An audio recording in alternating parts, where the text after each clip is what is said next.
What are you doing, Miss Monami? Miss Monami. Does that still say Spider-Man? Yeah, that's just wrong. That's just completely wrong. There we go. Bap, bap, bap, Mona. There we go. Okay. Okay. Back? Back is right. Yeah.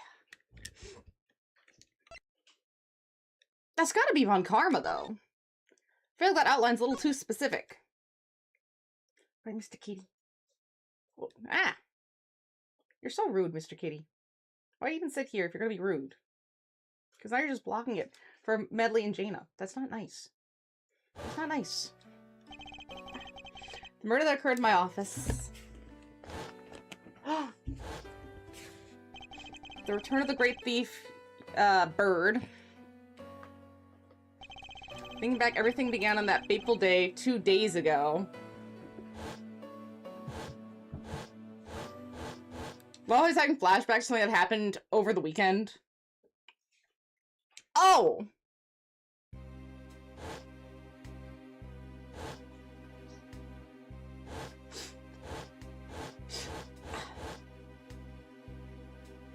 Go you! Go you! Yes, everything began high up in the air, 9,000 feet in the air. Wow, damn! Okay, so these seem like they're gonna be a little bit more condensed. Thank you for flying Go You Airlines. You're currently experiencing some slight turbulence.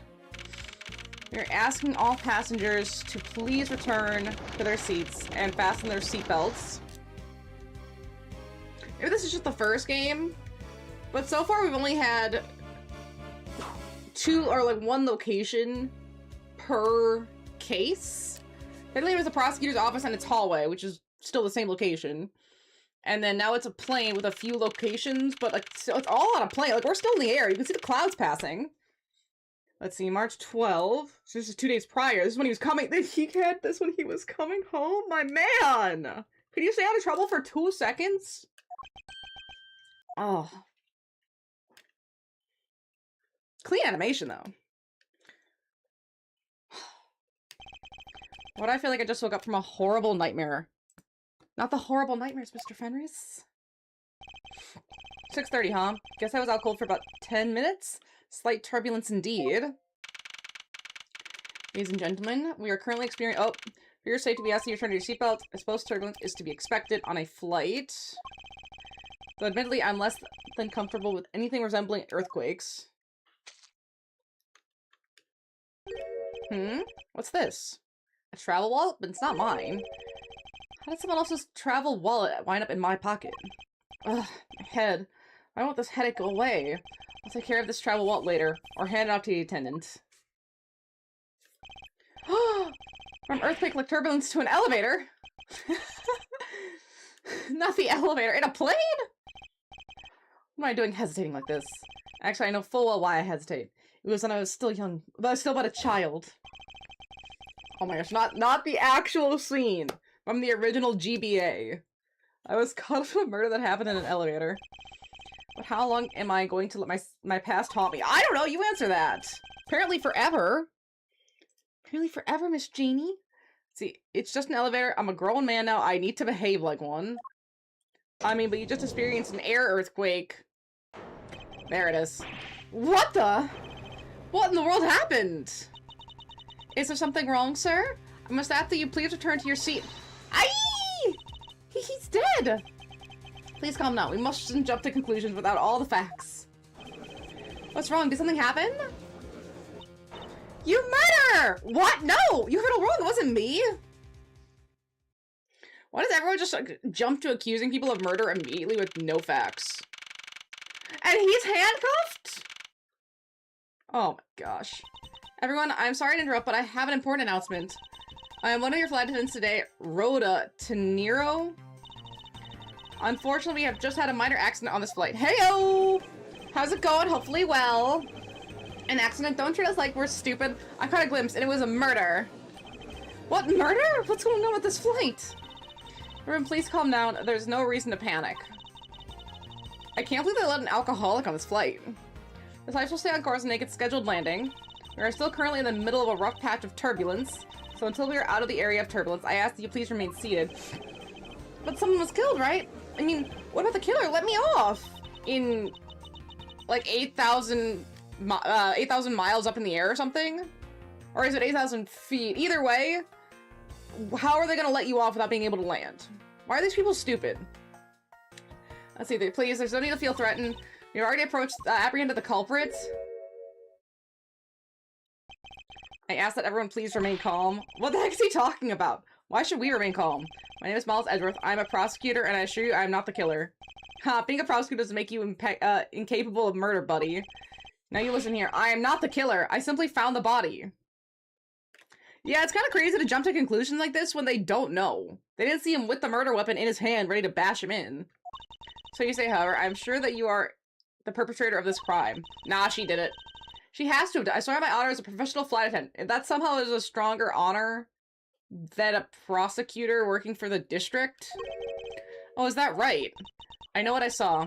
And there's even very strong incriminating evidence to back me up. What kind of incriminating evidence is she talking about? I've already alerted the proper authorities at our destination. Until we land, you will remain in our custody by the powers vested in our captain. I'm very sorry, but please understand our situation. Your situation, I am more concerned with mine and the direction it's going in. I'm not about to just sit idly by while I am accused of murder. Miss Tenero, is it? We discovering a fictional claim called Virginia that's going to be more prominent in future games, and language too, which uses symbols so nobody can translate if they knew the language. Oh, that was smart of them to use symbols. By the way, I got very lucky today. Inherently lucky. It's so crazy. I didn't know this was a thing. This just proves, don't give up on your dreams of buying things physically. Because I somehow found a PS5 copy of Layers of Fear that has Layers of Fear 1, 2, and original and brand new DLC. 50 bucks. 50 bucks! That's a steal! That's a crazy steal! Like, oh my gosh! That's such a good, oh! And instead of $100 for just the Masterpiece Edition, I got it all! I got everything! Let's see, I was wondering if you might give me a chance. Take that, PlayStation. You're not getting my $20. It's so good for its story. Ooh. Yeah, I'll have to add this to my list at some point. I want to get through... maybe I'll save it for Halloween as like a little horror element. I have a few pretty good horror options, but I think this one's going to be at the top of the list. Let's see, a chance to do what? A chance to plead my case, and a chance to ask you what you meant by incriminating evidence just now. To accuse a passenger of such a grave crime without allowing him to give a proper defense. Ding! Can the professional flight attendant inside of you really call this action righteous? October stream? Yeah, that's what I'm thinking too. Like, I really liked the medium. I do hope they do a second one. I should save some more horror games, but the only other horror games I'm planning on doing right now are Silent Hill F and RE9. But then I have a whole, like, pile of them that I'm, like, debating which ones I want to do in October. Jaina, I can't... Jaina, there you go. You have a point. Very well, I'll listen to what you have to say. Janie, it's okay. Janie, it's okay.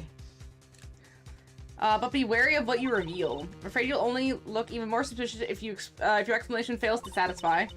I also do not have the time to deal with you all day, so please make it quick. Of course, as you wish. Good, very well, then let's get started. I know for a fact that I didn't kill that man in the elevator. What I don't know is what sort of evidence she has up her sleeve. But I'm certain it doesn't fit with the crime, with what really occurred. What Miss Tenero saw, I swear to tell the whole truth as a professional flight attendant. Unfortunately for you, Mr. Edgeworth, I am certain you are the killer. The scene I saw in front of the elevator, it was you standing there with fresh blood dripping off the murder weapon. So if you would please cooperate, I'll turn you over just as soon as we land. Oh, this dumb bitch. That's it? I don't think you could ask for a more perfect witness testimony. Wouldn't you agree, Mr. Edgeworth? Not really. It's hardly perfect when there's a gaping hole in it. Alright, let's press. Press this. The murder weapon dripping with blood. Really now? I swear that was the grisly scene I saw before me. Thank goodness it wasn't a passenger who saw, or they might widespread panic by now. As I recall, you were quite panicked yourself at the time. Excuse me? You were scared enough to misread the situation and accuse me of murder. What is her hair? By the way, her hair is just 3 squares. And now she's twitching her little face. Like, her hair is just 3 squares. She's all squares, because she's a square. Like, why are you square? Professional flight attendants cannot afford to be that flustered. You're flustered now!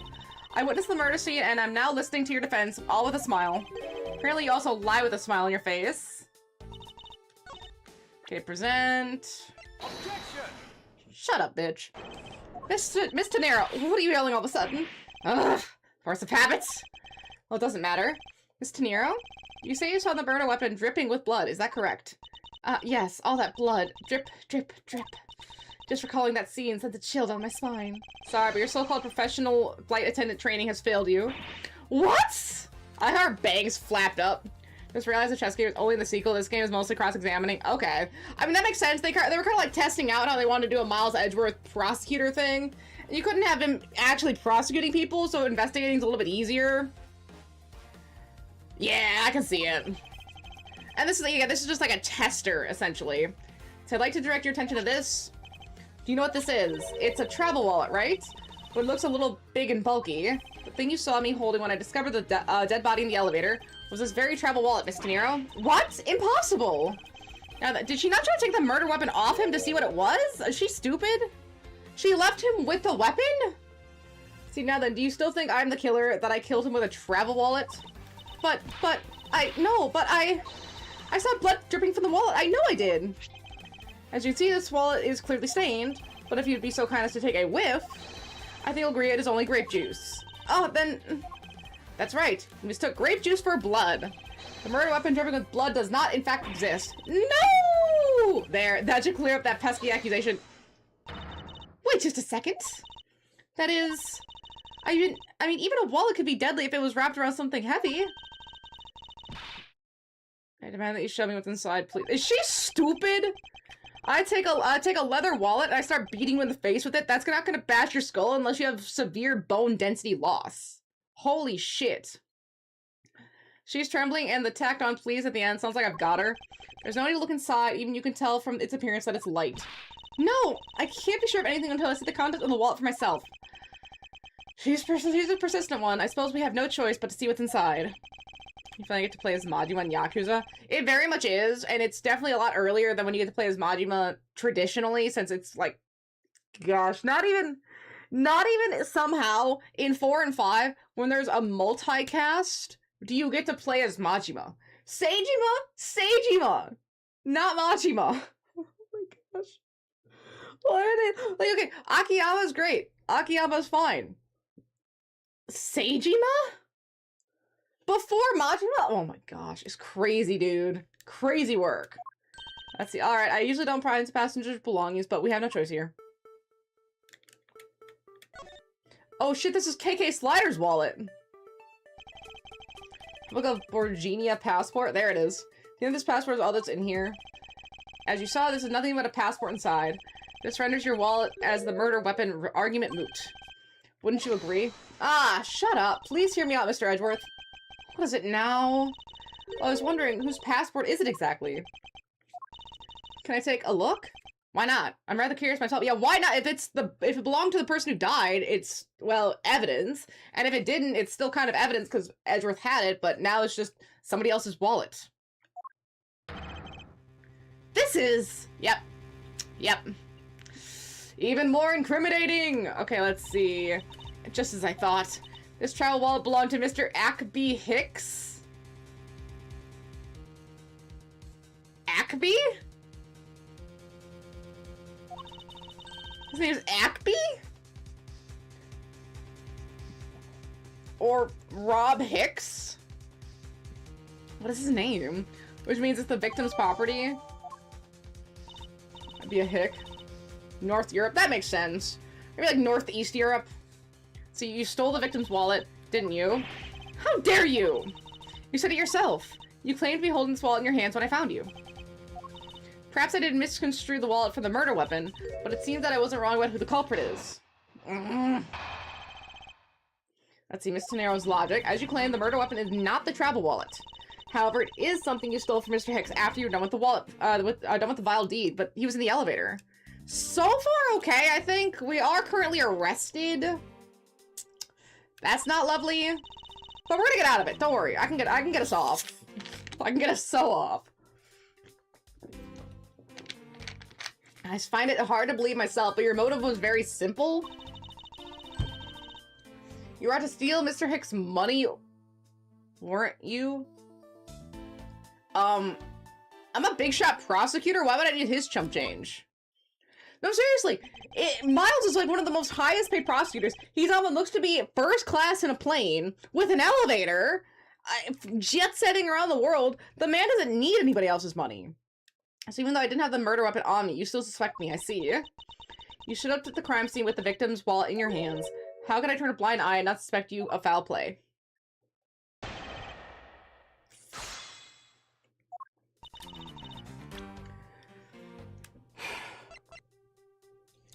Can I... Flight itinerary... See, this flight is so fancy it even has an itinerary. Do we know what time it is? This would actually be a really good breakdown of how long this flight is, and then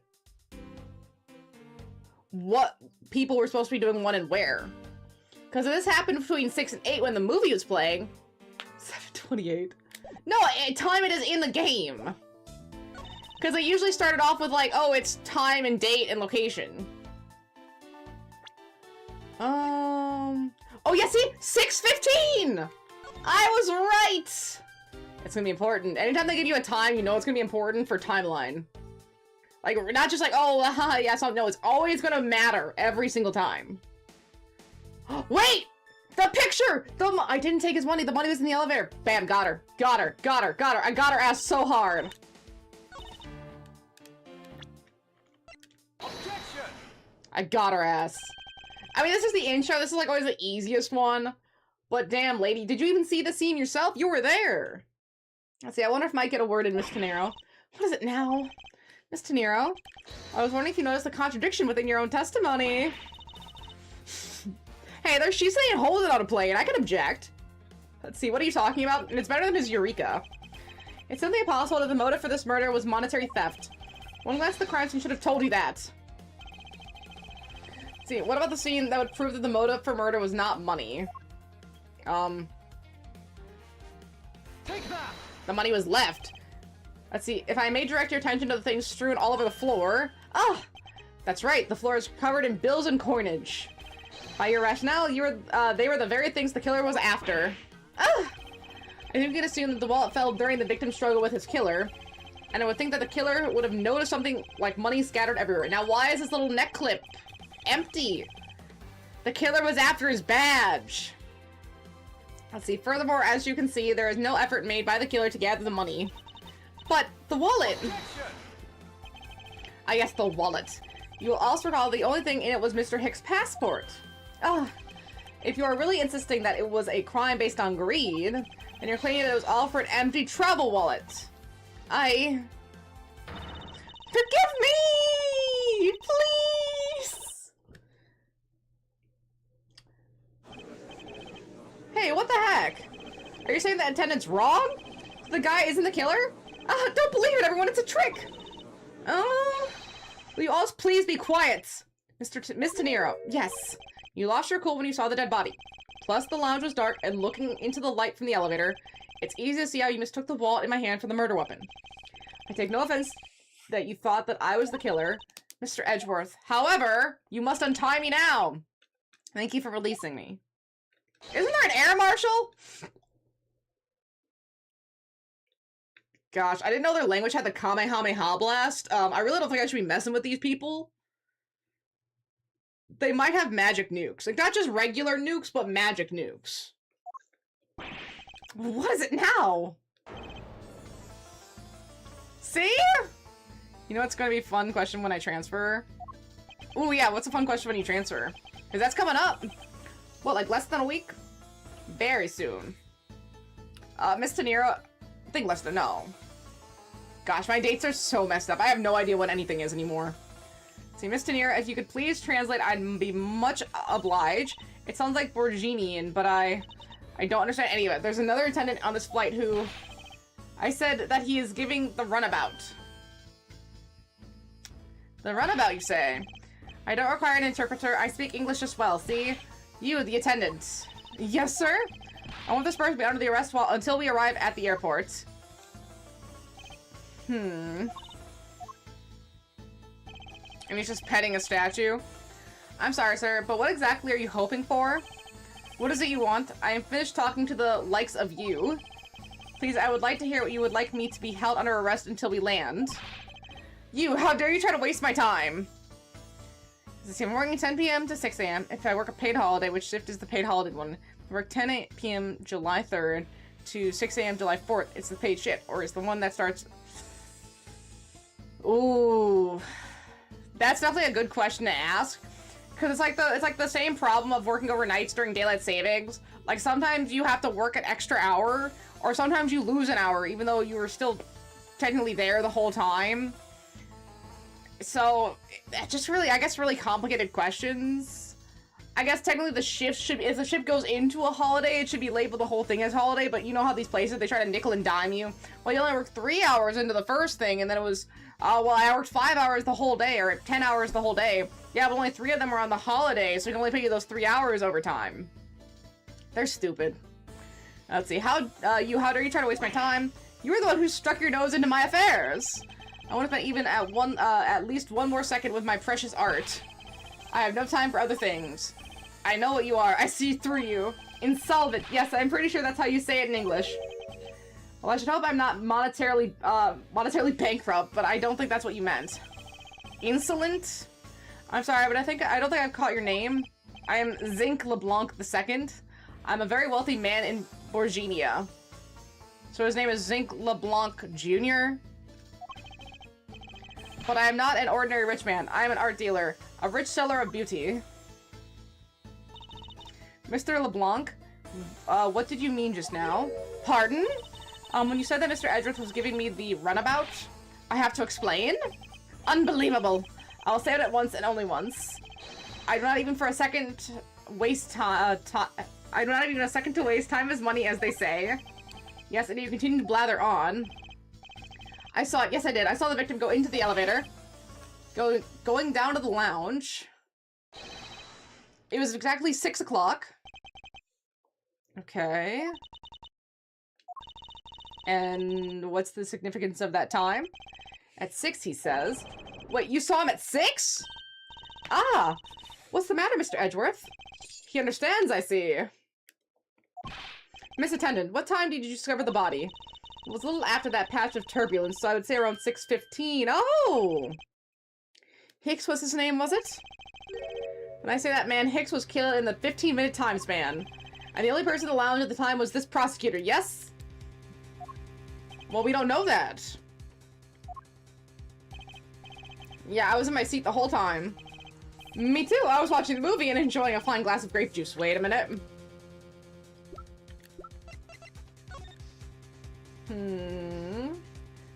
Okay.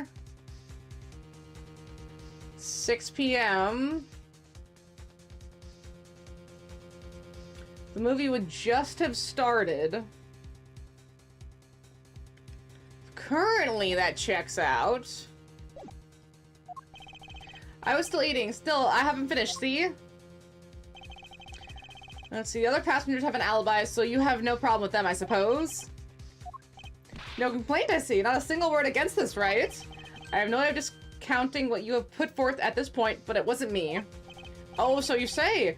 But do you have what you say, the evidence? Mr. Edgeworth, are you really the culprit after all? Mr. LeBlanc, I suppose you are quite certain in what you saw, enough to give testimony? Of course, I was looking at the man the whole time. He was playing with that annoying little, small machine the whole time. Machine?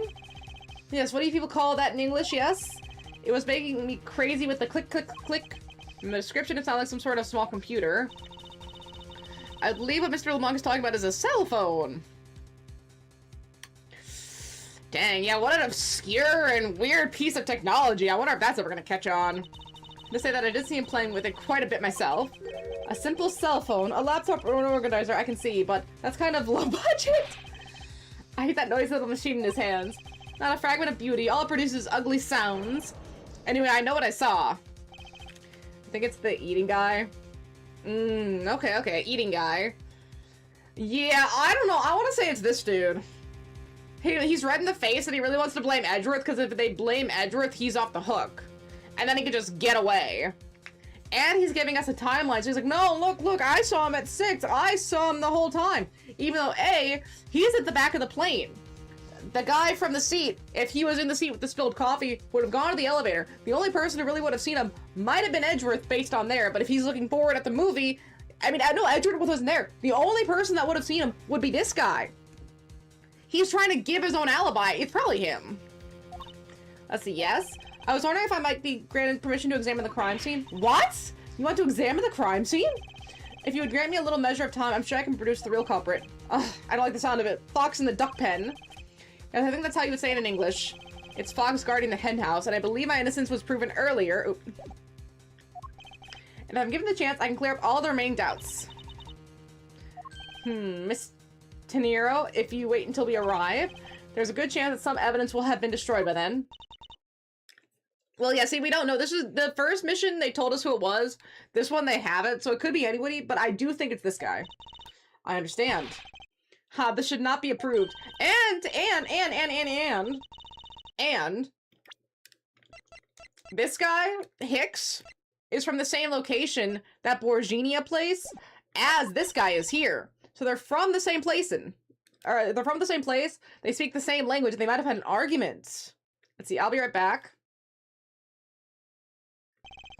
So you are not planning to erase evidence when you are doing your investigation, yes? Of course not. Huh, we will see. Well, Edgeworth wouldn't have to. Mr. Edgeworth, you have the captain's permission to investigate the crime scene. What? Unbelievable! I'm in your debt, Miss Tenero. However, there's one condition. I am to supervise you. Can you agree to that? Of course, I see no problem with that stipulation. It's only natural that I am still a suspect in this case. Ugh. Take full responsibility and will watch Mr. Edgeworth's every move. I hope this is reassurance enough that there will be no foul play. Now then, Mr. Edgeworth, shall we proceed?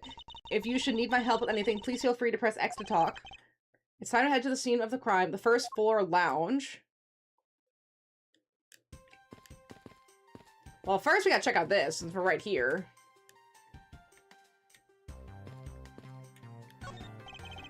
Let's see, this was Mr. Hick's seat. I don't see the machine Mr. LeBlanc was talking about. Perhaps in the elevator? Maybe we should probably head down to the crime scene now. Okay, well, they'll probably want me to go down there first, but... Oh! Excuse me, may I have a word with you? You there! Yawn. If you need something, please ask Miss Rhoda over there, okay? What the? Hey, wake up, you! So sorry that she's being so rude, Mr. Edgeworth. No need for your apologize. Oh, goodness. If I were her boss, I'd see to her that her salary was cut so low that I was in the red. Oh my gosh. She threw me off guard. I wasn't expecting her in this corner over here. Let's see. How did you find your meals to be, Mr. Edgeworth? Come to think of it, I forgot all about it. I must have been asleep or something. Oh, I'm terribly sorry. Let me prepare you something right away. What are you apologizing for, Miss Tenero? I failed in my professional duties by letting a passenger go hungry. Please help yourself. If you see anything to your fancy, feel free. Yeah, no, I think she's just stupid. She's got the dumb character look. It's almost too obvious. I think it's the guy with the red face.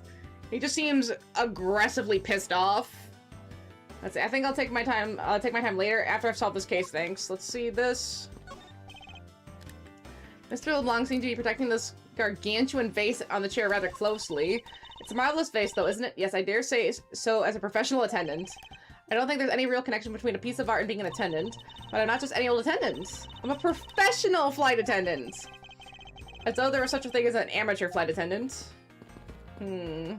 My seat? Unfortunately, I didn't bring anything particularly useful for an investigation. I thought I'm constantly prepared for such a thing to occur. You should be! It happens all of the time! What's a lifesaver doing here?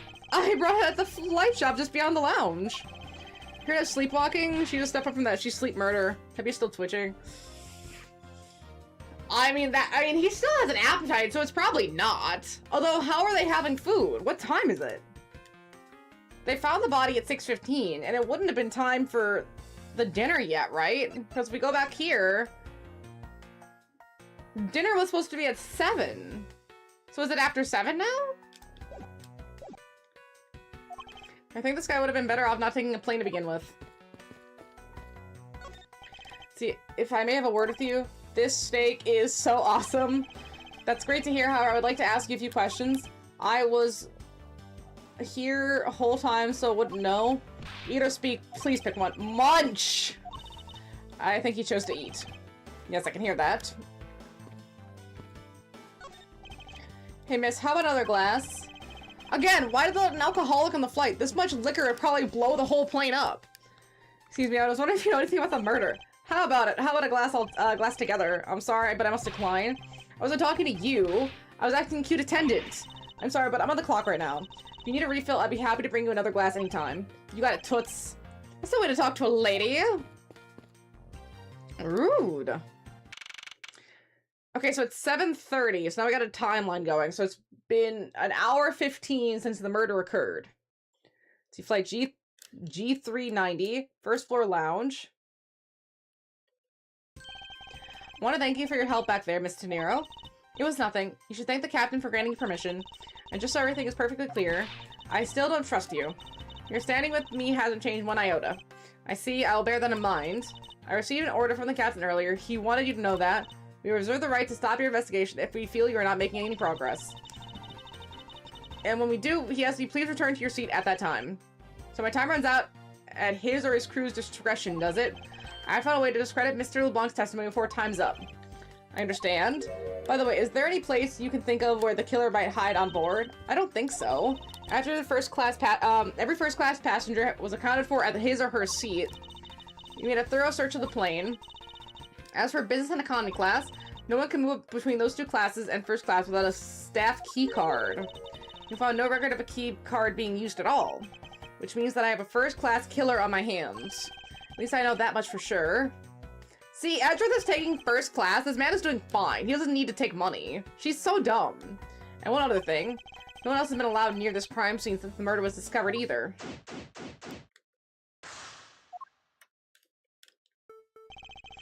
See, now let's get started. But where should we start from? Let's start with Mr. LeBlanc's statements. The crime occurred between 6 and 6:15. You goofed? Oh, no. It's not good to hear. During that interval, the only person in the lounge was myself, which would make me the prime suspect. However, since I did not kill Mr. Hicks, it means that a killer was around somewhere. That does sound like logic to me. Let's see, if we were to believe what you say is true, then yes. First order of business will be to gather information to win your trust.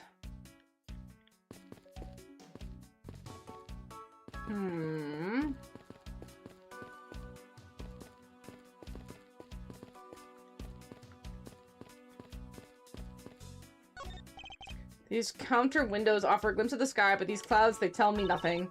Mr. Edgeworth, you look like you're talking to the clouds. Is that so? Then tell me, what do you suppose I said to them? I don't know, but it looked like a rather one-sided conversation. The clouds, they tell me nothing. They tell him nothing. I decided for shits and giggles to place a $10 bet on the Cubs would lose, which normally is a super safe bet, and then won 10-2. Okay, so now, if you say that, people will know that if you bet one way on the Cubs, that they're guaranteed if they bet the other way to win. I guess you'd have to make sure that that was a consistent thing, but that is not a great start. Let's see, what floors does the elevator service? Only the first and second, though it can also go down to the cargo hold. However, that requires a flight crew key card. So the only floors accessible to the passengers are the first and second, huh? I want rest until I've inspected every suspicious looking nook and cranny. Let's see, what is this sinister looking figure on the floor here? Oh, it's that piggy bank from our company mascot, Captain Ugo? Let's see, it's just one of the many pieces of merchandise we sell at our in-flight shop. This bank is a limited edition, and it's so popular that we're down to our last one. You have an in-flight shop? Yes, it's just beyond the lounge to the right. The shutter to the store is closed at the moment, but it was open the whole flight up until Mr. Hicks' body was discovered. There's blood on here. Could this have been the murder weapon? See, there's something sticking out of his pocket. Hope he didn't mind if I take a look at what's inside. It's a picture. It's his phone! It looks like it was taken from inside a building somewhere. See, I wonder what was hanging off this lanyard. There's something missing from this picture. Now, if I could just put my finger on it.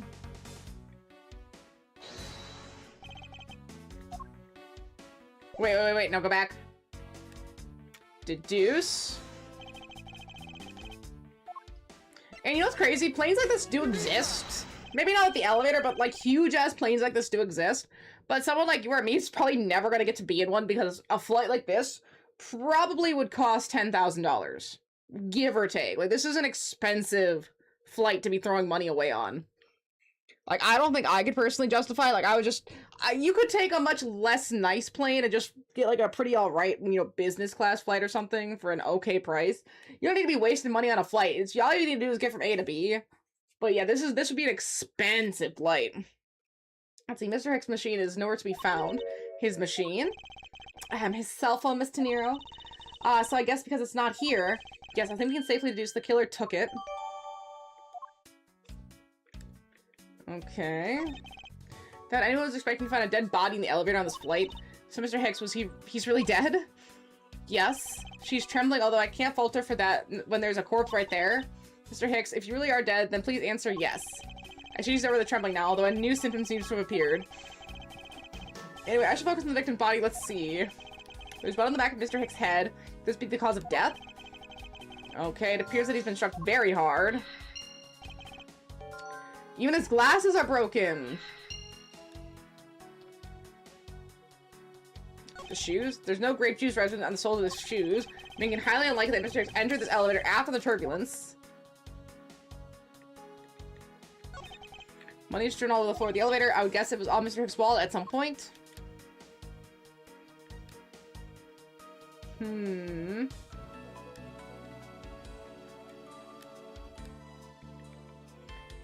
Okay, that looks like it's everything here.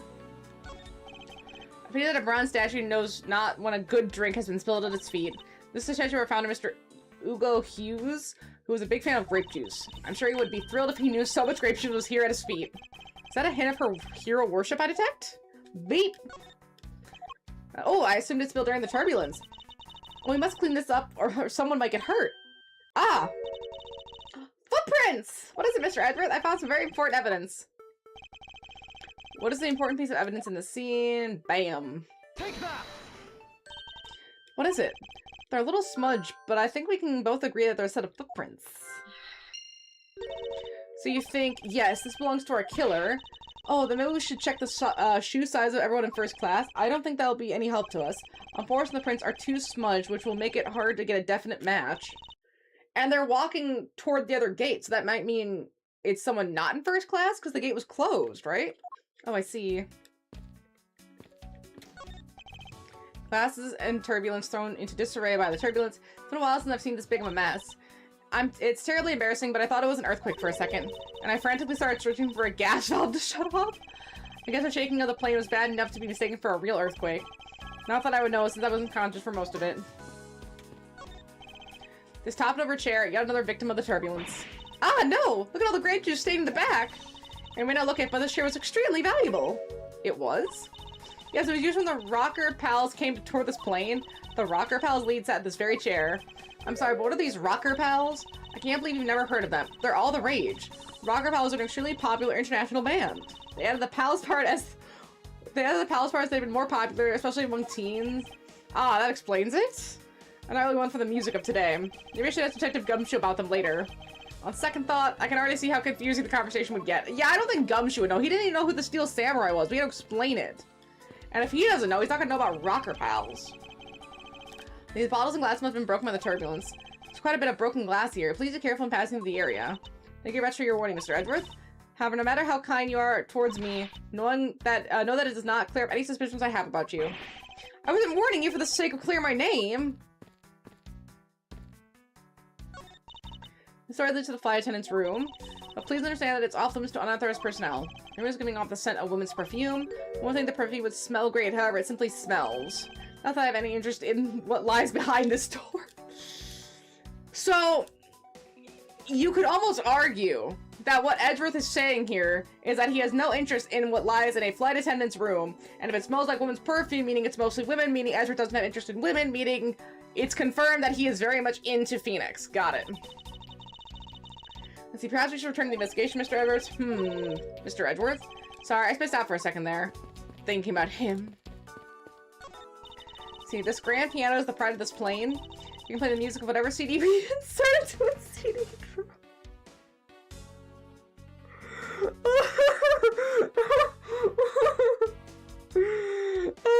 It can play whatever music we insert. Yeah, grand piano. A glorified CD player. It's not a piano, it's more like an overgrown music box. Thank you! But its keys are depressed along the music, so there really are. It's really like there is someone playing it. Some people have entirely too much money to waste on overly complex toys. They do! So there are a few copies of Sky Magazine at this magazine rack. This month's special is an English trivia quiz. It's not a bad idea. I heard that the youth of today don't know a particle from a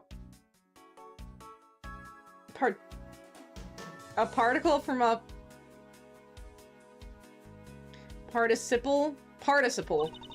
Gosh, I could not think of how those letters sounded out loud. Let's see, no, please don't go around confusing me with made-up words, Mr. Edgeworth. We've never heard of such a silly word as a participle. Case in point. Who is this? Who's a bronze statue, the founder of Go You Airlines, Mr. Hugo Hughes. One on the left is when he was in his 40s, and the one on the right is of him in his 80s. Did the man age at all over those 4 decades? Maybe I need to squint more. Okay, I think I've looked into just about every question, or every little magnifying glass. See, the in-flight shop is just beyond the shutters, but we don't have permission to open them, so I'm afraid I must leave them closed. There must still be clues to be found here in this lounge. I must remain ever vigilant.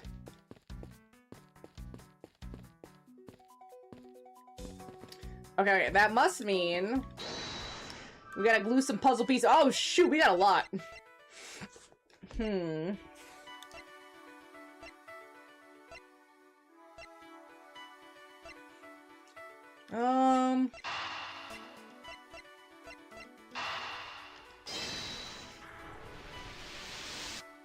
Yes! A statue with blood on it lying next to the body of a man who's been beaten to death. Oh, Mr. Edgeworth, I think I figured out something. Yes, what is it? The way the blood in his head, it looks like it matches up with the wound on his head. Well, aren't we deserving of the Master of the Obvious title? Well, what do you think, Mr. Edgeworth? It would appear that this figurine is our murder weapon. Oh, I just knew it. I can't think of any other connection. Yeah, no other connections there. Let's see, perhaps Master of the Oblivious would be more befitting. Okay.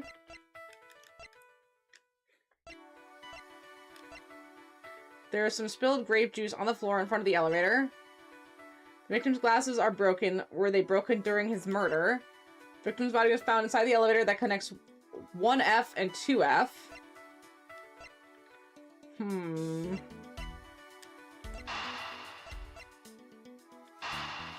I'm gonna go, where is the killer and spilled grape juice? I think those two connections need to be made.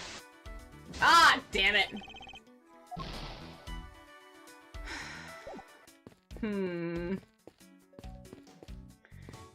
Oh, it's not like he's wearing a watch that stopped when he died or anything.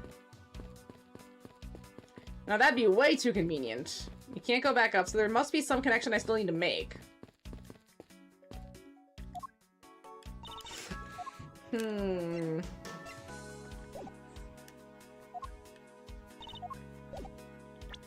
What do we have? They just supposedly had one missing cell phone, but it has gone missing. Where did the killer take it?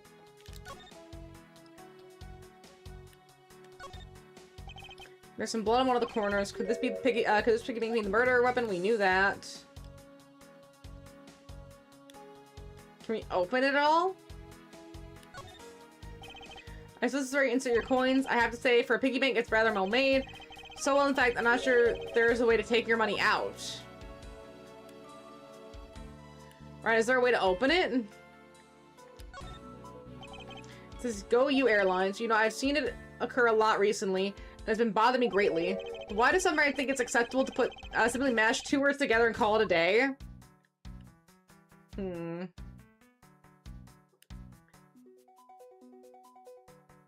we shake it? No.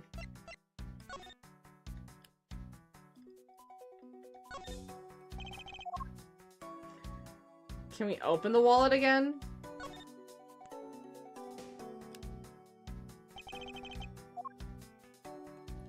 Okay, so yeah, there is only a passport in here. I do like that we can really check it out and see. Can't turn the picture over to see any information. And we don't really have another time anywhere to disprove anything about what that guy said.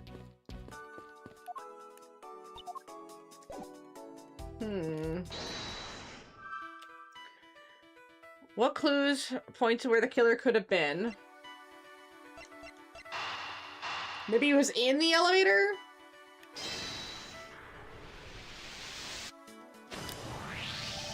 True, there wasn't anyone else in the lounge other than myself before the turbulence, but if the killer was in the elevator along with the victim, that's a different story.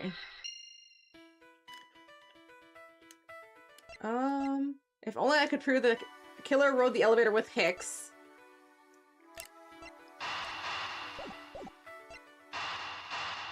It's gotta be these two with the feet. Because there's none on his souls. I have it. I'm sorry, but I don't understand, Mr. Edgeworth. I can prove that someone other than myself was here around the time of the murder. What, really? Yes, it's rather simple, actually. Proof is in the pudding, or rather the grape juice in this case. These footsteps here confess to me this very fact. That someone exited the elevator alive. Seeing as how the victim is dead, that would mean a second person. But couldn't the footprints be from Mr. Hicks himself? Ah, but if you take a look at our victim's shoes, you can see that the soles are spotless. Which means Mr. Hicks wasn't alone in the elevator. In fact, it's quite the opposite. There was actually one other person inside the elevator.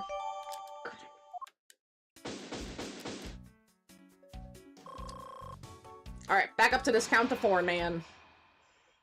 Because that's what this game wants to do. What's going on over there? They want us to believe it's him! I guess we should start taking shoes, right? Unforgivable. This is unforgivable! Do you understand what I'm saying? The movie is late. It's the same level of bad as the plane arrived late. But the movie, it's supposed to be over right now, right? Well, I will not talk to you anymore. You are just wasting my time. I mean, maybe it is too obvious. Maybe it isn't him. Maybe it is her. I mean, I guess she obviously likes the mascot of the plane. But she doesn't seem like she has much of a motive. She works for the airline. There's no emergency. Please return to your seat, sir. I mean, her shoes are white. I feel like there's grape juice on them. We would see the grape juice. So do not tell me what to do. I need not sit down. Well, Mr. Prosecutor, did you prove you are innocent yet? If you would like, I will prove my innocence to you right now. What nonsense? Are you saying my eyewitness testimony is mistaken? Not mistaken, merely that there is room for doubt. I'd be most honored if you could please tell me what you saw in detail once more. And you know, it's interesting too. Another reason to suspect this guy. Look at the picture that he took. He's obviously some sort of, I don't know, art curator or historian. He works with art. Who else works with art? A little suspicious. What I saw? I am certain I saw Mr. Hicks enter the elevator. It was when the needles on my pocket watch pointed at 6 and the 12. The body was discovered 15 minutes after that in the lounge, yes? Then you, the only person in the lounge at the time, must be the criminal. Mr. LeBlanc's conclusion seemed to make logical sense. After all, the only person in the lounge at the time, I suppose time of the murder, was me. So my eyewitness testimony, if you think you can destroy it, then come, let me see. Hurry, do I look like a man who is having the time to wait for you? Why is he so irritated? I'm not accused of murder here. Anyway, I must find a way to describe Mr. LeBlanc's account somehow, and fast. And fast, Mona. Mona. I'm certain I saw Mr. Hicks enter the elevator. It was when the needle of my pocket watch pointed to the 6 and the 12. Hold it! What time is that exactly? It's in the pocket watch. In this case, the one that you keep checking. Is that correct? Oh, you noticed! It is very expensive antique, and I will have you know. Feeling is wonderful when I fully wind it up by the hand. It does look very well designed and quite classy. But wait, if he has to hand wind it, if he forgets to hand wind it, then it'll start slowing down and running down, so his watch might have been slow. We don't know when he saw anything. What's See, that's quite alright. Let's continue with your testimony. What a cheap man you are. Now return the time you wasted back to me. And if we must, I saw Mr. Hicks enter the elevator at 6 o'clock. Hold it! Well, you saw his back. Mr. LeBlanc, were you able to get a good look at the inside of the elevator at the time? Of course I saw it was inside. Are you sure the victim was in the elevator alone? Yes, the only person inside was that Mr. Hicks man. This last outburst is a bit too important to let go.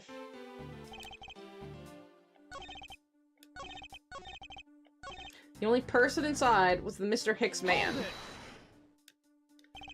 Was he really alone? Of course! I'll leave him bet 1 cent. 1 cent? A cheap ante for a cheap testimony. But if that's how you want to play it, I'll happily take your 1 cent. It was when the needle in my pocket watch pointed at 6.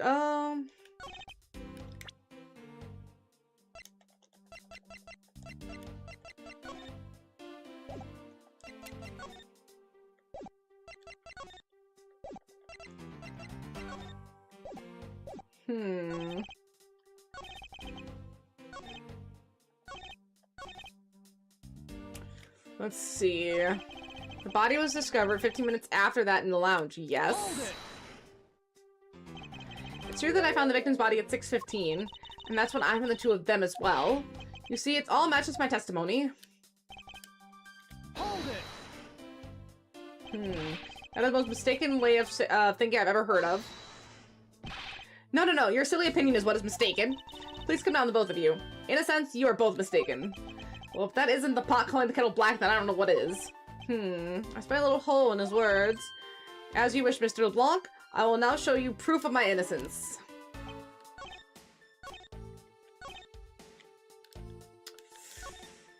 Let's save.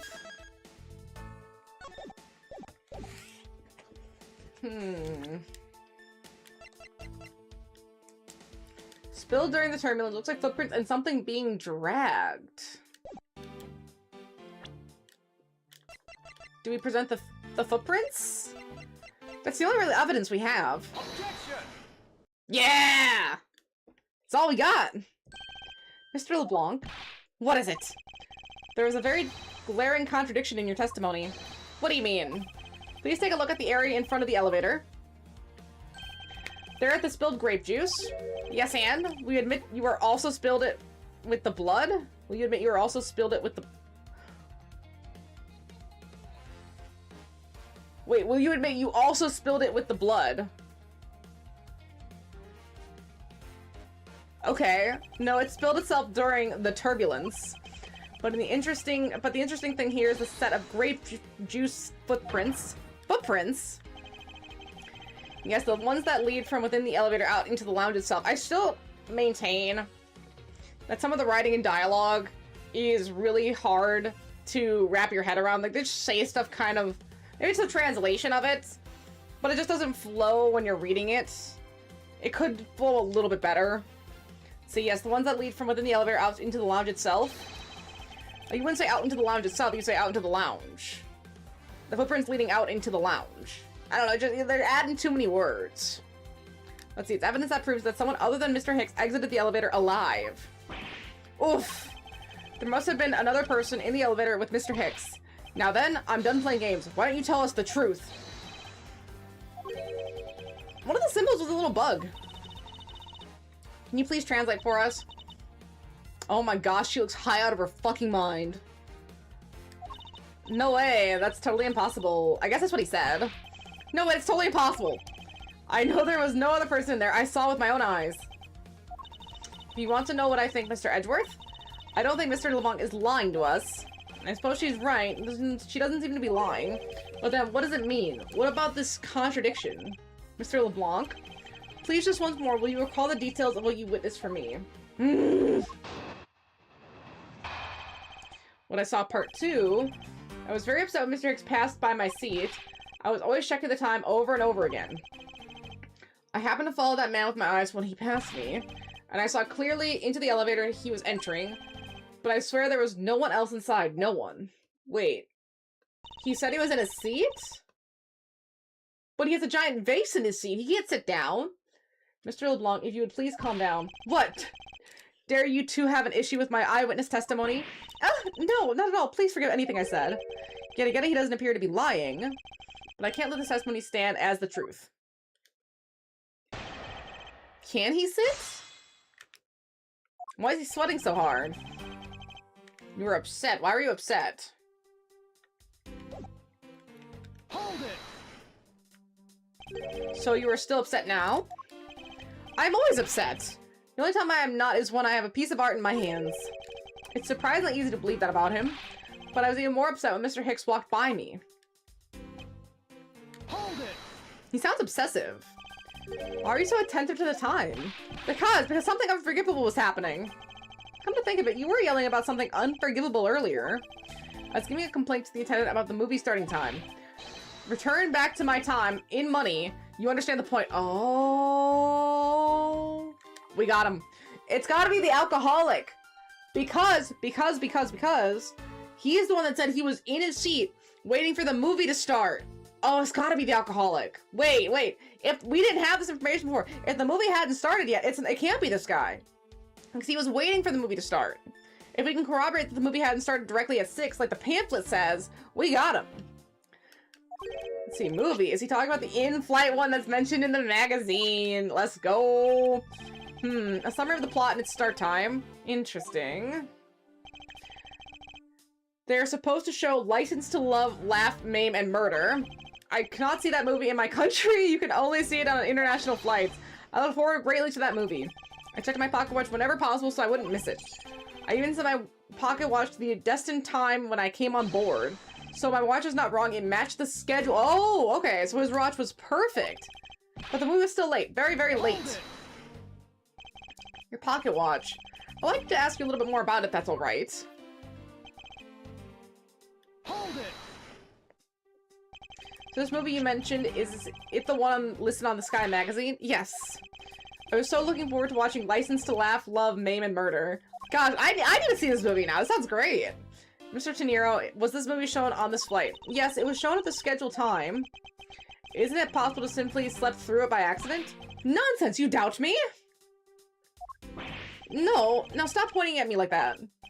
God, how do you miss a movie that I was clearly hoping to see? I checked my pocket watch a great number of times.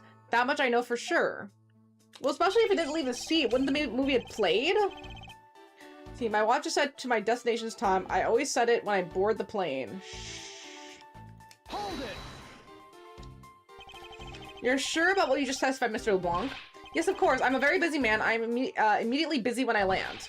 I have many places to go and no time to waste adjusting my pocket watch. I see. That was a very valuable statement you just made. Flatter me all you want, but you will not get 1 cent out of me. That's alright. All I require is this piece of testimony.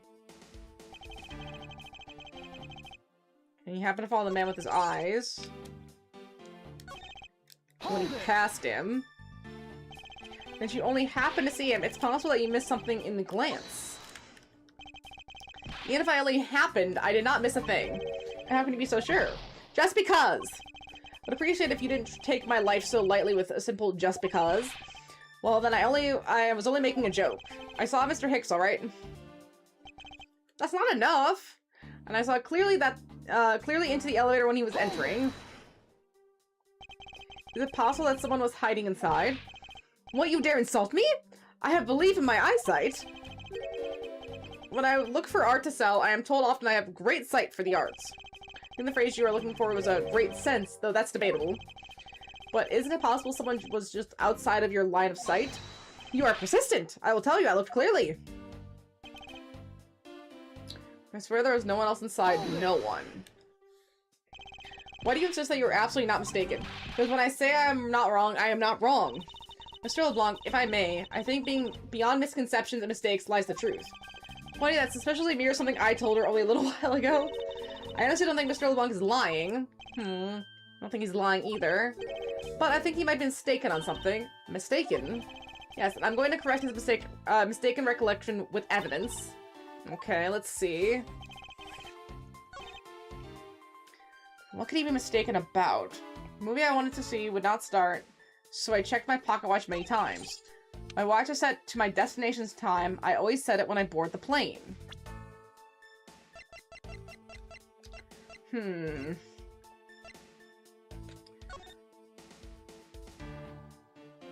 Okay, the movie was supposed to have started at 6. And she's saying the movie was shown.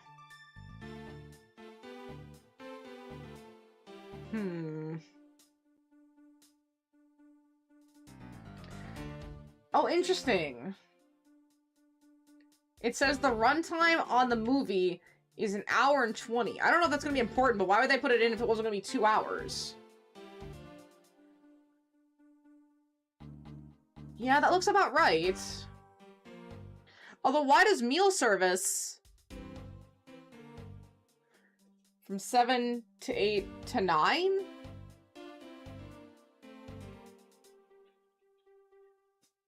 Why is meal service so long but the movie's only 2 hours and then some drinks are only 1 hour?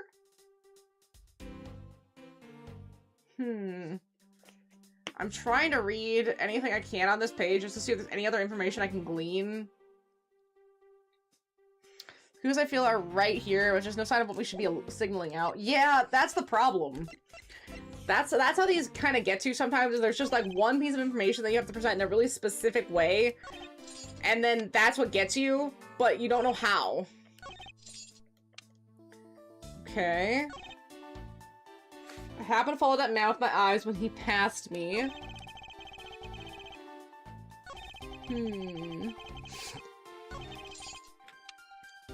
Let's see, my watch is set to my destination's time. I always set it when I board the plane. I was very upset when Mr. X passed by my seat. Okay. The movie I wanted to see would not start, so I checked my pocket watch many times. Hold it. Wait, that's not what I want.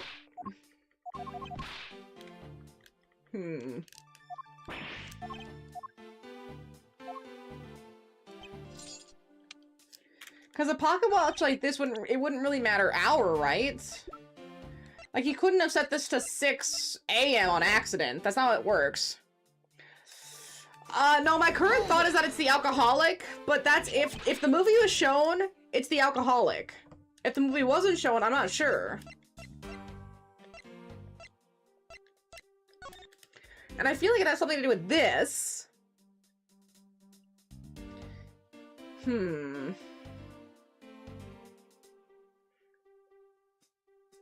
If it was at 5, when drinks were served, like he said it 1 hour wrong,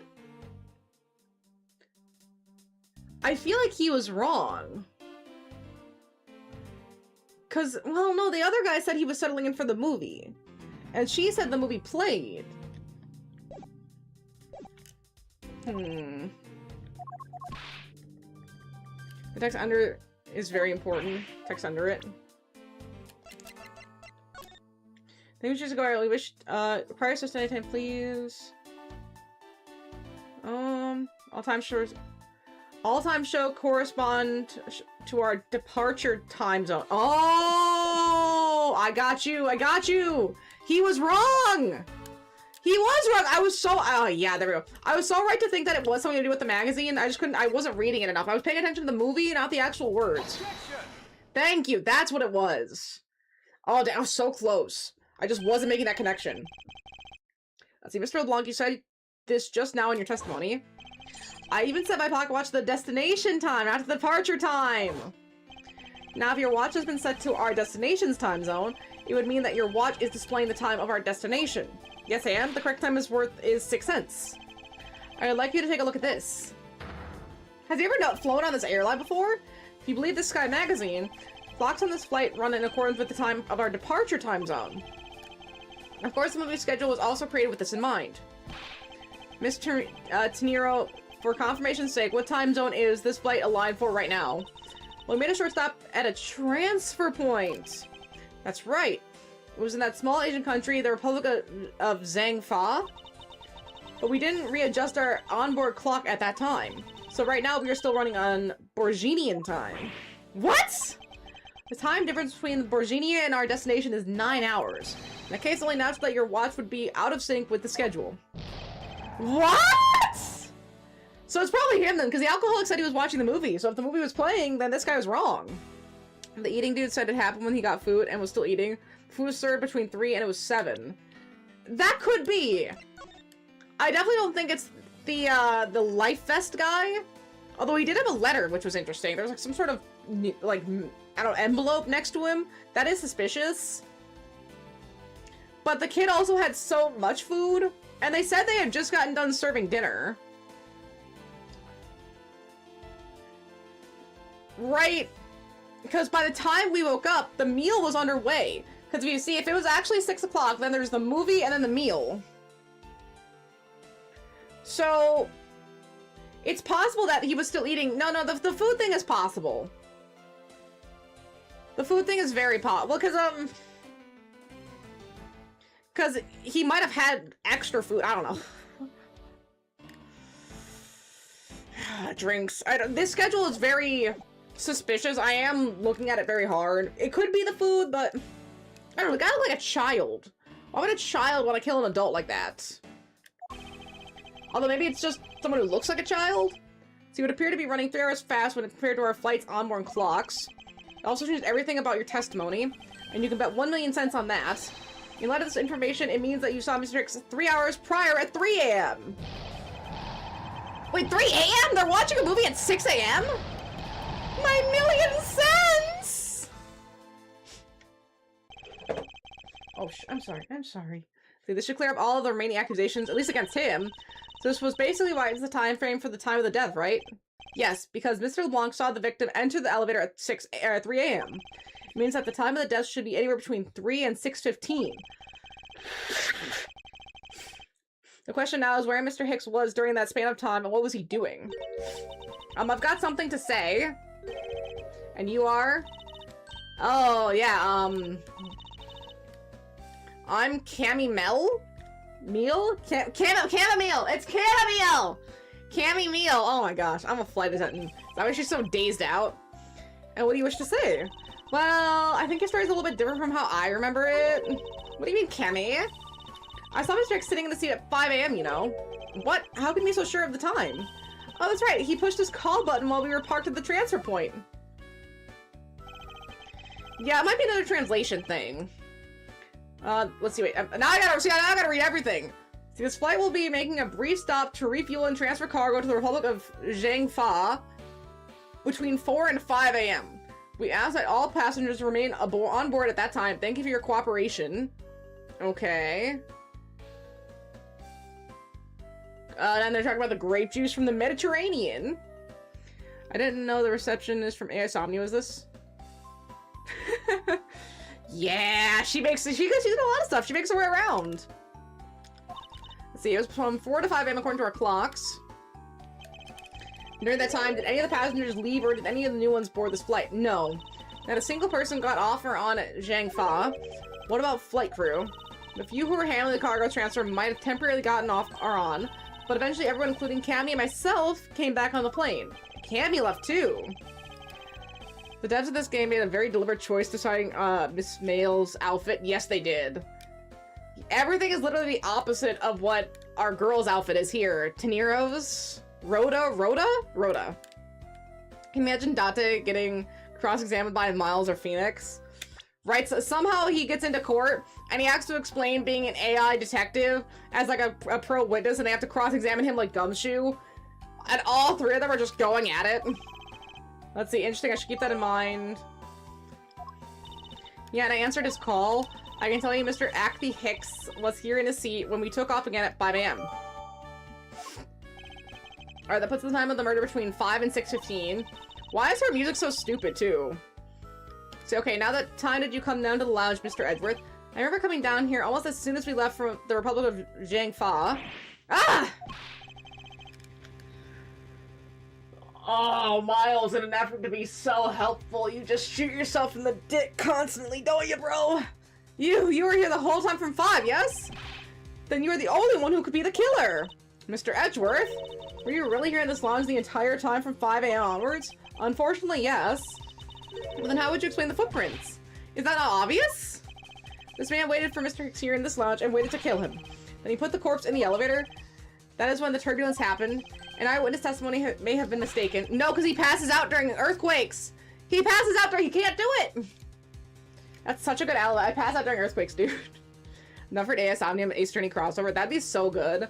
But it's sad that we only really got the Professor Layton Phoenix Wright crossover. We need more. It's such a good, simple, like, just back and forth debate narrative with those characters. It's so easy to implement.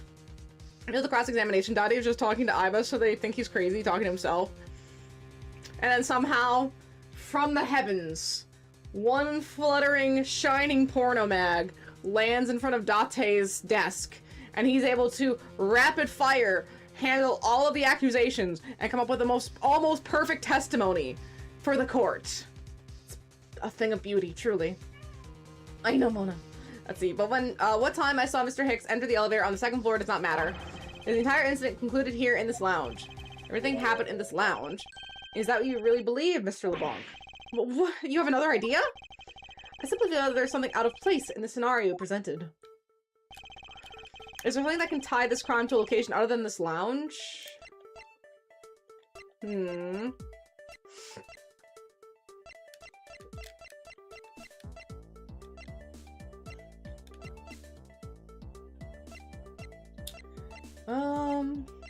Take that!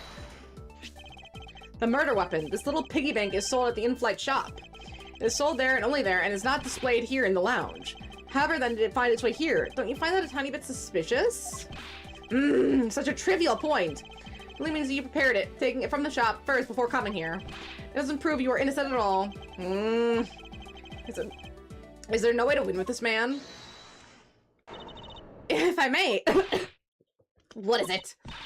You see, well, it's just Mr. Edgeworth says. Oh, and why do you know this so well? Well, it's just that piggy bank was there in the shop. I saw it with my own eyes. And where was this? It was maybe around 5:40 a.m. Isn't that just before we hit the patch of turbulence? That's right. You were in the shop just before the turbulence? Yes, I was. Come to think of it. Mr. Nero, when I found the body, I believe you came out of that door. Yes, I did. And what is beyond that door? That's the flight attendant's room. Then you were on the first floor. Yes. I had to do something at the shop and in the flight attendant's room. So I went to the shop first and then to the flight attendant's room. Are you saying you passed by me at some point? Yes, you seemed really into the issue of Sky Magazine you were reading at the time. I don't suppose you noticed me walking by. I vaguely recall someone walking by, but I didn't take notice of who it was. Anyway, Piggy Bank was definitely there at the shop when I went there. Why did you go to the shop in the first place? I went there for a work-related matter. Work, you say? Yes, the upkeep of the shop is also one of my responsibilities. Why did you not say anything about this until now, is what I want to know. In any case, I believe it's clear that the shop needs to be investigated as well. Shall we head over there then? What is it now? Aren't you forgetting something, Miss Rhoda? Don't you need the captain's permission to check the shop? No, I haven't forgotten. But I've already asked him permission to search the entire plane. So I think we're airtight. Huh? That's weird. What is? Well, I just talked to the captain, you see. And he said that he didn't give you permission to do anything like that at all. Huh? What is the meaning of this, Miss De Niro? It means she's lying. Go on and admit you are. Well, how do we know you're not lying? I don't think Dante would have survived as Tom with his AI. No. I still want to know who that other AI is. The one that was inside, oh gosh. Not the other Mizuki. What was it, Mona? Her name was Crystal something. Granite? I don't know. It was some sort of crystal name, but she had a different AI. It was a male AI. I really wanted to see what it looked like, but they didn't show us. They just teased it and that was it. It was because he was an introvert and shy, which is fine, but I'm the audience. I should see. That was so rude. You said you had permission to search all over, but you don't. And yet here you are. You, flight attendant. What are you trying to do? Pull the sheep over us? Captain's calling to you, Miss Rhoda. Oh, but don't worry. I already got permission to search the shop for the captain. See, unlike you, I do things the right way. Miss De Niro, why would you do such a thing? Please excuse me. Looks like I get to be in charge now. Please go back to your seat, Mr. LeBlanc. Now then, Mr. Edgeworth. If you would follow me, I will be your guide from now on. Interesting, a change-up. There's something about Mr. Nero that has piqued my curiosity. But right now, investigating the in-flight shop is my top priority. Let's go! It's not even it's just 2026. Did you guys hear about the Steel Ball Run? I don't want to say controversy, but issue. So it's like, yeah, Netflix has exclusive streaming rights for Steel Ball Run and most of JoJo. But they're batch leeching it, and the second part of 9 doesn't even have a release date, just sometime in 2026. People are pissed. People are so pissed that they're finally unsubscribing from Netflix, which, like, yeah, you don't know how long this is gonna take. It shouldn't take that long. Just do weekly releases. You have the capacity to do weekly releases. It's just Netflix being stupid as shit because they're trying to get people to stay as long as possible instead of just doing a release schedule. So at that point, you might as well just not pay for it and watch it when it's actually out. Right? And it's only like let's say like 10 episodes. 10 episodes of a series that could probably be, oh, I don't know, like 60 to 70 episodes. Maybe that's a little bit too long, but Steel Ball Run is long, man. I've read Steel Ball Run. I want to get the Steel Ball Run manga. It's long as shit. It's probably one of the longest JoJo's next to like 8 right now. I mean, the first one in like their new updated deluxe copies, the first JoJo is 3 volumes. The second JoJo is 4 volumes. The third JoJo's like 11. Like, they start making these huge jumps, and then you get to, like, I mean, still, it's not long, but for JoJo, that's long. It's all these fight scenes, all this drama. I mean, I think Golden Wind is, like, 50-something episodes. It's 9 volumes. It's 50-something episodes. These fights are not easy, and if Steel Ball Run is so long, I know it's complicated with all the horses, but it shouldn't be, like, a fucking 5-year event. You already shot yourself in the foot with the Stranger Things ending because those guys couldn't land it. They didn't have a plan. And now you're going to shoot yourself in the foot with like a full framework of what you need to do. You're not just going to release that shit? How are you not releasing that as soon as possible to get these people? Stupid. Let's see. So this is the in-flight shop. It's quite a mess in here. You think? I guess I'll have to clean things up then. Teehee. Hold on. You can't clean up potential crime scenes. Oh, thank goodness. I hate cleaning so much. I mustn't rush things here. I must remain calm, cool, and collected. Genie. Because this piggy bank was left at the crime scene. There's a very good chance that the killer had paid this place a visit. They are trying to milk the hell of the Stranger Thing. Now they're in, now there's an animated show. Now, really? Oh my gosh, I don't care. See, if it had taken like, if it was like 3 seasons, 3 really well-crafted seasons, I think it could have been over in like 1 season, maybe 2. But if they had stopped at 3 seasons is very rewatchable. I don't need a show to be 5, 10, 15 seasons. I would prefer it not. You're wasting my time at that point with mediocre plot that just gets recycled. Give me a solid, well-crafted narrative. It doesn't even have to be long. Look at something like, I know I use Land of the Lustrous a lot. I also use this one a lot. Hell's Paradise. It's like 13 volumes. They're doing an anime for it now. It's kind of weird, but they get straight to the point. I think overall, the entire show or the entire like story lasts like 3 to 4 days. It's 3 to 4 days. Kind of like JoJo Part 5 is over a week. It's 3 to 4 days, and they just get to the point. And that's so nice, because that means they're not wasting your time, and they can get to all the story beats they need to get to without it feeling like a slug. It's so good. Oh no, I don't want to talk to you, chamomile. I know that season 1 released before it blew up, and that was it. I think I watched season 2, 1 and 2, and then that was it, because after that it just took too long for everything to come out, and I was getting really bored, and I just stopped caring. And I think that happens to a lot of people where it's like, wow, that was the first great season. Okay, I can't wait for the second season. 2 years later, oh, the second season dropped? Yeah, I watched the first season of that. Oh, I'm on this other show now, or I'm on this other thing. I'm too busy. I'll get to it later, and then you just never get to it. Because it takes too long. I remember, TV used to be like a 3 to 6 month cycle.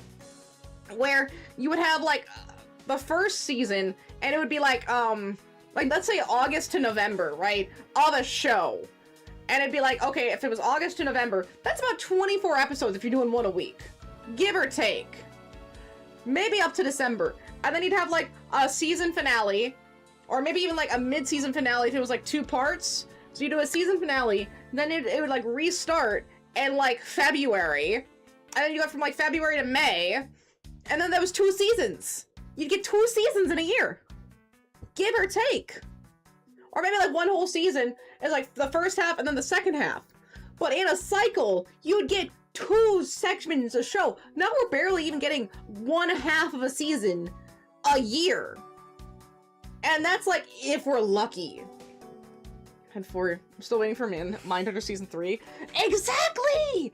And it's like, okay, do you guys remember anything about like Sherlock or Mindhunter or Stranger Things? Do you remember enough of it right now that if a new season dropped, I mean, I know Stranger Things is over, but if a new season dropped right now for that kind of stuff, would you remember enough about the plot to be able to watch it?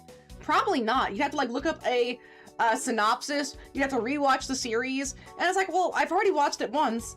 I would love to see how it ends, but I just don't have the time to rewatch the whole thing to get caught up. That's how I feel about Supernatural. I had like 1 or 2 seasons left of Supernatural. I got deep.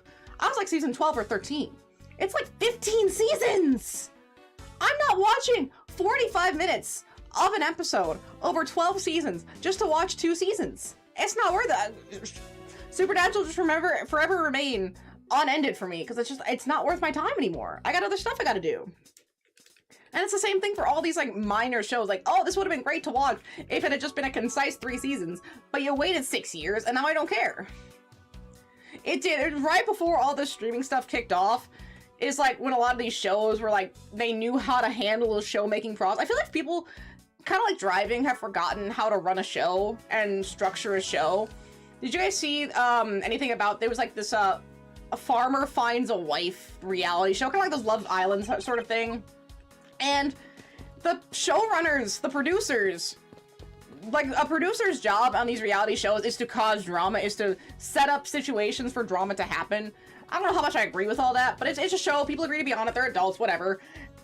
They basically allowed all these men to take 5 women to their houses and put them to work doing chores. And it's like, they didn't even have to send somebody home. Like, there was a few weeks where like, yeah, I don't want to send anyone home, so I'm just gonna not. Yeah, because it's free labor. You got 6 weeks of free labor. And most of these men didn't end up with anybody, or if they did, and then they separated later, because they were basically just giving them chores and hanging out with the boys the whole time. And it's like, you're here to find a partner. Are you not interested? It's like, the showrunner should have been stepping in. Like, there was a complaint among all the women that was like, yeah, we haven't gone on a solo date. We have not spent one-on-one time together. I don't know this man.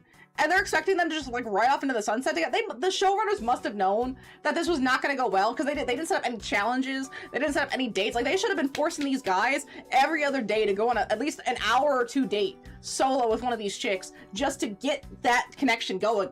And maybe they would have found a wife. Who can say? But they were just like going crazy, like forcing them to chop logs using chainsaws. I've never used a chainsaw. I don't think I'd feel comfortable trying to split a log with a chainsaw that I've never used, while some guy said, oh yeah, you're just a city slicker. Dude, yeah, I've never done it before. What are you talking about? With no protective gear or their hair up, by the way. Insane. Like, he was trying to get people killed. I mean, it'd make great TV if you got someone killed, but they were trying to get people killed, kind of thing. Let's see. I'm going on a rant. I've been still going on so many rants lately. I got a lot to rant about. So much. It's freaking ridiculous out here. Okay, let's see. What about it, Mr. Edgeworth? You know what? You know you want one too. They're great for when you're stressed. That's the stupid stuffed animal, man. Why do I envision stuffed animal abuse when she says that? Alright, let's check the obvious. The glass in the display case door is shattered all over the floor. One show I'm still waiting. Also, you see is X-Files season 9 and 10. We don't talk about. That's exactly how I feel about The Office. I'll watch basically up through season 6 and like the start of season 7 before Michael leaves. The episode Michael leaves, where he gets on the plane, after that I'm done. I've tried multiple times to watch through the last 2 seasons. I can't do it. Everything feels so off, everything feels weird. I know people are like, well, it gives a chance for the rest of the cast to shine because Michael's not the vacuum anymore. No. Michael was the nexus point. He was the reason everything else worked. Because the entire rest of the office was the straight man. They could act kind of weird sometimes, but they needed Michael's weirdness to really juxtapose. After that, it seems like everyone was like in a gas leak. Kind of like that one season of Community. They were going crazy. It just didn't feel right. Like everyone was flanderized after Michael left, because Michael was the lightning rod for the crazy. He's what made everyone still look realistic. Even if it was kind of disproportionate. Holy, let's see. Wait, actually, I think there is something. What's this? A mini captain's hat? A mini captain's hat. Let's go. Yes, I know! It was bad! Like, he wasn't like, oh, I'm just an angry guy, haha. Like some people can do kind of like that angry kind of well, or not intimidating. I always found Will Ferrell's angry kind of like, not sinister, but off-putting. Kind of like how he wasn't kicking and screaming. Like, wow, you're just yelling at a bunch of kids. This isn't funny. This is just kind of unnerving, and I think I need to call the police on this. Like, it looked too real. Like, he does better in adult comedies where he can be a huge asshole. Like, what was that one movie? Was it Superbad? Where he was in the robe? That wasn't Step Brothers. That was separate. I might be thinking of Superbad, but he was that one movie where he's in the robe, and he's kind of a dickhead. Like, that works really well for that kind of anger. Where he's just like the worst person you know. And some of his comedy is okay, but like Step Brothers is fine for the most part. But when he just gets like that angry, it's just not funny. And then the whole like the CEO of Saber stepping down because the guy just wanted her job. His name was like something California, and that was really stupid. Like Robert California. Like, bro, what the fuck is your name? That's so dumb. Like, Michael Scott is a realistic, real person's name. That Jim Halpert, Robert California. Shut the fuck up. Let's see, we sell a lot of these when there's some kind of accident or something. But some people buy them even when nothing's going on. How about it, Mr. Edgeworth? Care to buy one? I sense that this shop is one shopper away from being sued. See, this is a wide selection of souvenirs for sale in these display cases. You know what I suggest? Sorry, but I have no intention of buying souvenirs on this trip. Okay, then how about you buy something for me then, as a present? Dwight's a really good character. Hi, Mona. I really like some of the interactions with all the other characters, like something about Kelly. Like, I don't really like her character, but watching Kelly is never a bad time. Like, she is so unhinged. Like, when she's doing the Halloween episode where she keeps changing her outfit, or, when she's singing the karaoke. Like, she is absolutely unhinged, but it's really fascinating to watch. Let's see, I can't think of a single reason why I would want to buy you anything, but I've had my eye on that pendant for such a long time. Try paying some attention to me when I ask you something and then we'll talk. What are these? Oh, those are our company's completely original line of suitcases. They're practically flying out the door. That's how popular they're. 50% off sale, yeah, right. You should buy one and see how you like it. You won't regret it. Perhaps that's how things work on this flight, but in the real world you try, then you buy. No way, but either way, it doesn't really matter. True, either way, why would anyone buy a suitcase after they boarded the plane? Well, they would buy it because they need it for all their souvenirs. Anyway, see that? Just look at the Captain Ugo head printed on it. Cute company mascot, isn't he? They're painted with a lot of care. Doesn't he look like he's just about to jump out and get you? It's certainly making something jump inside my stomach. Ah, but I guess there's no fooling your refined tastes. You look like you really wanted to get one. I thought I was going to finally make my first sale, but you saw right through it. Glad it's fun though. Never make me try to give you a sales pitch ever again, okay? But I never showed any interest in it to begin with. Teehee, it's really pretty horrible, isn't it? You wanna know something? The suitcase was designed by Miss Rhoda. What? Miss Taniro designed this? Yeah, it was a company-wide contest. Well, it does have a very sharp design sense. Ha, sharp? Like stinky sharp cheddar, maybe. I really have no idea why the bigwigs decided to go with it. It's so blah. Miss Taniro designed this, did she? It's simply not what I would have expected. What? I got attacked by a suitcase? I'm fine. Please watch yourself, Miss Meal. Making a suitcase really roll around has got to be a safety violation. Oh, interesting. One of them had little blocks, but this one doesn't have the blocks. Maybe the blocks are gone for some reason. Here, I'll put it back. See, it's supposed to be on these blocks. Beautiful flowers and a beautiful arrangement. I feel cleansed just by looking at them. Well, you're kind of stepping on a few of them, you know, Mr. Edgeworth. Oh, excuse me.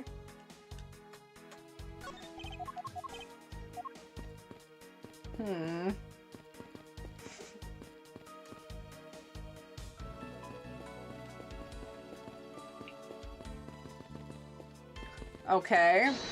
What can we put together then? tiny captain's hat. Where have I seen one of these before? Are these supposed to be together?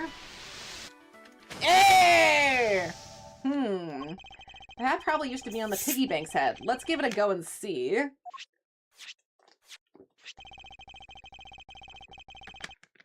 I believe this piggy bank was forcibly removed from this display case. Does this mean that the killer broke the glass to get at it? Really? Don't tell me you don't know what things go on where, go where in the shop. Well, I don't. Miss Rhoda's in charge of this place. So come on, how should I know anything? I sense that further inspection of this display case is needed. Okay, so let's investigate. Let's see.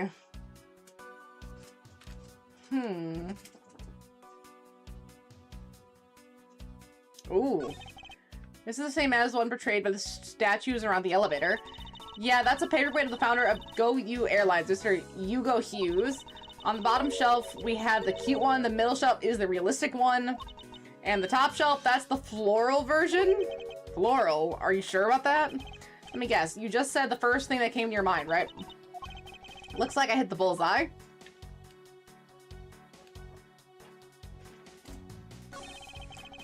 Go You Airlines related books line the shelf. There's related books. The history of Go You Airlines, the future of Go You Airlines, the 7 wonders of Go You, Fight On, Go You Airlines, working name You Go Airlines, You Go You. The titles make it very clear that they won't be making the top sellers anytime soon. I mean, I wouldn't, but people buy Target merch a lot, and I do have a couple Aldi things, like the little Aldi Lego sets that they have. So, people do exist like that. I mean, not for an airline, though. Let's see. Ah, what is it? I touched the glass and I cut my finger. It hurts, Mr. Edgeworth. It hurts. Please tell me you can deal with such a minor cut on your own.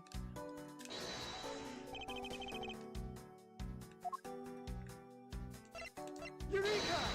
Got it. There's definitely something very unusual about this. About what? If the killer had broken the glass to get at the Captain Ugo Bank, there should be shards of glass inside the case itself. Oh, I see. I guess it'd be like that. However, there's not a single piece of glass inside the display case. Nope. No, there isn't. Which means that the glass was broken from the inside out. Piggy must have fallen over from the turbulence and landed right through the glass. Yeah, that's for sure. There's so much glass all over the floor. I'm willing to bet that this hat was knocked off its head at the time, too. And? Which leads me to believe that the killer took the Captain Ugo Bank from here after the turbulence. She fell asleep? Take your power naps on your own time, Miss Meal, and listen when I'm talking. But the murder occurred before the turbulence, which rules this piggy bank out as the murder weapon. So you mean the bank's not the real murder weapon? It's a fake? Yes, at this point, there is a very real possibility. But then what if when the killer went to take the Captain Ugo, they broke the glass by accident? The display case is locked, so that's highly unlikely. Yeah, but there's one person who could have... Oh? And who would that be? Miss Rhoda, of course. I mean, she's the one in charge of this place, so she has the keys to everything. Miss Rhoda Tenero, huh? And she designed the suitcase. I don't know if it'd be Rhoda. She was a little bit quick to accuse me, but still. The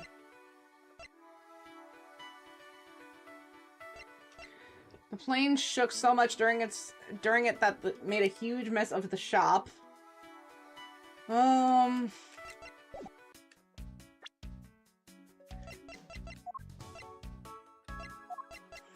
Yeah, we have a lot of information, but we still haven't found that phone. That phone will help a lot. It'll give us a better motive.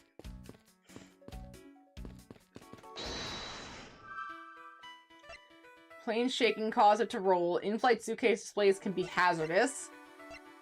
Victim's glasses are broken. Were they broken during his murder?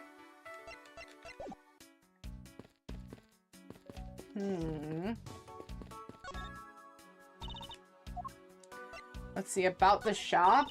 I cut my finger on those bad pieces of glass. Don't blame the glass for something you did to yourself. Just be more careful. Same to you. You're the one walking all over broken glasses. Are you sure you're okay? I'm fine. Any glass I walk on, I crush like this. That's nice. Please be careful on this plate case, okay? Wouldn't want you getting hurt. Compared to the glass around my feet, the inside of the case is nothing to be afraid of. After all, no glass fragments appear to have ended up inside. And I guess even you can tidy up the case, right? Perish the thought! So what do you think about what has happened regarding this case? Oh, I don't know. I think you're the killer, Mr. Edgeworth. I can assure you that I am here in the shop to prove just the opposite. Yeah, but it was me that got you the permission to look around. So don't forget that, okay? I should sue these flight attendants for being so horrible. How am I supposed to thank you properly if you insist on falling asleep? Well, you know what would actually show your thanks? You see that item for sale over there? Sorry, but you're going to have to make do with my words of appreciation. Oh. No, okay, I already checked it. Never mind.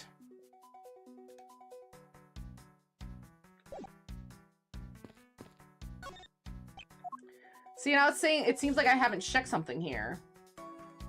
Oh, the door. Seeing as Mia, if I may ask you about this lock, one is in charge of the shop is Miss Rhoda, so she's got the keys to all the display cases. I see. Oh, I bet you want to buy something. You want me to go get the key from her? No, that's alright. Yeah, that's gotta be it. Okay, so there's nothing else I can really check out. I mean, it's gotta be something I can put together. I'm gonna go turbulence and suitcase. Just to see. Okay. Yes, there is definitely something wrong here. What's with the son yelling? Hi, Jeannie. What do you have? What do you have? What are you doing? You're not doing anything. What are you doing? As you tell me, Miss Meal, don't you think there's something strange about these suitcases? Oh, well, sure. They're totally strange, like the color and the such. Yeah. That's not what I'm talking about. Now pay attention. Oh, you're scaring me, Mr. Edgeworth. Sorry. Jaina, what are you doing? Jaina, that's okay. Stop. Don't bother Mona. That's not very nice, Jaina. Leave her alone. Yeah, I see you. Leave her alone. Jaina. Okay, wait. Mona? Mona, come here. Mona. Yeah, Mona, come on. Come on. Yeah, come on. It's okay. Jaina, yeah, you leave her alone. You leave her alone. She's just a Mona. See, these suitcases are lined up a bit too prim and proper. Yeah, they look a bit uptight, don't they? But I guess they take after the creator? Again, that's not what I meant, Miss Meal. Don't you find it unusual that suitcases are the only things undisturbed by the turbulence? Never mind. I'd sooner find the answer myself by inspecting the suitcases. See, upon closer inspection, they really are quite hideous. Yeah. I wonder how Miss Rhoda would have reacted if she'd heard what you just said. Let's see, what's wrong? She makes a good point. It would be wise of me to watch what I say out loud. What's this? You spotted something that's not quite right. What's so unusual about these suitcases?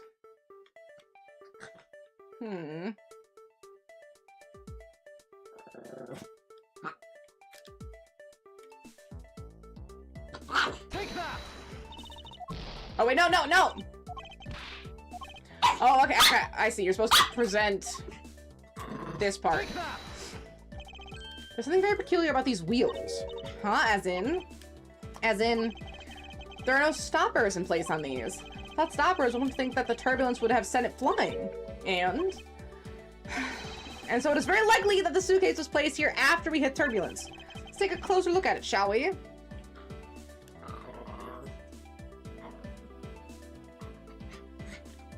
Oh, there's grape juice on this one! What's this? The wheel's completely covered in something. This color and the scent, it appears to be the substance in question is grape juice. But why would there be juice on the wheel of a suitcase?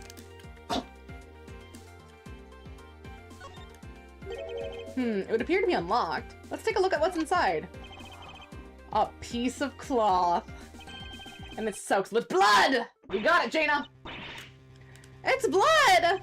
It appears that the suitcase is very strongly tied to our murder after all.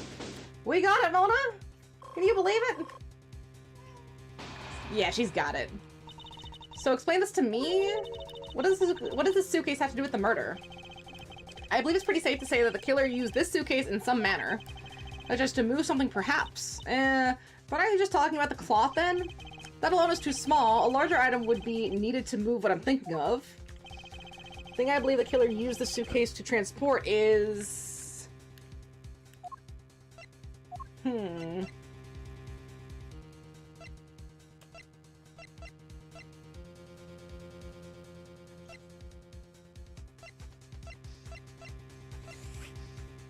Wait.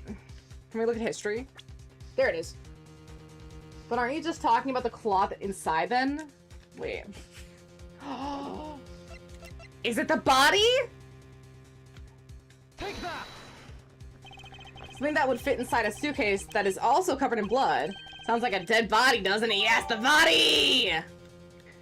Let's see, we got it. Bloody cloth data jotted down in my organizer. But, in light of this, I'd say that Mr. Hicks was moved into the elevator from someplace else. Because didn't Rhoda say that the elevator could also go down to the cargo hold, but only if you have a staff keycard?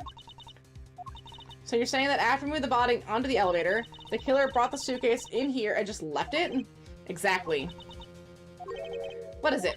Nothing. Just that I was thinking about what Miss Rhoda said about coming here for something. Excuse me, Mr. Edgeworth? Intend to take a break today on the game development. That's good though. You can't just do it raw all at once. Sometimes you do need to take a break and like let your mind rest. You know, if you try to force it, it usually ends up stressing and causing like block.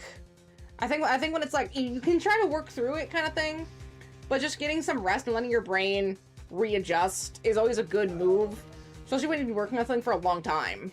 Like a paper or something too. When you're writing a paper, it sucks to try to write it all the way through at once unless you're really in a flow state. Sometimes you do need to like take a break, check a quote, get a snack, watch Jana be really racist toward cats.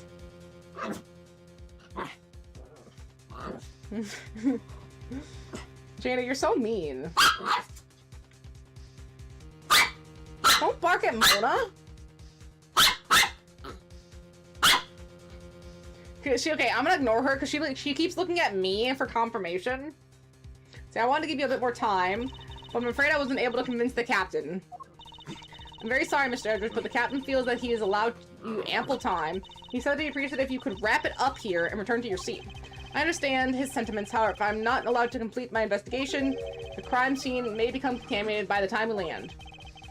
No, can't look at her. No. She wants me to look at her to give her confirmation about what she's doing and back her up, but I'm not doing that. Let's see, if I must stop, then I insist I be allowed to oversee the preservation of the two sites. Under your supervision, of course. Let's see, if you're doing intense mental work, it's good to take a break every few hours. Statistically, it helps performance. I'm currently working on an essay and popping in every now and then and give myself a break as well. See, again, it's good for your brain. Your brain can't focus on something for too long at once. It needs time to, like, relax, readjust, and go back to it. If that's your only condition, then I believe we can accommodate your wishes. See, there she's leaving. Bye, bitch! Let's see, I'm here to assist you in any way I can, Mr. Edgeworth. Sounds like fun! We can camp out and watch over everything together. Cammy Meal is also pretty suspicious, I will say. I concluded the realist crime scene was not in the lounge, and I have enough evidence to prove myself to be innocent of any wrongdoing. And yeah, regarding what Miss Melee... or what Miss Meal reminded me of about Miss Teniro, I can't allow my investigation to end here. The truth must come to light. Neil is the most innocent person in the game for 2 reasons. Don't say because she was asleep! We can't guarantee that! Could all just be an act. A sleepy act. Wait, middle? Oh, we're just in the middle. Okay, so yeah, these... I don't know what I was expecting. I guess I didn't think that these would be short. But these are actually way more... like, orchestrated than I thought. My goodness. See, I know that once we have landed, I'm supposed to let the local police take over. And thanks to Miss Teniro and Miss Meal, I was able to preserve the crime scene. But I just can't shake it. I wasn't able to talk with Miss Teniro in private. So I'm left wondering just what was she up to? Why did she do what she did? There must be a way for me to continue my investigation. I've been expecting you, Miss Miles Edgeworth. Ah! Let's go! Ah! Francisca! I thought you were still in Germany! I go where I am needed! And wherever there are criminals to be caught! Her name is Francisca von Karma. Oh my gosh! I knew it was her, but I wasn't expecting to see her now. Let's see, the daughter of my mentor, Manfred von Karma. She is, like myself, a prosecutor. Let's see, are you heading up this case? It would be a bit of a relief if you are. Don't you try to flatter me, Miles Edgeworth! I'm placing you under arrest! No! What? It's quite frustrating, actually. I'd hoped to expect exactly arrange on you in a different venue.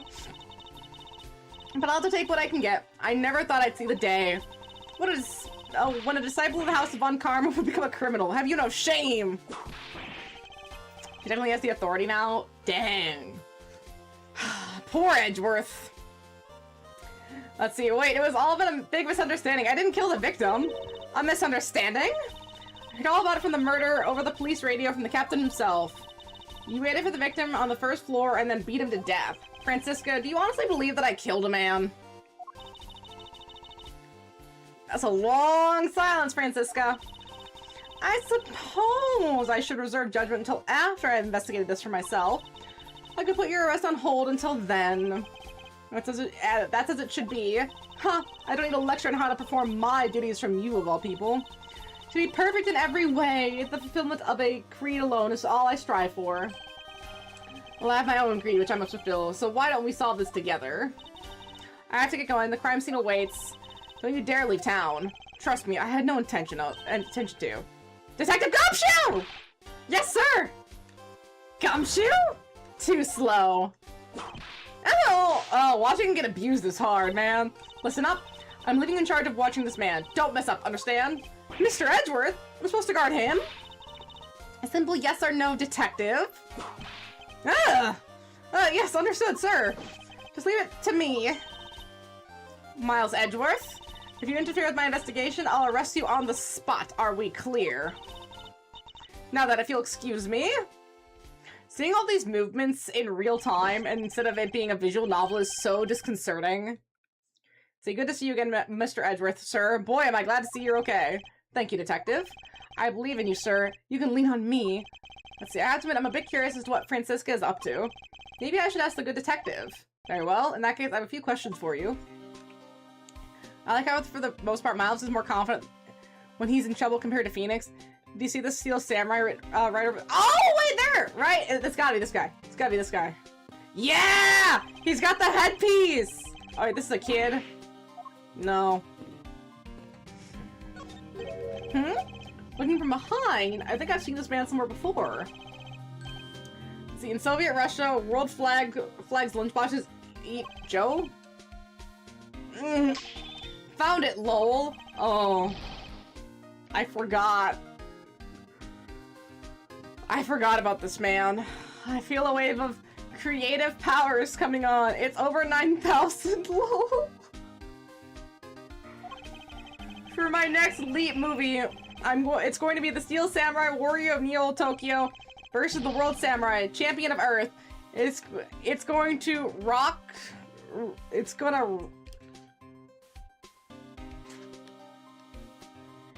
to roxer so many boxers.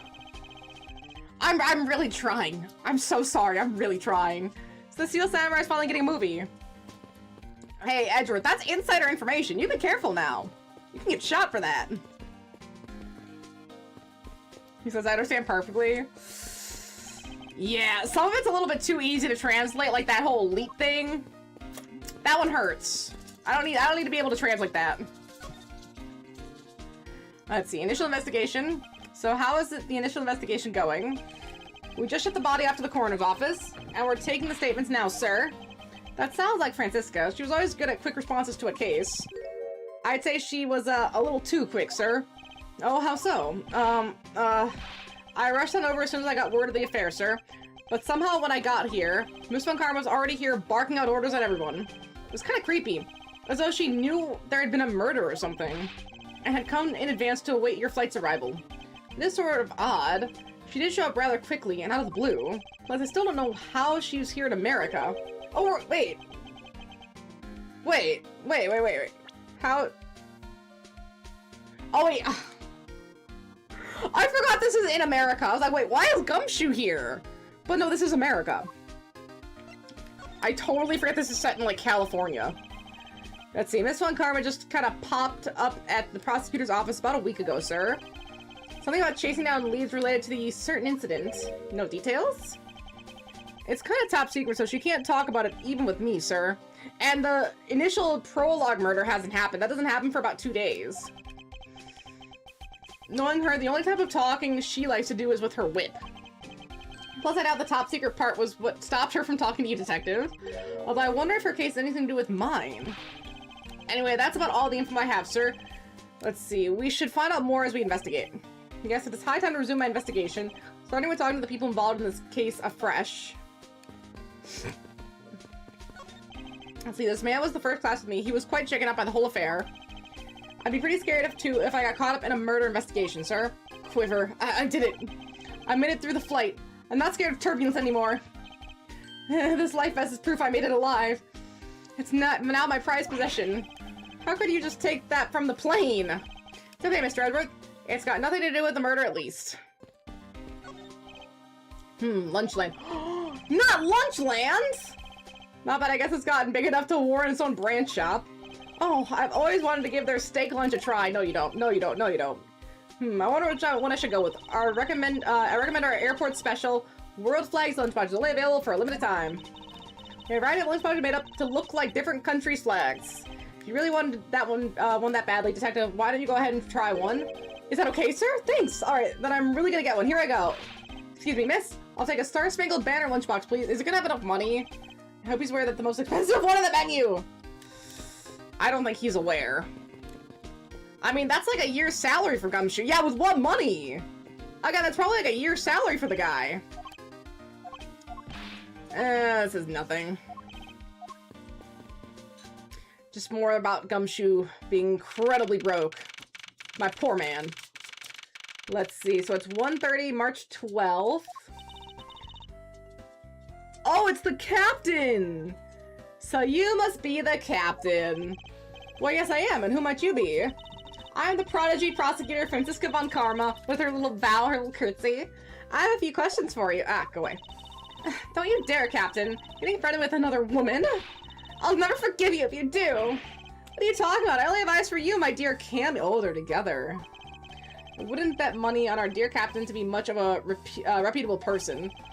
Sure, why don't you want to ask the Captain some questions, sir? He was in the cockpit the entire time. I highly doubt he would know anything of it. Anyway, I'd like to leave this type of witness to Franziska and her whip.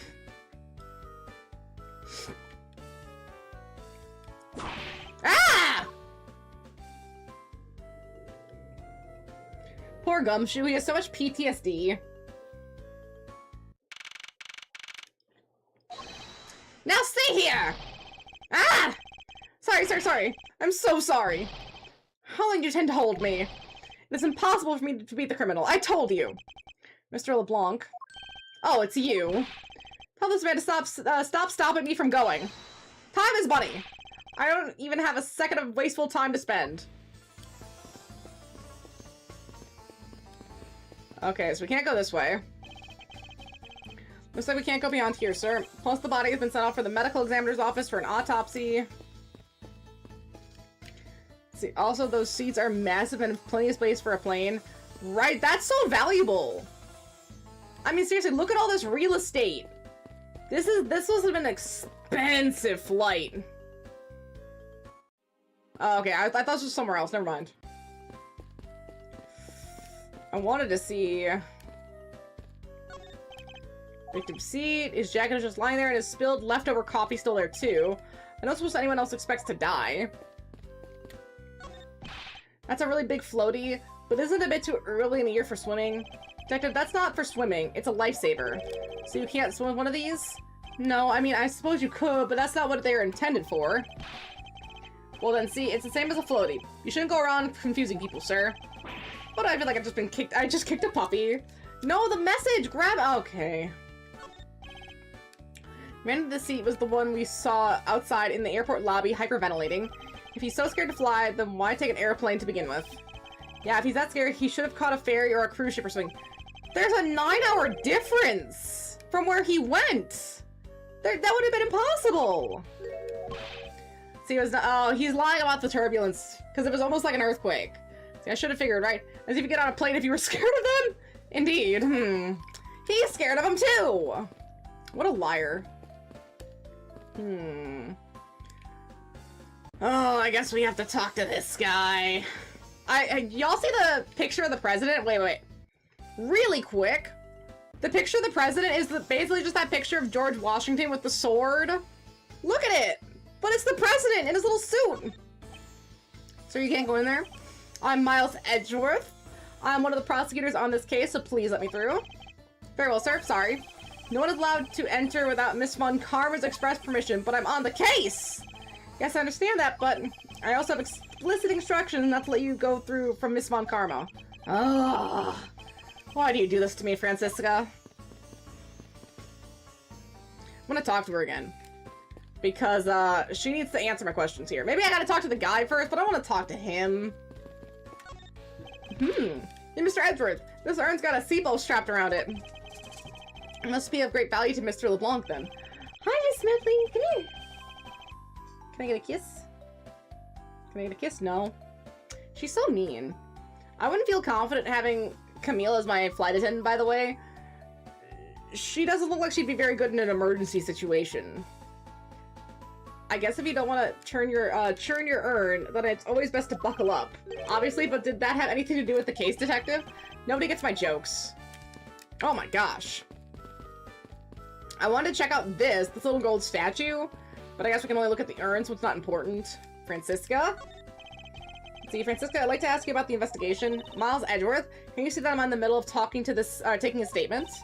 This man is the only captain in title. I'm going to teach him to do his job properly. Let's see. Ow, okay. For now on, I'll keep my focus and take my responsibility seriously. He's really trembling there. It makes him take his job seriously. It's not such a bad thing, is it? Why are you looking at me like that, sir? See, it just seems so suspicious to have one little letter there.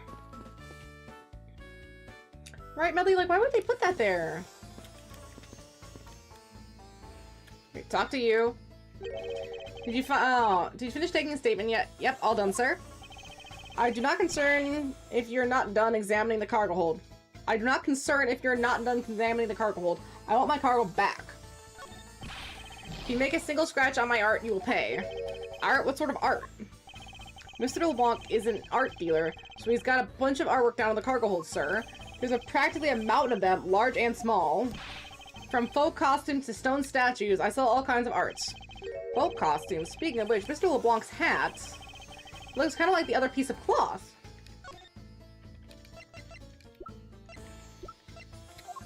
Ooh. Mr. LeBlanc, can you please take a look at this for me? Oh, it's a Bourguignon cloth. As I suspected. Your hat is made of the same material, I suppose. Yes, of course! This fabric is so famous, orders come from all over the seas for more. And this is the cargo you were talking about earlier. No. My cargo this time is much many gigantic. Much many gigantic? Ew. You, detective. When can I have my cargo moved? You can get your cargo back when we're done investigating, pal. The stubbornness of you police! It is no good! And it is no good that attendant refuses to exit the attendant's room too. Wait, the attendant? I wonder if he's talking about Miss Torino. Or Tenero? Let's see, for there to be this much blood on this piece of cloth, was the victim wrapped in it at some point? According to Mr. LeBlanc, this textile is fairly famous. What a waste. I get so sick on airplanes, I think I end up throwing up like 70% of the flights I've ever had. So that must be a pretty severe motion sickness then. It's always so fascinating, like some people just really get very sick on planes, or just through motion in general. The worst I ever have is like when I'm in a car, if I'm not the one driving and I want to read something, like especially a book. I have a hard time reading books, they just kind of give me a headache, but I never get motion sickness. Like I've never been so sick in a car or a plane or a boat that I've thrown up. And I feel like that's something you can't train, right? It's like a genetic condition. There's something about your physiology just hates the motion. Let's see, so what did you mean by that attendant, Mr. LeBlanc? She was taken into the attendant's room for her interview. So are you saying that you couldn't kill someone on a plane because you'd be too busy throwing up? Yeah, motion sickness is just kind of like your eye color, just kind of pure chance. Are you saying you could murder someone because it'd be the perfect alibi? Oh no, I was sick on the plane. I was throwing up the whole time. People see my barf bag. There we go. So it'd be the perfect alibi.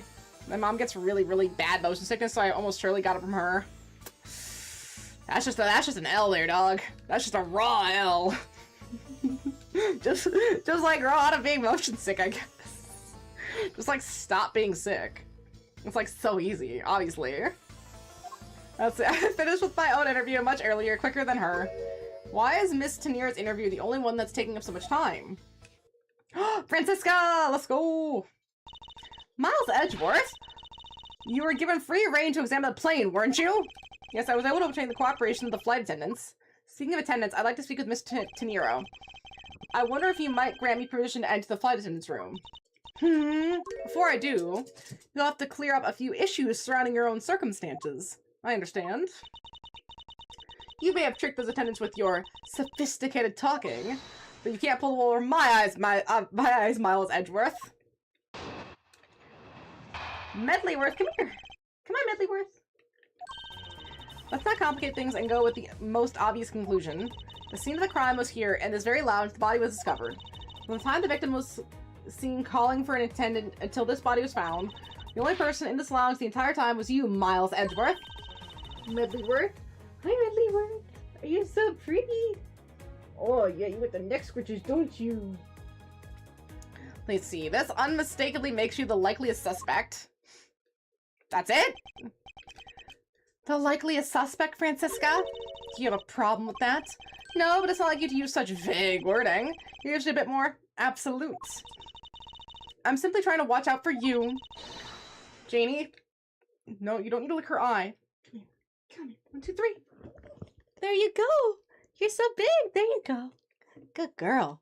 See, or is my kindness too hard for you to comprehend? Thank you, but your leniency is unnecessary, for I will prove my innocence soon enough. If I want to continue my investigation, I'll have to break her line of logic fast. Fast, Janie. You gotta break it fast. It's so cute visiting Francisca here. Let's see. Let's not complicate things and go with the most obvious conclusion. Seeing the crime was here, in this very lounge, the body was discovered. From the time the victim was seen calling for an attendant until the body was found, the only person in this lounge the entire time was you, Miles Edgeworth. No, it wasn't. Well, it's true that I was in the lounge the whole time. That fact alone does not make me the criminal. We'll see about that in the conclusion of this investigation. However, there is one thing that even you must admit at this time. Well, unfortunately, for one person in particular, we're gonna have to throw her under the bus.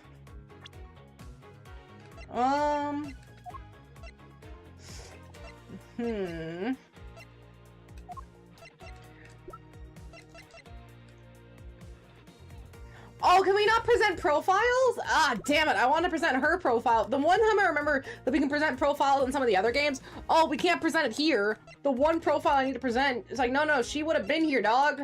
Holy shit. Oh my gosh. Why does she look so spaced out? The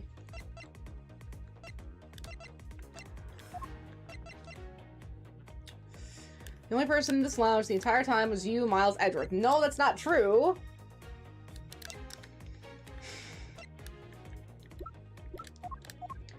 But there's no one piece of evidence that proves that.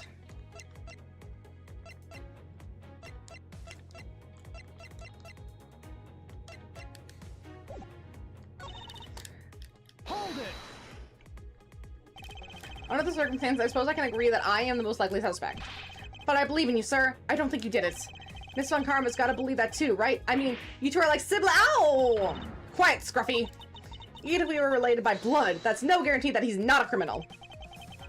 Francisca? I demand to see some proof that you are not the guilty party. Likely a suspect. What a roundabout euphemism. But it would appear that she doesn't know yet. About the new evidence that we acquired and where we acquired it. We'll take care of the gaps in the logic one hole at a time.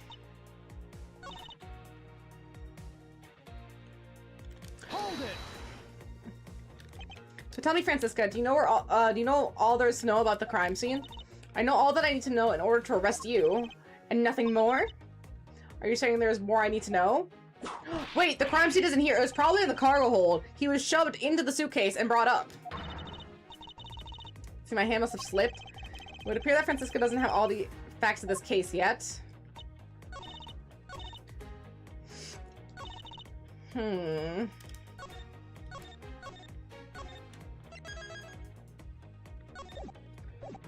Okay, so what if we present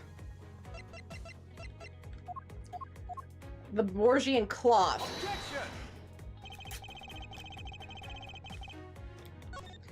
Okay, that's wrong.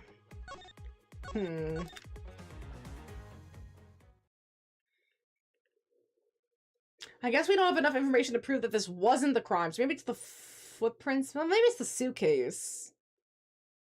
There's a few options. I'm gonna run to the restroom really quick while I think this over. Because there's definitely a few pieces of information that I think could fit for some of these. But I gotta see exactly what they want me to do. Maybe it's the suitcase with a little stain on it. And then that'll lead into the cloth. Because sometimes you can pick like one or the other and they both work because they connect. But sometimes you have to be real specific. Okay, excuse me, Paparinos. I'm gonna run the restroom really quick. You guys just be good and stay there. Like little angels.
Hi, puppies. Hi, puppies. No, you're okay. You just sit, puppies. I think I decided to leave a starter lore plan of the game. Okay, you have a starter lore plan? That's still pretty solid. And if that's the most you work on it, just, you know, just workshopping small things is pretty solid. This was coming off anyway. This is so annoying me. Let me see. Ah, yes, it's one disc. Ooh. I'm sorry, I'm getting so distracted. Oh, that's so dark. I can't. It has a second cover. I'm just trying to see if it gave me anything because I actually didn't know anything about the lore of this. But, oh, shoot.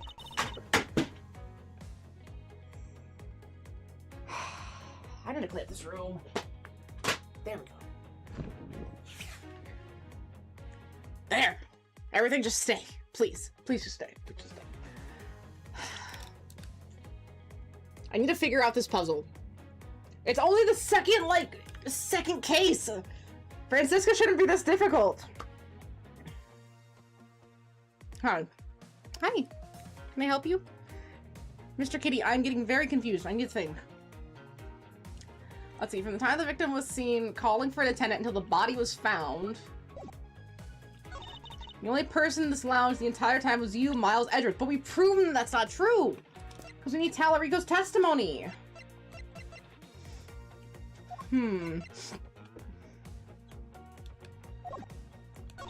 Okay, but maybe... See, the crime was here. Let's try the case. Okay, that was right. Yeah, sick. But the clause should have worked. It appeared that you did not have all the information needed after all. And what does that mean?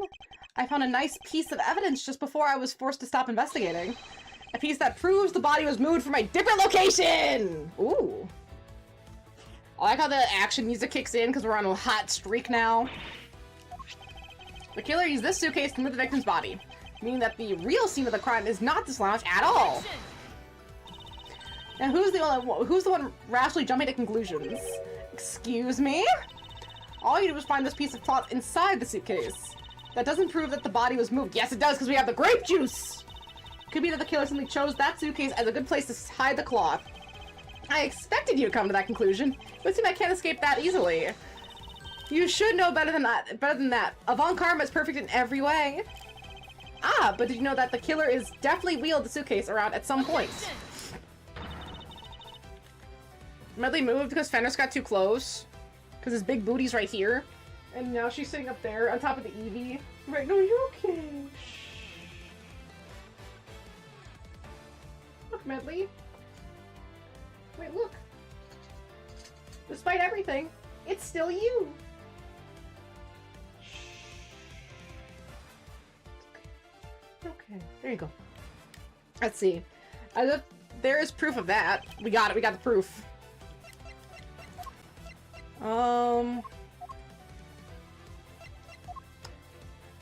Present the suitcase? The spilled grape juice in front of the elevator? Yes, and I'd like to draw your attention to this area here. This is the, what is the evidence that proves the killer dragged the suitcase through here? The drag marks? Take that! This mark here, wouldn't you say it looks like, suspiciously like tracks from two wheels? I suppose. But there is also grape juice residue on the wheels of the suitcase.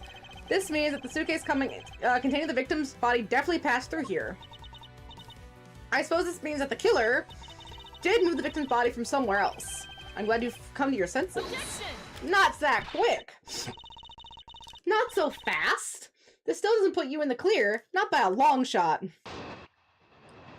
Let's see. You prepared yourself and acquired the piggy bank before the plane hit the turbulence. And then you waited for the victim in the lounge, where you beat him to death. Then, while you were in the elevator with the victim's body stuffed in the suitcase, the plane hit that patch of turbulence and out flew the body from within the suitcase. What? Wait, what? You prepared yourself and acquired the piggy bank before the plane hit the turbulence. Why would he need the piggy bank specifically? Wouldn't that be harder to get? And then you waited for the victim in the lounge where you beat him to death. Why? Motive? And then while you were in the elevator with the victim's body stuffed in the suitcase. Wait. You waited for the victim in the lounge. So on this level, you beat him to death, and then you put him in the suitcase. The plane hit a patch of turbulence, and out flew the body from within the suitcase. With no way out, you hastily put the suitcase back where you had taken it from. But if he was in the elevator... None of this makes any sense! This isn't logic, this is insanity! Why would... Okay.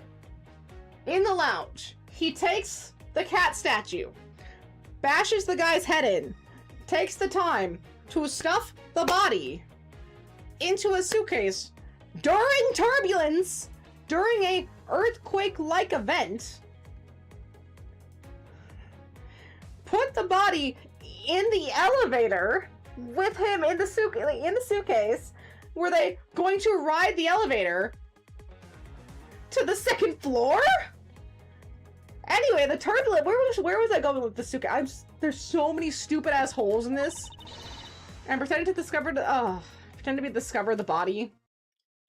If the turbulence didn't kill him, and that was the real answer, it would at least make more sense than whatever her logic is currently, because her logic is insane. This logic makes no sense. I am twisting my head around to try to figure out what she means. Not a bad bit of... That's horrible logic! None of that is what any natural person would do in a situation like this. That is crazy. See, just what are you insinuating? That I will show you exactly how flawed your logic is. No matter how strong of a face you put on, not even you can hide your fears from me. I'll expose the flaws in our logic in one fell swoop. So ideas people in the world use equipment to fight known as a resonance gear, or it might change that. The gear grants the user access to power that developed on the person according to their personality. The classes are based on the personality of the character. However, the big bad or some other bad discovered that an immense emotional state can morph the resonance in a sort of negative way and try to force mutations into people. I'm so sorry, correct me if I'm wrong, but I don't know much about this lore. Isn't that essentially My Little Pony? Where everyone gets, like, their special little tattoos that shows them their personality, and then there's, like, a bad guy that's, like, trying to do something bad with the ponies. I don't know much about it. That just sounds like the intro stuff for My Little Pony. I don't know why. It's like the first thing that went in my brain. It's just some My Little Pony stuff. That's probably wrong, though. See, I don't even know where to start with Francisca's testimony. It's actually what we got here. I mean, I don't know. You can't even reinvent the wheel. Could you really reinvent what has caused an entire generation of men in fedoras to go crazy? I don't know if you can create the next big My Little Pony. I haven't either, so I wouldn't know. I just know, like, enough about, like, their little tattoos and stuff, but that's kind of it. My sister actually likes the show. I've never seen anything, but it was on at home. It's pretty solid, I guess. That's what I've heard. I really don't know enough about it. Like, seriously, Francisco, why would I do any of this? What would be the point? Hold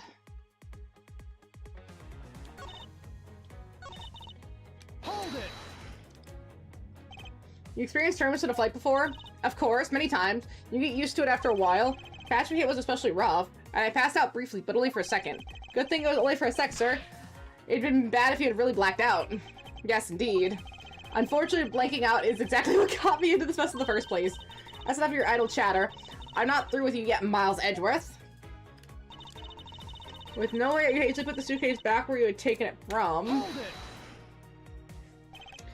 it! If it really were a criminal, do you really think I'd be so easily caught? You're certainly in the middle of being caught right now. Ah! I have to find a contradiction fast, or I won't have much of my own hide left to save. I'd say you're looking rather caught right now. And I'll tell you exactly what you did after that. You loitered around in the lounge.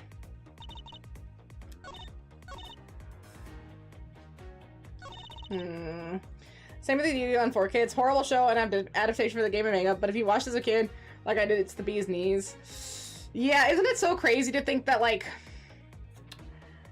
I don't know, that the Yu-Gi-Oh! Censorship is not... How do I put this? Like, I don't like the censorship, but it is so funny that people really think that's like, oh, Yu-Gi-Oh! The anime is really bad. They had, like, lollipops and stuff, and there was, like, they just, like, did finger guns. Why'd they do that? That's so stupid. Why did the anime do that? It's like, dude, it was the American censorship. It's not that the show is bad.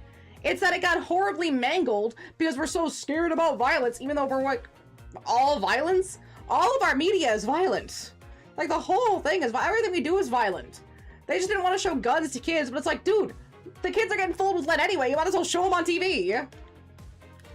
Ridiculous. And especially with the cigarette thing, in America too, 70s, 80s, 90s, you don't think all adults were smoking it up? I have at least like 2 or 3 family members I can think of off the top of my head that had major or at least long-term smoking problems because of the amount they smoked. It's not something that is taken lightly now, but was massively taken lightly back then. I feel like to rethink my whole plan. Yeah.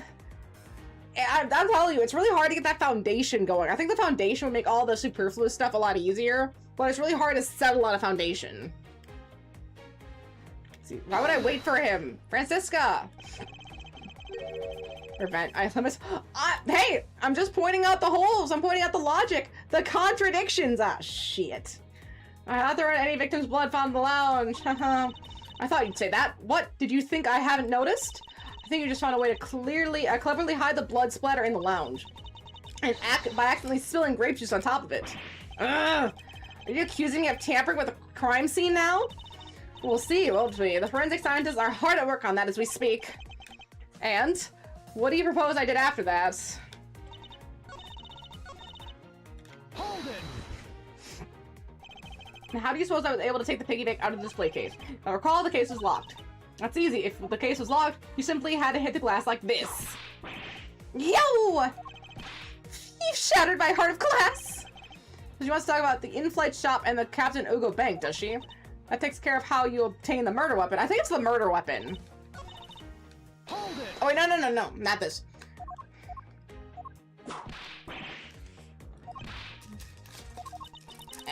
All this plastic, wait. I thought the plastic smelled more dusty than it does. I feel like I smell dust. Let's see, present. Gosh, the stuff is... So you're not saving up anymore then! That's 4,000! Down the drain! Well, down the fiery hole, apparently. Have you finally, lost hope in Twitch? And have given up saving up?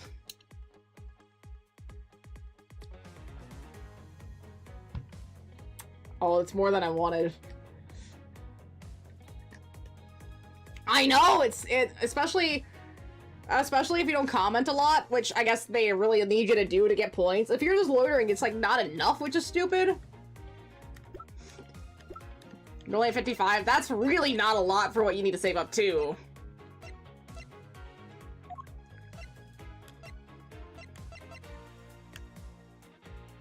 $231K. Oh. Yeah, that is a stark difference. 1 second here. This is gonna be a problem. Fuck. Ah.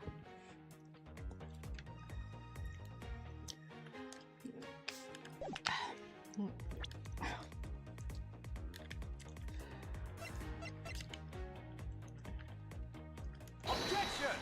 Got her.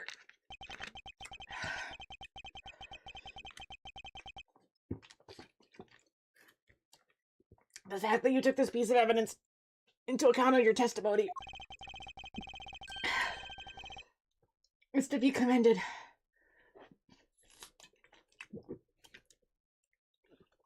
Your legal prowess is certainly something to be feared.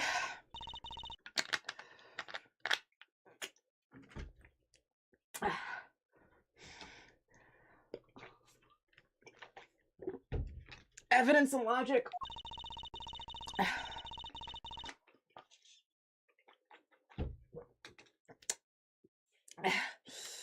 Essential tools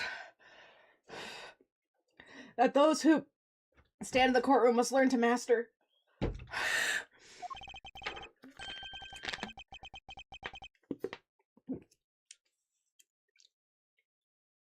But what if there was a fake piece of evidence thrown into the mix? A fake? This Captain Bank. Shit.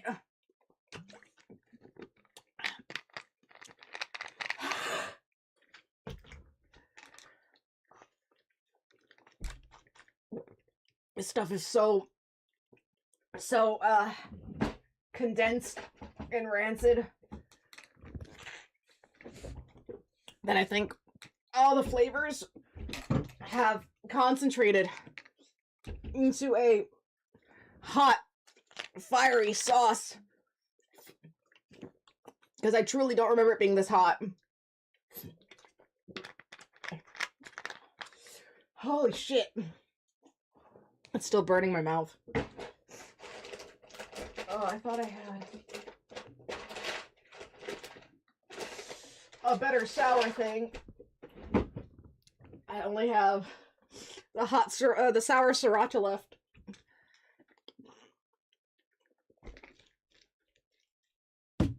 I'm gonna need to give that a second because I can't even talk. Let's see, it's a fake. It's not the real murder weapon. What? The time when the bank was taken from the shop is important. It was after the turbulence had occurred. Ugh.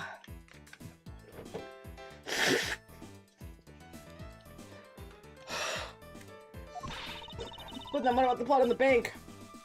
What do you make of it? I assume it was that after the killer fabricated this weapon. After the murder. Looking at it this way, the killer basically did 3 things after the turbulence.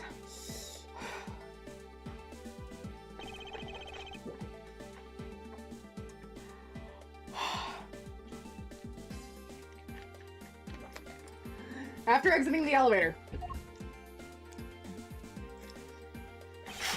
the killer brought the suitcase to the shop and left it there.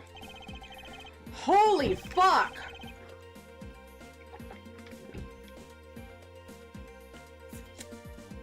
You know, I was trying to think of something like really, really awesome and nice to do for the 100 streams. Like, what could I offer? Well, what could I offer that is something I could do that would be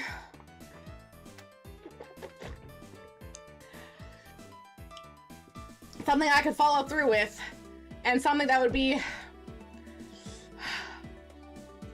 like something people would kind of like or have. And I was like, what could it be? And the only thing I could come up with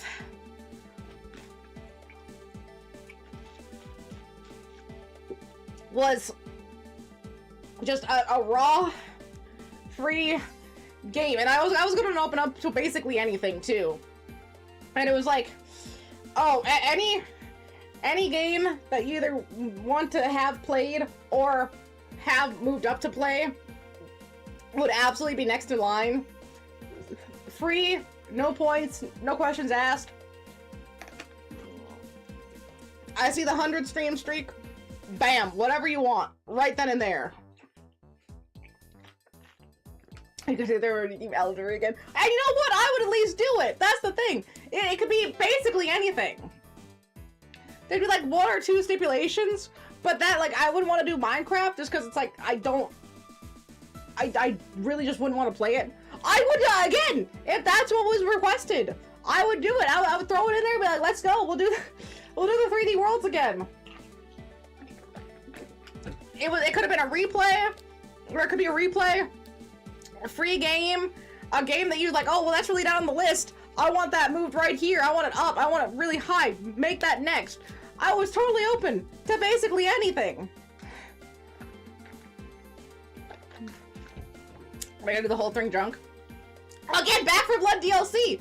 I would do it. That I would 100%. If that was the request, I would do it. But now I feel like reconsidering. Because I got sour, I got beans, and I got hot all back to back. That just feels a little cruel. Especially in a game where I gotta talk so much. Because there's no voice acting. Even though I am probably struggling horribly. My mouth still burns. I'm really trying here. Because I gotta still try to talk through this. Okay. The killer then proceeded to pick up the bank from from off the floor. I would have been open to anything. Even if it's a game I would have had to buy, I would have gone out and bought it. I would have picked, like, oh, okay, I have it ordered. It'll be the next game whenever it comes in. I would have ordered it. I would have done what I needed to do. PSN, whatever it takes. But now I feel so pained, betrayed, all at once. Wait. There we go.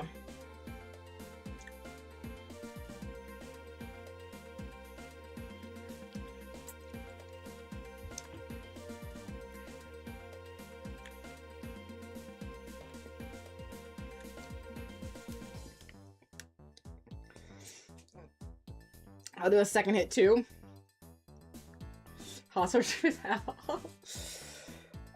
Hey, if that's what needs to happen, I might need to get a different sauce. Because I'm not even kidding. Look at how viscous and dark it is. It's all the, like, sauce. There's no oil left. I might need to add oil into this or something. Maybe like vinegar to thin it out. I don't know. But it's so, this is all the I wasn't thinking about shaking it. I probably should have been shaking it the whole time. It's all just the concentrated stuff right at the bottom. That's all that's left. It's so concentrated. It's awful.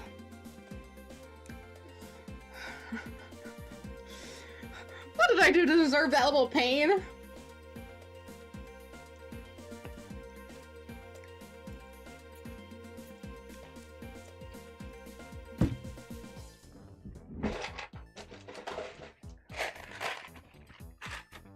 Oh gosh, let's see.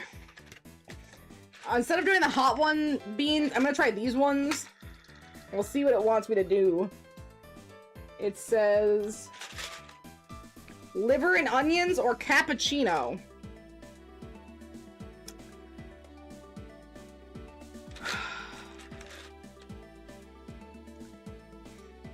Medley, which one is it? Which one's the safe one?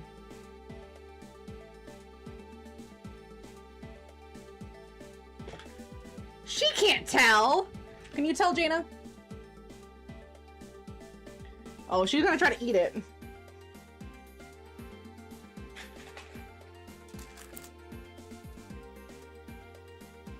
Can dogs have jelly beans? I don't think they can, right? Can dogs have jelly beans? No, they shouldn't eat jelly beans. Never mind. No one can have jelly beans except me.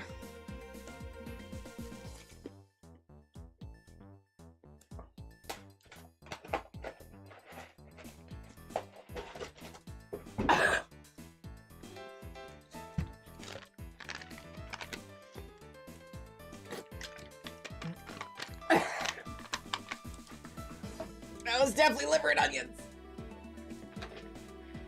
Ugh.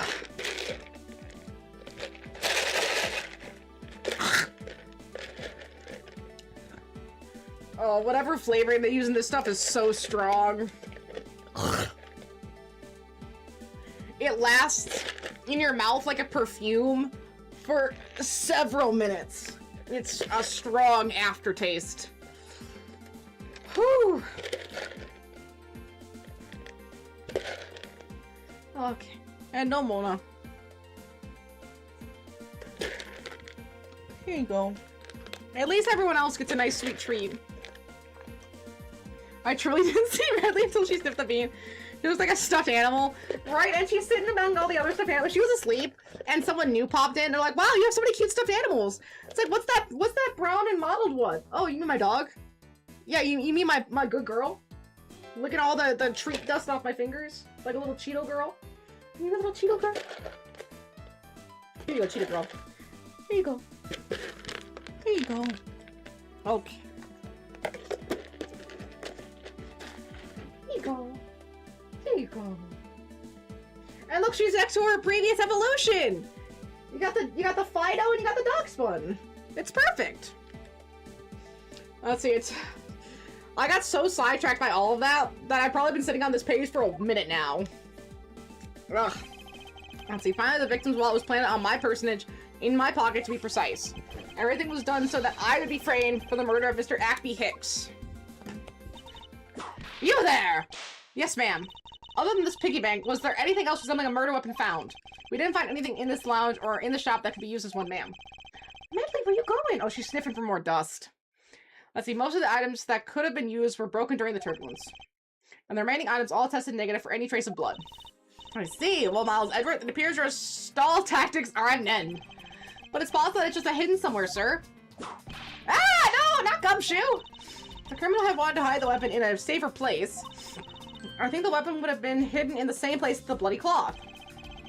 Exactly what I was thinking. If the cloth was hidden inside of the suitcase, it signals to me that the killer had not prepared a more secure place to hide the evidence. Wait, I know. Which means that the real murderer weapon is either still in the murderer's personage, or is still at the real crime scene. There's one more possibility, and that would be that the piggy bank is in fact the real weapon, but didn't we just... Let me finish! The killer took the bank out from the display case before the turbulence by opening the lock on the display case door. But then how would the glass have broken? Because it broke from the inside! At the same time, the glass pane on the door was broken. I say that a perfectly reasonable line of questioning, wouldn't you? Let's see, so that means that the killer had the key to the display case. Francisca, the person you're talking about, Not so fast, I'm not finished. First I'm talking about also committed another sin. She took the captain and granting permission to conduct your investigation. Yes, it is a sin of lying! Speaking of, my mouth still burns, by the way. I can still feel it tingling. I'm just trying to push through it. Let's see, speaking of which, I recall that you also wish to speak with her. Yes, very well, permission granted, but only if I can sit into your interrogation. We understand each other? I have no intention of interrogating her, but you are welcome to accompany me if you so wish. Miss Tenero is in the flight attendant's room. Let's move. Oh, there you go, little girl. Are you so curled up? Here, move this away. No, you're okay. Shh. There you go. There you are. Oh, I like that she curls herself around the little Eevee head. Is that nice and comfy? Oh, look at how comfy you are. Maybe I gotta put more stuffed animals on this side so Jaina has more, like, resting spots. Let's see, so you're the one that poked around inside this plane without the captain's permission. Deviating from the flight attendant's manual is very unbecoming, you know. What were you hoping to accomplish by doing that? Miss Tenero? Mr. Edgeworth, you're here too! Can you please help us and shed some light on why you did what you did? Alright. No, is she the model for the professional style too? Wait. Okay, that goes out. What's this way?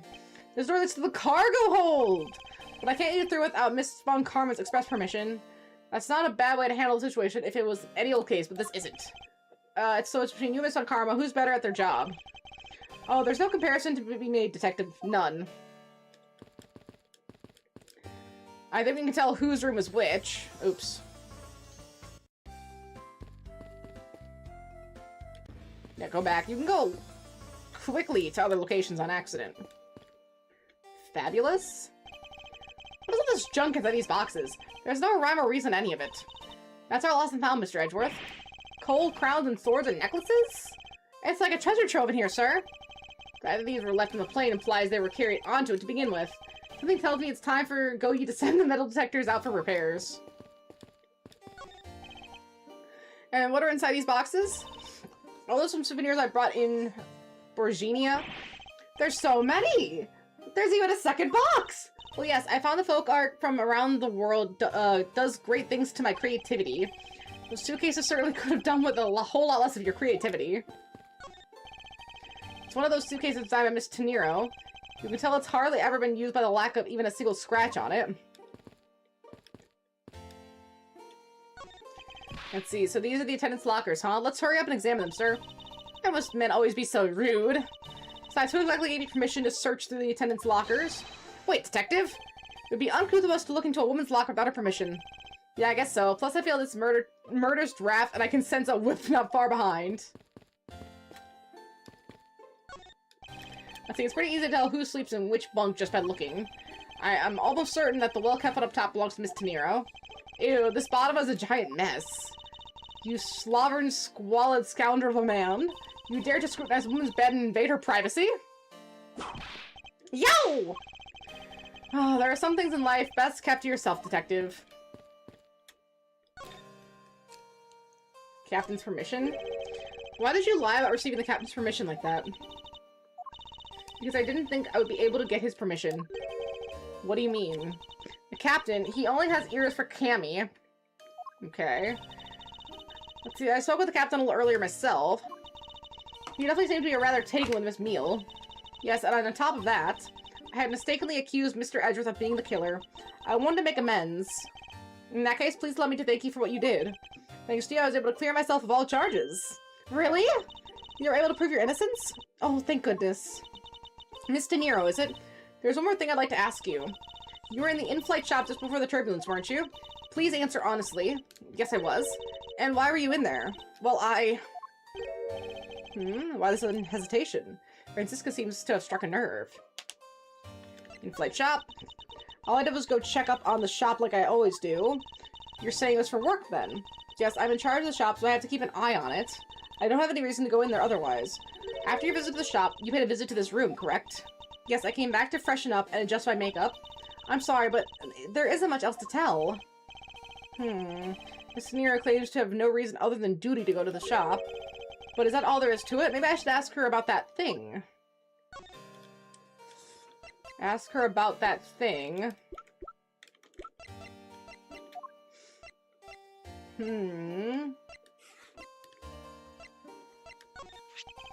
Let's see, could you please take a look at this for me, Mr. Nero? Oh, that suitcase. Yes, about the suitcase. You're the one who designed it, correct? I think I figured out something else. I figured something else out about it too.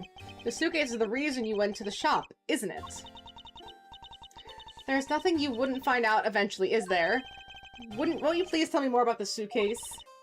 Yes, I was interested in seeing how the suitcase I had designed were selling. I know that as a service professional, I'm not supposed to care, but I really wanted to know. And I was glad to see that it was the last one there. Oh, the last one, you say? The last one there? See, so you're saying, Miss Tenero, that the suitcase in question was the last one. Yes, they're just so popular, they're practically flying off the shelves. It's not exactly the impression I got. With the 50% off sign, absolutely not. The one in the shop is most definitely the last one. Well, we're currently looking at the suitcase. Really? Then I guess we sold out of all of them. Thank you very much for taking the last one. I didn't say anything about buying it! Then say you'll buy it. I'm sorry, I can't. But why? I think it's great, go great with your complexion, Mr. Edgeworth. It really suits you. I guarantee it personally as a service professional. Well, that's... How should I put this? It's hideous. What? Maybe that's a bit too direct. Moving on, my issue with the suitcase isn't the design, it's the number of them remaining. Remaining? Let's see, there were 2 suitcases in the in-flight shop when I investigated it. 2? But that's impossible! I'm sure there was only 1. Looks like your story has generated quite the contradiction. When I left the shop, I'm positive there was only 1 suitcase left. Something is amiss here. What could the meaning of this inconsistency be? By the way, Miss Tenero. Let's see, is this one of those suitcases? What is one of those suitcases doing here? That's... I thought you said there was only 1 left. That one is, it's mine. I've used this for a very long time now, but it's pristine. And $1,200! She's used it for a long time, I think not. Miss Tenero, I'd appreciate if you wouldn't lie to me. Excuse me? I don't believe for even 1 second that you've used this for a very long time.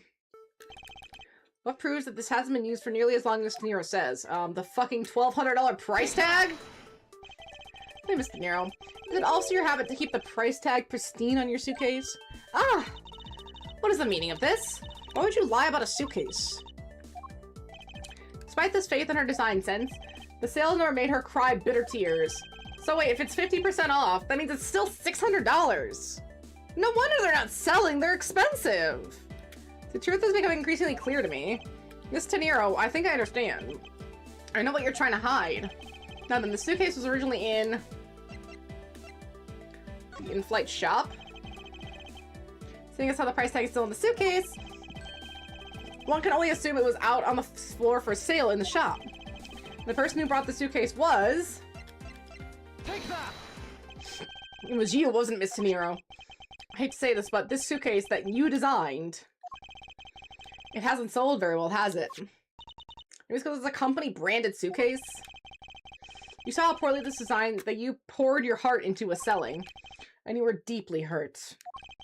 That's why you wanted to make it look like it was selling by buying it yourself. Isn't that right? Then the reason you went to the shop and came back here was... I'm sorry. All I really have is my job. I was overjoyed when my design was chosen. I thought that maybe I'd finally accomplished something. But the suitcase didn't sell. Oops. It's because of the design, isn't it? All because it, as you put it, hideous. I can't say they chose a great place in which to sell them, either. We aren't selling a single one, and they were just sitting there collecting dust. I felt so bad seeing them there day in and day out. So I decided to buy one for every flight I worked. You buy one every single time you work a flight? I see, so in order to keep your resolution, you went and bought one today as well. Yes. $1,200! Wait, wouldn't it be 50% off? Here's my receipt for that purchase. The receipt is clearly stamped 5:40 a.m. There's still a bunch of them left unsold. They're planning to scrap the remaining ones at the end of the flight. Miss Tenero, where are the other suitcases? They should all be down in the cargo hold. The suitcase the killer used could very well have come from the cargo hold. Mr. Edgeworth, you don't think the killer used one of my suitcases too? Yes, I do. The killer used one of your beloved suitcases to move the victim's body. Oh, how could they? Those suitcases are meant to be faithful partners to our passengers on their trips. That's all I ever wished for them to be. Miss De Niro, is there any other way to get to the cargo hold other than the elevator? The only other way is just through the door there. And what about security? That door has no special lock installed because, just to enter this room, you need a special key card that only crew members have access to. Which means the culprit is someone who can enter this room, eliminate the passengers, and leaving only crew members as potential suspects. I can't believe it! Yes, Francisca? Going on these wild goose chases. You're a disgrace to the Mon Karma name. And what do you mean by that? The suitcase came from the cargo hold. That fact alone tells us the whole story. Yes, which is why I said the culprit must be a crew member who used their key card. Miles Edgeworth? Medleyworth? Medleyworth! Where are you going, Medleyworth? Oh, she has to leave. Follow her own path. Her own big booty path. Let's see, you're proposing that the killer rode the elevator from the cargo hold, correct? Yes, that's the only realistic possibility. The other attendant, Miss Meal, I asked her earlier, and she had this to say. Francisca got the information out of Miss Meal? In order to make the elevator go down to the cargo hold, a different key card is required. A different one. Yes, and the only person who has that key card in particular is you, Miss Rhoda De Niro, and only you. Ah! Damn, poor Rhoda catching strays out here. What, is this true, Miss De Niro? Yes, I keep the key card in my locker at all times. Can you please show us that card right now? Yes, hold on. I know, it's so grunty. Ah, I don't believe it! What's wrong? The key card, it's gone! Haha, very clever. Pretending that your card was stolen when in fact you're just been trying to hide it from us. You really thought this through. Wait, it's not like that. You can tell us all about it, what it's like down at the station. Officer, arrest this woman. Yes, ma'am. Mr. Edgeworth? Miss Janeworth? Oh, yeah. Bye, Rhoda. What's wrong? There's disbelief written all over your face. Francisca, I know that you're the lead investigator on this case. However, hold it! Don't even think about wasting any more of my time. You know the rules as well as I do. Evidence speaks louder than words. Even if this isn't a courtroom, the basics tenet still applies. I intend to investigate the cargo hold now. What will you do, Miles Edgeworth? I intend to do likewise. Yes. Oh, Miss Medleyworth. You really like that Eevee, don't you? You really like sitting up all prim and proper on that Eevee. Good girl. So it looks like we have a beginning and a ladder, and then sometimes a middle. I guess the beginning and ladder was just for the prologue.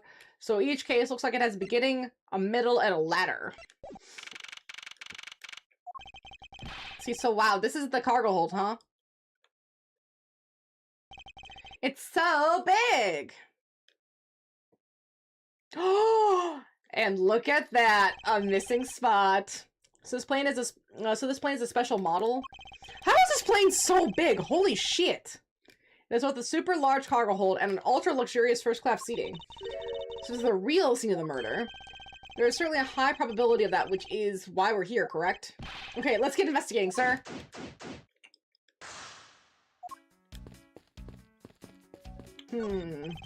All sorts of boxes are piled up here. This one says flammable, and this one says pharmaceuticals. This one says for exorcism use only. Just what kind of operation is this airline running? Hey, what's with this suitcase, pal? It's what the victim checked in, sir. This suitcase belonged to Mr. Hicks. I don't think he'd mind if we took a closer look.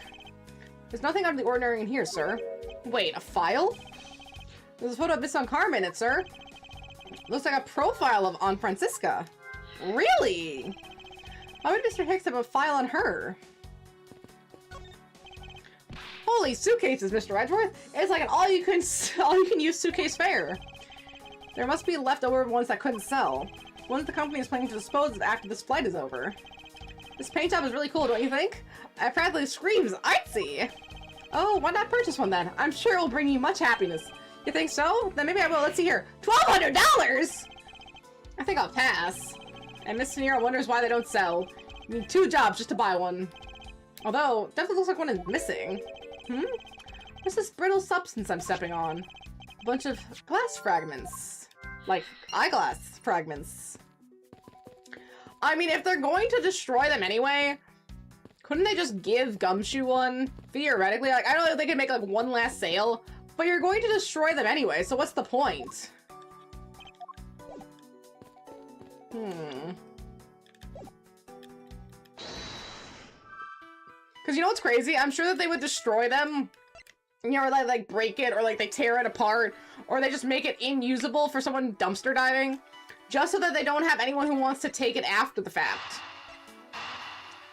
I always hate when places do that. You see it a lot with, like, luxury brands, where they'd rather destroy product than let someone get, like, it for a deal, or get it used, or in the trash.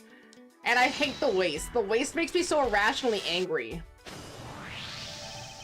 Like, hey, I'm sorry you overproduce and people don't like your design, but that doesn't give you a right to destroy it. We should have stronger laws about, like, what you can do with product that's not selling. Unless it's so absolutely expired that it's bad. If you're just throwing out good product that isn't expired because it's not selling, that should have to go somewhere else. I mean, like, one of those bin locations where people dig through the bins to try to find stuff, it should have to go to those kind of places in good working condition. You shouldn't be able to just destroy it and throw it out. Let's see, I think we can safely conclude the fragments are from a pair of glasses, and the victim was wearing a pair of broken glasses. Exactly what I was thinking. I'm sure the shards would match up perfectly with the remnants of this glass lenses. Ergo, the victim was here just as I suspected. And not just like the outlet stores, because places will make crappier products at outlets. Like, oh no, this is our regular product. It's just is getting discontinued, so we sent it here. They just make shittier versions of their stuff, so they don't have to spend as much money, and you think you're getting a deal. It's all a scam. It's all a grift. Let's see, the real scene of the crime was here, wasn't it, sir? Isn't that what I've been saying for a while now? Oh, is it? I didn't know that. Perhaps it's a bit early to draw that conclusion. However, I believe that probability has just skyrocketed considerably. See, all that's left is to find the murder weapon.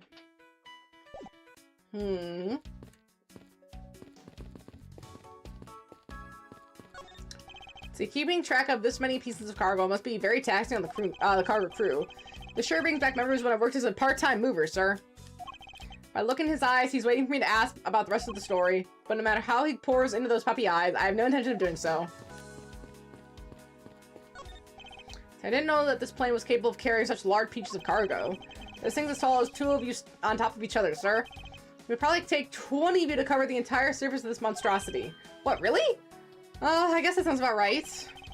There's really no need to take this throwaway estimate seriously, detective. Ooh, I just love pushing the buttons on elevators and crosswalk signals. Hey, you should give it a try, sir. Go on, push it! The elevator's currently stopped at the first floor, detective. It can't move. Oh, yeah. I guess nothing would happen if you pushed it now. But nothing would happen normally anyway without the special key card. Well, the door in the attendance room and the door elevator control panels require a key card, which means which makes it possible for a passenger to come down here.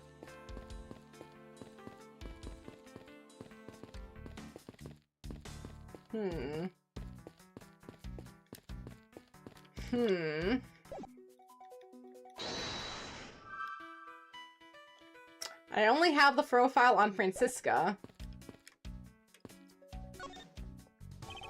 So you arrived at the scene of the crime before Detective Gumshoe, correct? And you immediately began to direct the investigation. It seems to me that you were already here at this airport for something besides the murder. Yes, I was. Why at this airport? I've been following a very large and involved government-level international crime. But it's much too large for one person to take on alone. So it was decided that I should form a joint investigation with Interpol. Interpol is involved. It's a top secret organization, so I really can't tell you any more than I already have.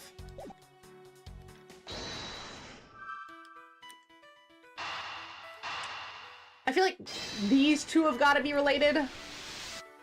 Yeah! Now, why would Mr. Hicks have document profiling Francisca? Oh, I know. I bet he's a big fan of Miss Von Karma, sir. Francisca said that she had come to this airport as part of an Interpol investigation.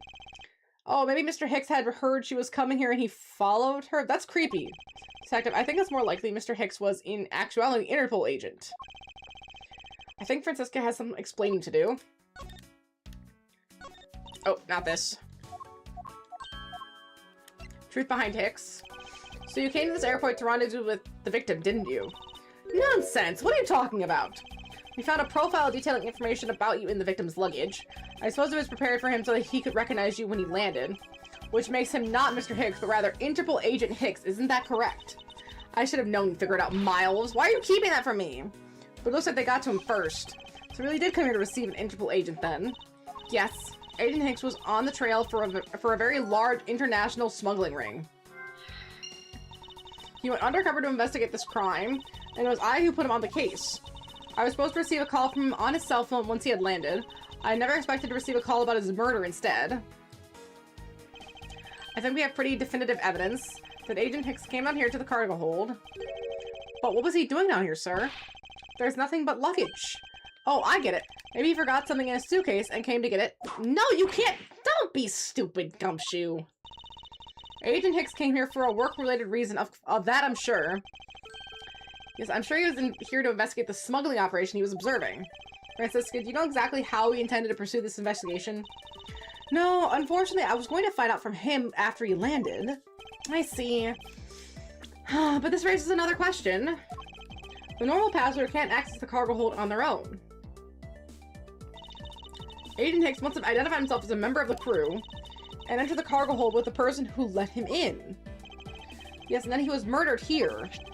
These glass fragments and his broken glasses are testament to that. And then the killer put Agent Hicks into one of the spare suitcases and they entered the elevator, but while they were riding it up, the plane hit the patch of turbulence. Because of the intense shaking, the suitcase popped open and Agent Hicks' body flew out. At the same time, his wallet fell out of his pocket, spilling its contents everywhere. Which explains why there was money scattered all over the elevator floor. What kind of turbulence was this? And do these suitcases not close? I think it's pretty easy to say who the culprit is at this stage. What, really, sir? I know what you're thinking, Miles Edgeworth. But the killer can be none other than Miss Rhoda Tenero. Can it, though? Definitive evidence. It was a crew member. Any of them could have shown Agent Hicks to the cargo hold. But the point to keep in mind is the key card that allows the elevator to come down here. The only person with such a high-level access is Miss Rhoda Tenero. I said it's a pretty decisive piece of evidence, wouldn't you? It's like 3 pieces of testimony. Ooh, that's not a lot! I know what she's trying to say, but I'm not certain it's as simple as that. I wonder where in the timeline this is. Because we have Ace Attorney 1, 2, and 3. And each one of those happens about over a year.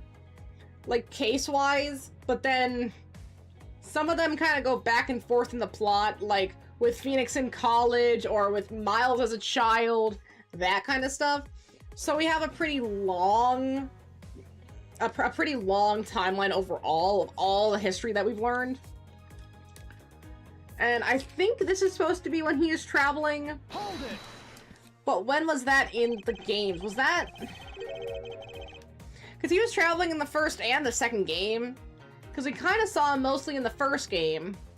And then it was Francisca was our main prosecutor. And then it was, oh my gosh. Godot. Godot was our next one. And that was the main guy. So I wonder where... Because if Francisca's here, it must be 3, right? Well, no, this is America. This might be 2. Hi, Angel. Where you going? Oh, come here. This might be true, but then it could be anyone, including Miss Mail or even the captain. Don't be a fool. A plane without a pilot in the cockpit is like a horse without a rider, prop in hand, much like Scruffy over here. Okay, you want to get up? There you go. There you go. So I can't disagree with her on that. Detective Gumshoe does always need a guiding hand. Very well. Then what about the other flight attendant, Miss Meal? I thought you might ask about her. I think so. We're pretty close to the end of this if we're already on ladder, and we completed the investigation. We just have to find the killer. I see it's highly likely that the keycard was stolen from Miss Tenero. It's highly likely. Is that possibility the best you can come up with?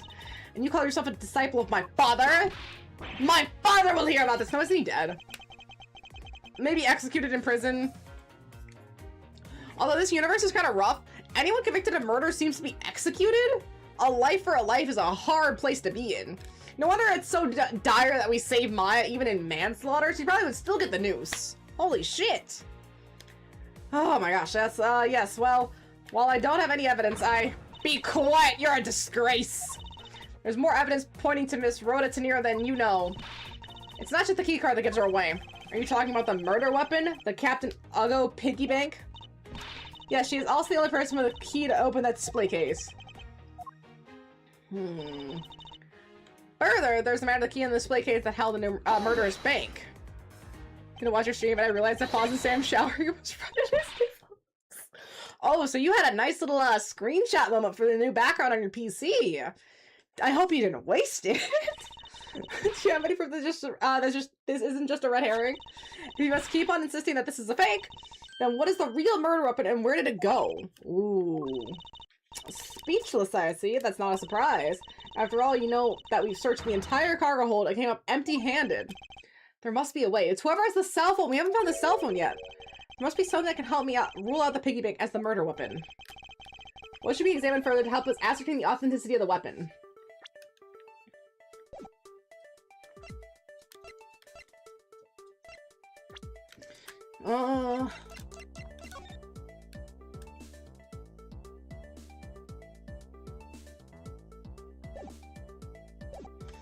I mean, I guess it doesn't matter. Crime scene? Okay, yeah, no, I didn't think that was gonna be right. Let me see. The piggy bank itself. Examine the bank itself. This is the real, if this is the real weapon, it should be damaged or perhaps have a dent in it somewhere. We've done that already, and there's no sign of anything on it. We can't discount as the murder weapon on that fact alone. Piggy bank is, after all, made of a stronger material than human flesh. Okay, so the last option has to be the body. Princess, I think you were too quick to jump to your conclusions. Oh, was I? Yes, we don't even have the autopsy results yet. How can I not say that you made a snap judgment when you have yet to even see— oh, they have the autopsy results. They have the autopsy results. If the wound on Agent Hicks' head is consistent with a murder weapon. Scruffy? Yes, sir. Contact the medical examiner's office. Okay, no, they don't have it. I'm so scarred from that one where we had the updated results, but Gumshoe hadn't given it to us. So we didn't know. I wish to hear the results of Agent Hicks' autopsy. Dang it, go back. Eek! Yes, sir! Bye, Gumshoe. Oh, poor Gumshoe. He really doesn't deserve all this abuse. We've got a problem, Mr. Edgeworth! What is it, detective? They're still doing the autopsy, but they said that they already know this one thing for sure. Report now! The doc said that one giant bruise from a beating from his shoulder down to his mid-back. Shoulder to mid-back. From the victim's shoulder to his mid-back? He was beaten over such a wide area? Let's say maybe it was a sign the killer had a grudge against Agent Hicks. Oops, dang it. Stop. It wasn't just his head. The killer went all out and hit him multiple times, sir. Scruffy? What is had a grudge against Agent Hicks supposed to mean? Alright, well, that's, was the one of the victims had consistent with the murder weapon, detective? Oh, well, they said that they were still looking into that, sir. So that's not a conclusive bit of evidence. You're completely useless! Yo! Again, Agent, sir, I told you already, you can't go down there. No, you remove yourself from my way. What is all the racket? It's gotta be him! Let's see, my luggage! My cargo! They're mine and I demand you return them to me! We're still investigating the cargo hold. Please understand and have a little patience. I suppose there's no choice. Finally, I think he gave— hey, what are you— you have left me no choice but to use strong force! Arrgh! You won't get past me! This is— wait! That's it! That's what this whole thing's been about! There's the matter of the key to the display case which held the murderous bank. After all, you know what? We searched the entire cargo hold and came up empty-handed. The doc said that's one giant bruise from a beating from his shoulder down to his mid-back. Holy sh-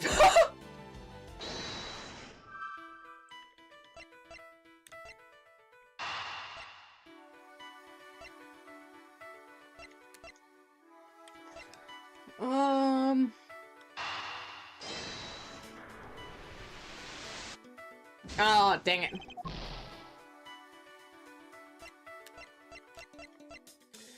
Agent Hicks was on the trail of an international smuggling ring. Nobody could find anything that could be covered, could be considered the real murder weapon in the hold. Maybe it's...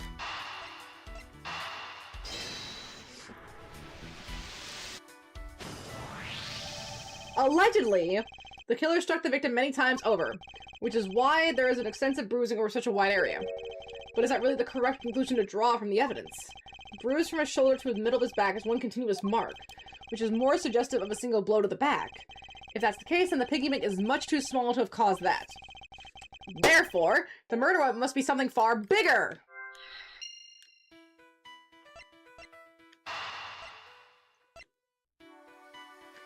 An usually large area of bruising suggests a very large weapon was used. Nobody can find anything that could be considered the real murder weapon in the hold.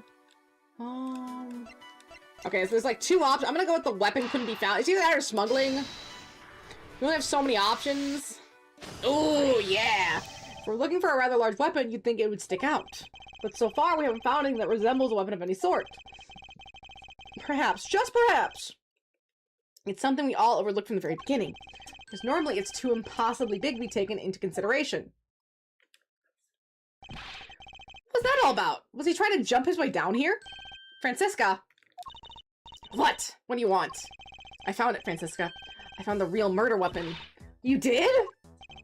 He really jumped! We didn't realize until now, but the answer's been right in front of us this whole time. He might be hurt. We should check on him, sirs. There's that pompous attitude of yours again. You should learn to drop the habit. That's coming from a prosecutor with a habit of whipping everyone that she comes across. Anyway, if you really are a prosecutor, then you'll back yourself up with evidence. You two aren't listening at all, are you? Come on then, show me this real murder weapon you speak of. This is the real murder weapon.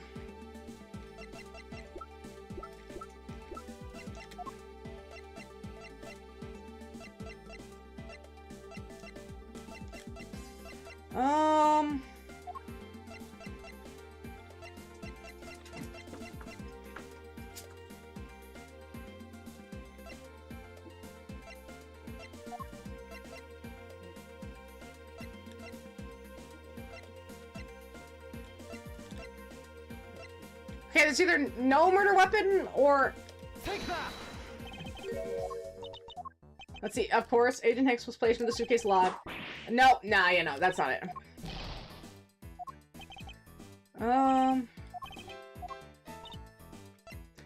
Don't have evidence to show because it's right here. Let's see, I don't have any evidence to show you. Foolish reasoning for a foolish fool meant to fool me. What do you mean by I don't have any evidence to show? Perhaps I should have phrased it that as that which caused Agent Hicks' death is incorporeal. Forgive me, but I do believe I figured out what was the real cause of death. Free fall. The victim fell from a great height and subsequently died as a result. In other words, the real cause of death is free falling to the ground. He fell to his death? Yes. This is the only plausible possibility. The victim has extensive bruising on the back of his head and his back. And the only rational explanation of these injuries is that he fell to his death.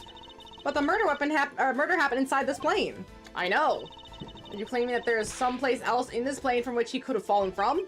As I said earlier, the answer has been right in front of us the entire time. You can't mean. Yes, I do. The victim fell from the top of the stairs to this very cargo hold.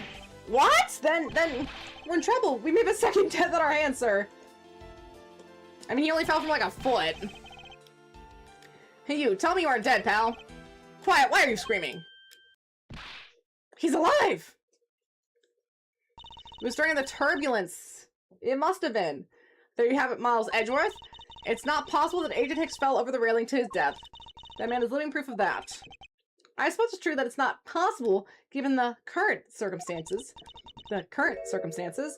What is that supposed to mean? Suppose that a large piece of cargo wasn't there at the time. What could have happened then? He would have been a Borginian pancake for sure. I suppose that man over there wouldn't still be breathing. But the reality is that the cargo box is there. So there's no point in entertaining your wild hypothetical scenarios. It may be there now, but there's no proof that it was always there. Huh, as if there could have been a window of time when the giant box was not there. But there was. What? What can I use to show her that it's possible the box isn't always there now?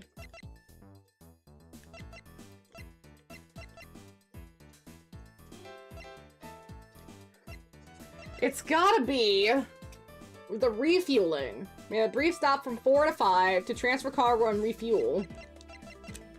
Take that! You refueled at the Jan Republic? Yes, this flight had a short layover in Zhangfa in order to refuel, but that wasn't the only reason for the layover. We also transferred some cargo. What if the box in question was only transferred onto the plane at that time? To further prove my point, let's take a look at what's inside the box next to it in question. It's labeled Zhenfa Express. Correct. He was loaded into the plane in Zhenfa. You know, the Zhenfa symbol is a bird. And so is that one bird for the thief. Interesting, a lot of bird motifs going around in this game.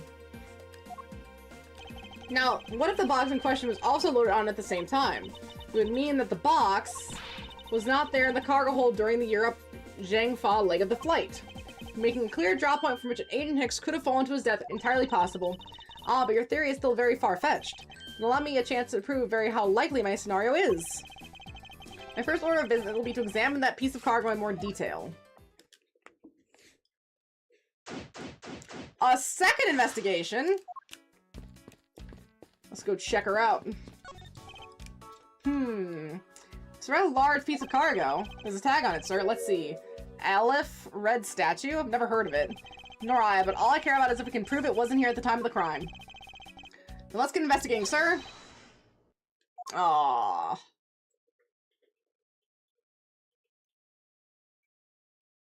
Not him again! Look here! Don't go about touching my possessions without my permission! Ah, don't rush up on me like that, pal! This belongs to Mr. LeBlanc, does it? I should see what else I can find out from him. So I take it that this large piece of cargo belongs to you, Mr. LeBlanc. Of course it's mine! I shipped this fine piece of art from Europe! This Alfred Red statue is worth 10 million cents! No, maybe much, much more! Mr. LeBlanc's reason for choosing this plane must have been the large cargo hold. 10 million cents? I suggest you stop trying to calculate how many packets of noodles that makes, Detective. Darn. How could you do that? I feel like you're getting better and better at seeing right through me every year. I grow with each revolution of the planet around the sun. I have the distinct impression he continues to madly spin in place. Hey, Mr. Edgeworth, so that 10 million cents, is that in euros or in dollars? Does it really make a difference to our case? Mr. LeBlanc, there is a chance that your cargo is related to our murder case. I was wondering if you would allow us to examine it a bit closer. It is a very valuable piece of art, so no, there will be no touching.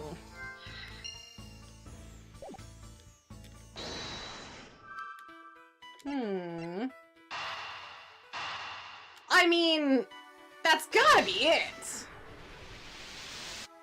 Yes!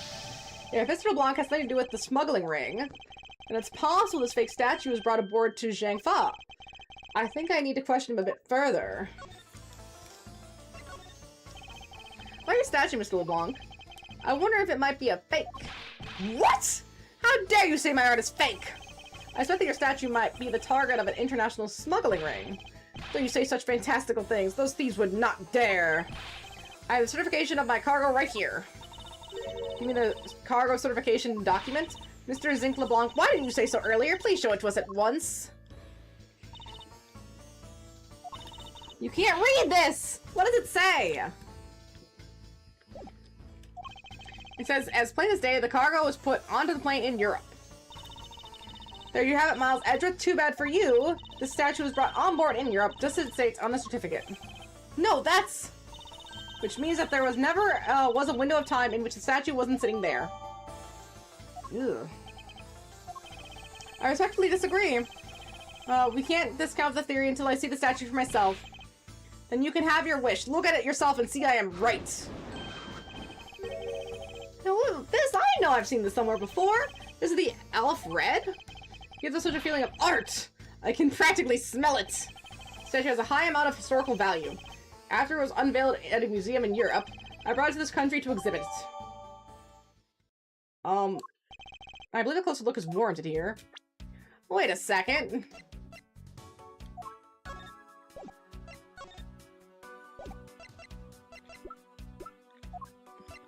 I mean, obviously the statue's a fake. The eyes are yellow! Actually, I look, they're made of jewel-like stone. Those gems are sure pretty. Look at how fiery the orange color is. Orange. According to Mr. Blanc, this whole thing is worth a pretty penny. Oh, I just got a really great idea. You can really find some rocks down by the river. I can polish them to look like real jewels. Maybe I'll try that out and give one to Maggie as our present next time. I wonder if he's serious. And I wonder if I should try to stop him if he is.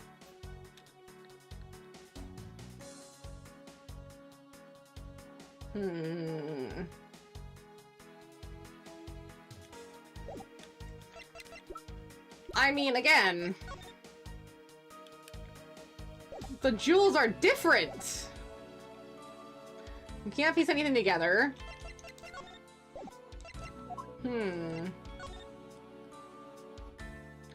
Yeah, there's nothing else to see here. Okay, so we already have one theoretical lead based on this picture. I'll have to talk to him again. Well, look at this. It's the infamous elf red statue. What is Mr. Edgeworth? Did you find something? There's something wrong about this picture. We should examine it in more detail. Are these eyes made of some sort of gem? That's a real nice shade of orange. For a sec, I couldn't even tell they were jewels. Oh, but they kind of remind me of the eyes of this stray cat that lives near my house. Are the eyes supposed to be this color? Is it possible the statue is a fake? Let's see, it's the Alfred statue. I swear I've seen this somewhere before. No wonder this thing is worth 10 million cents. Look at how it sparkles, sir. I wouldn't call it sparkling, detective. Maybe more along the lines of a dull shiny.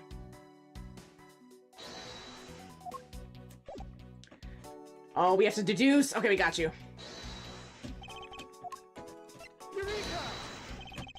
Let's see, these eyes are awfully orange, don't you think? Yeah, and pretty. They remind me of sunsets when I was in grade school, sir. I don't think you see what I'm talking about. No, I do. But it's really like the color of the sun when it's setting, sir. Ah, the memories. I remember standing out in the field, spinning with my arms out until I felt ill. I don't care about sunsets! Focus, detective! What color are the eyes in this photo? Huh? Ah! Sir, they're red! As I thought, this statue is a fake. Mr. LeBlanc, what do you want? You know how busy I am, man? I'll allow you 2 seconds for your answer. Yellow Fred, I suppose this is your pride and joy, is it not? This is the biggest trophy in the European trip. Do you know why I wanted to possess this statue? The trigger started 17 years ago. Better grab a chair, sir. It sounds like it's gonna be a long story. Mr. LeBlanc, I regret to inform you, and you may have my heartfelt sympathy, but... What is it? Sympathy for what? You'll see. I can compare the eyes. The large fellow there has very bright and pretty eyes compared to you. I wasn't talking about the two of us. And hey, Edgeworth's eyes are probably great. I meant the eyes of the statue in front of us and the one in this photo. Why the sudden yelling that? Now then, oh. It is a photo of the statue on display at the museum in Europe. Nah! Now do you see, Mr. LeBlanc? The statue for us is a fake. Fake! I believe that even further examination will be required. Now that we have confirmation that this is indeed a fake, there must be some sort of proof that this was brought on board in Zhangfa. And I'll present to you the evidence that will resolve the remaining contradiction.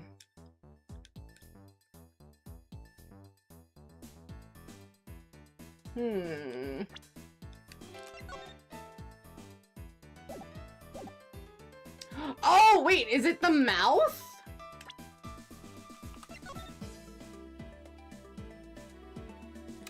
Oh.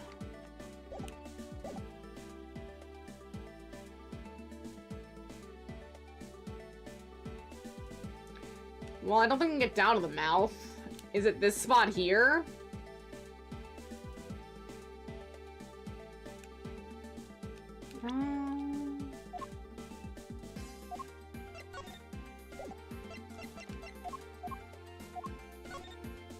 No, this statue has the same mouthpieces.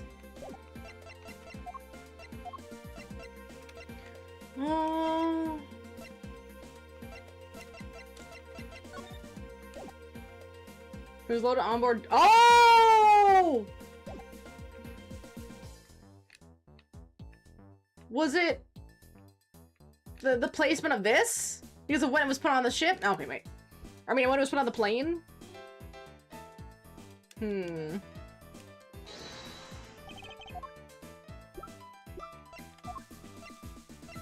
Eureka! Is that it? I'm not entirely confident there's a contradiction here. Oh, wait, no. What do you think, detective? Well, I think it's really suspicious looking, sir. My bolster now tells me so. I see. Yeah, no, okay. What's the other contradiction?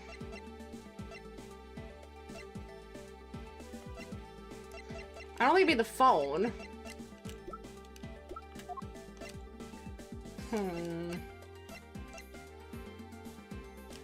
True, the statue is loaded on board in Europe.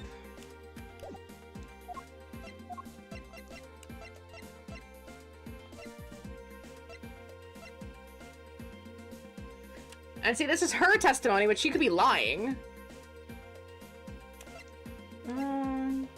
Instantaneous death rolling from blow to back of head to mid-back.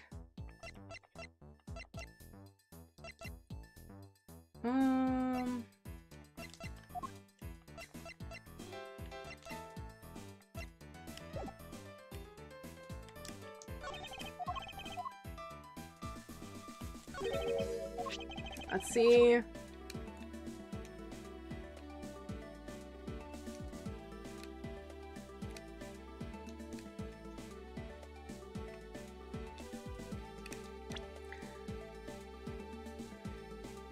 I said Zhangfa Express on the cloth, sir. Something is tugging on the corner of my mind as if though something is out of place.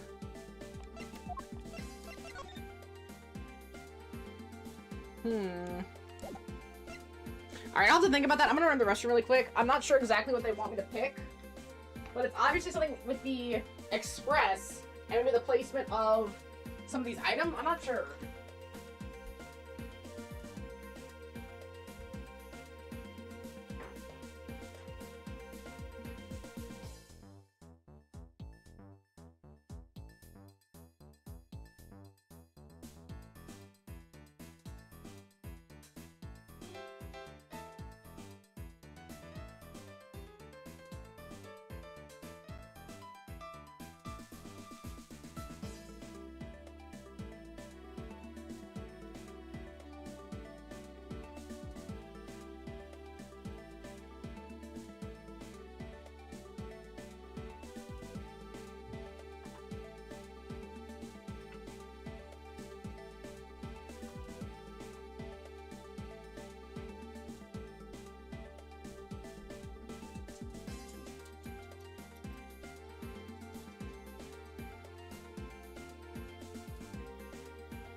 Oh, meddling. I'm sorry. I didn't get no ice pack.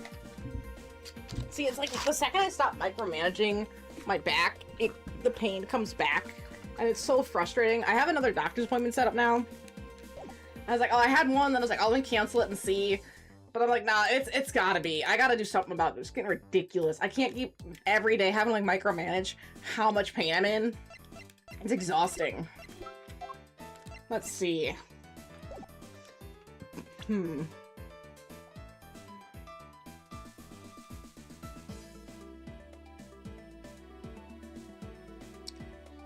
Okay, so... Is this spot somehow connected to any of the evidence I hold? I will present you an evidence piece that will resolve the remaining contradiction.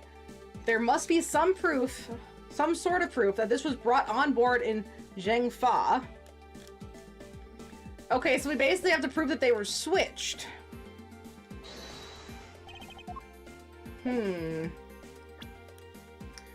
What kind of evidence do I have that this was switched in Zhengfa?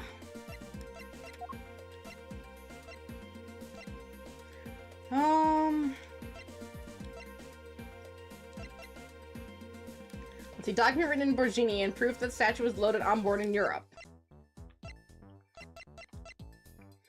Let's see, cargo from Zhengfa.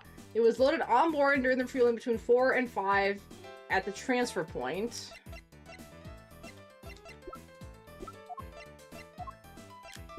We can't present a profile.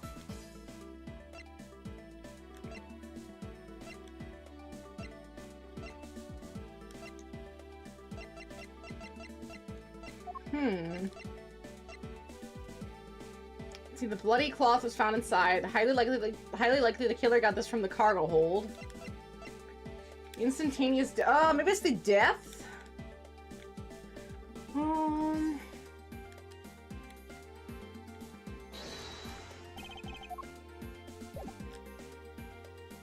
Maybe we should save. I guess the instantaneous death doesn't explain how it was switched at Zhengfa. It's gotta be this. What have we here? It says Zhengfa Express on the cloth, sir. Something is tugging at the corner of my mind as though something is out of place. What could be out of place?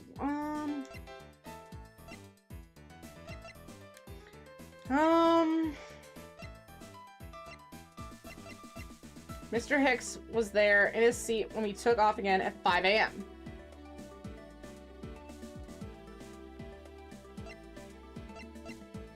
Instantaneous death resulting from a blow to the back of the head, bruising head to mid-back. Wait. Oh, okay. Let's see. Time of... Oh, wait. We got... It's the autopsy report. Because it says time of death between 3 a.m. and 4:30. That's even earlier than we thought.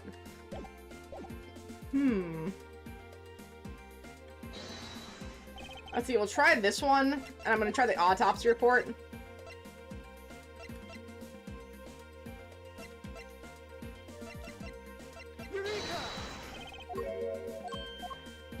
Okay, so it's not that. But what if we try this?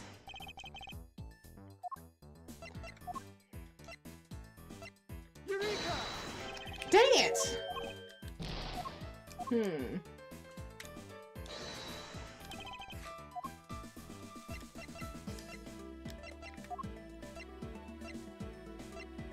It's not- it's gotta be the autopsy report, though. Cranial contusion due to blunt force trauma at the back of the head. Remarks appears to have been extensively beaten on the upper half of his back. Cause of death, March 12 between 3 a.m. and 4:30 a.m.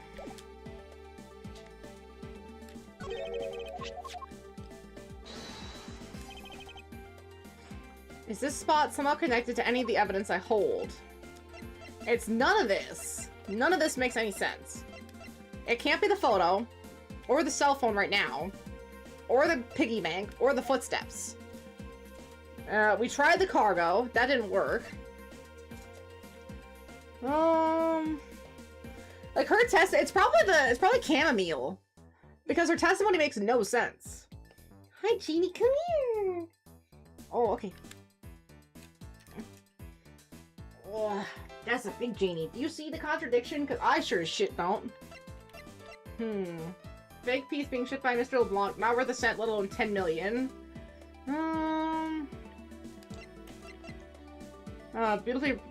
Beautiful pattern soiled by blood. Bought in the in-flight shop. Bought in the in-flight shop. Left in the attendant's room. Time says 10:40. I'll put you down. I'm trying to think, Jane. There you go. You're a good girl. What is her full we can't read her full testimony? That sucks. Because the timeline already doesn't make sense. Ah!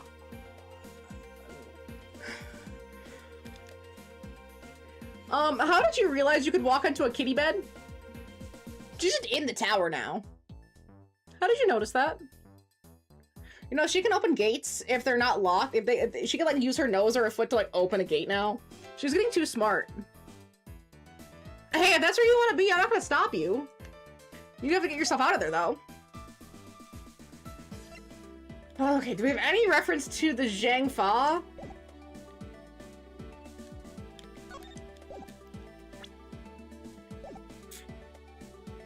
I feel like it's gotta be this.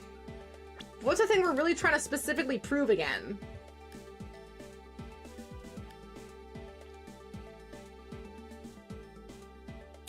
Is this spot somehow connected to the evidence I hold?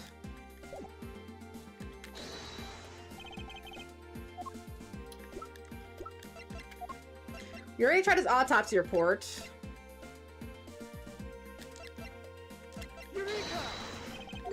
No, I didn't think that was gonna be it.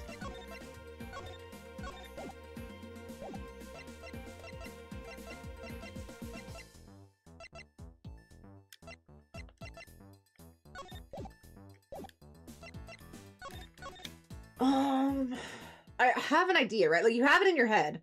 Roughly the structure. Obviously, Camilla's testimony is bullshit, because she said that she saw, Hicks at 5 o'clock for the call button. And I guess, what's-her-face, Rhoda confirmed that she corroborated it, but that doesn't make any sense, because he was dead between 3 and 4:30.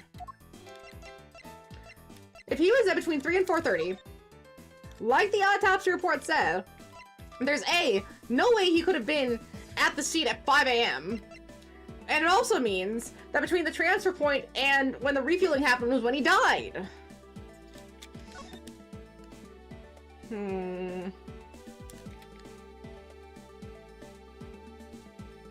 Yeah, see, there's not much here that we can see that would really indicate...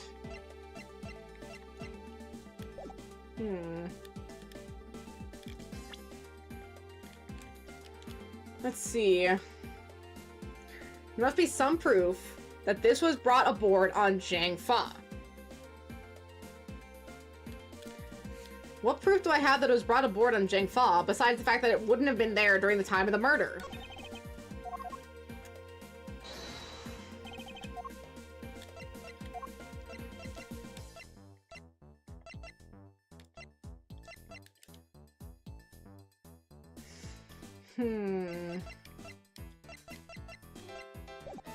Can I not? Can I just go? I can't go. I must have it. If I can't go back, I must have it.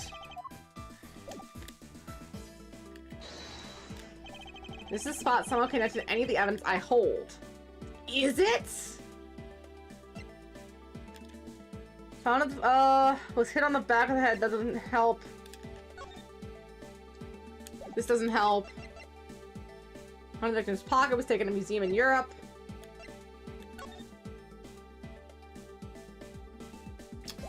Yeah, that doesn't tell it. These don't tell us anything. Nothing here tells me anything. So it must be some piece of information here, and I don't think it'd be the suitcase or the cloth. Fixed piece being shipped by Mr. LeBlanc. I did hear about that, yes. It's, not great for them, hilariously, that it's only been like 2 months. I think it's just the app, right? Like 2 months, and with, did you guys hear about, like, the whole Disney gave them $1 billion? Yeah, Disney pulled out on their investment. Ooh, the shareholders are gonna be pissed about this one.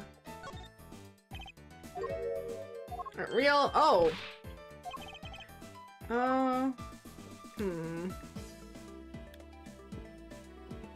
Yes!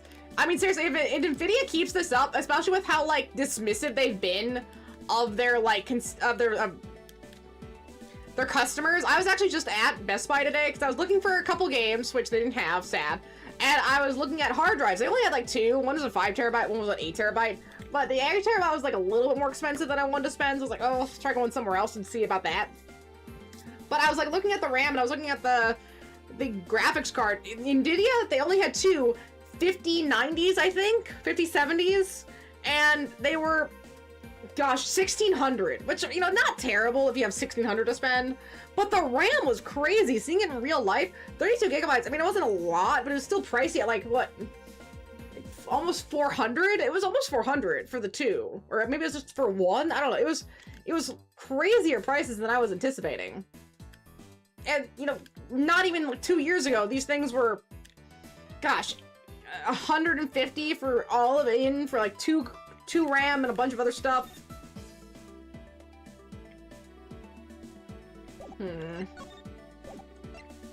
I'm going crazy here. You're upset? I'm sorry to hear that. I'm crazy upset. I am going insane. Cause I think I thought I presented enough evidence, but I guess it's not enough. Holy shit.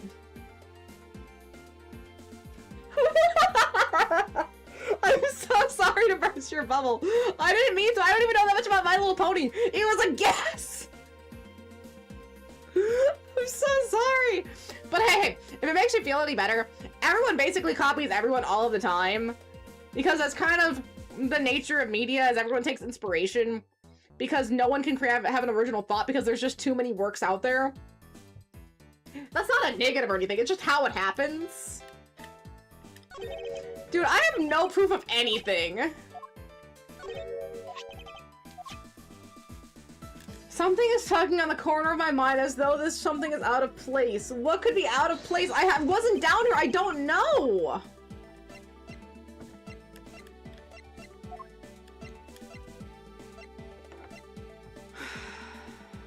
Document written in Borginian.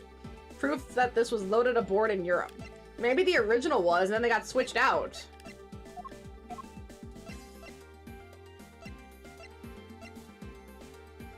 Ah!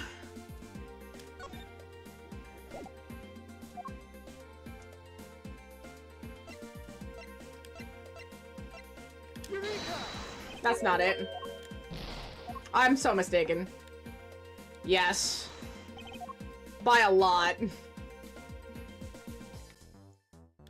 Do I have proof that this was loaded on in Zhangfa? I don't think so. I don't know what I have. Travel wallet. That's not Zhangfa money.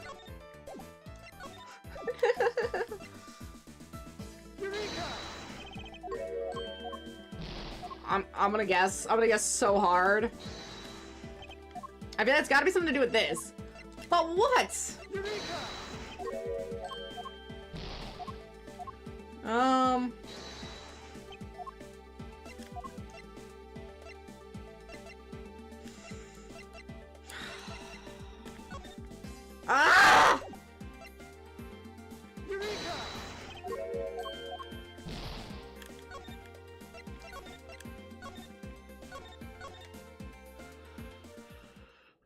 I feel like I didn't even get this stuck on that one medium puzzle when you're in the manager's office. I think that's the only one I kind of got stuck on.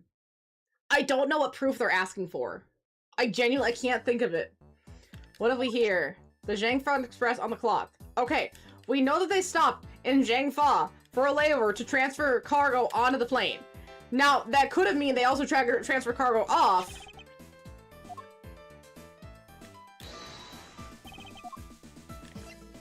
Is it because he was looking into the smuggling ring? What the hell?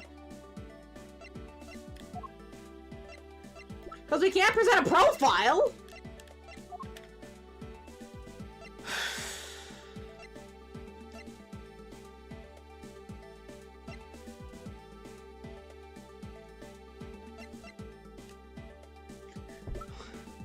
I don't know how they want me to connect this.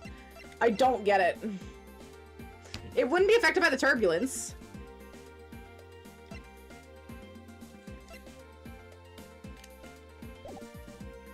Oh, wait! Is it because it's so small? No, it can't be that. No. We already showed the picture. Never mind. It's not that. It's not that. We can't back out. No, we have to do so.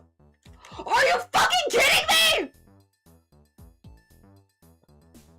Ah!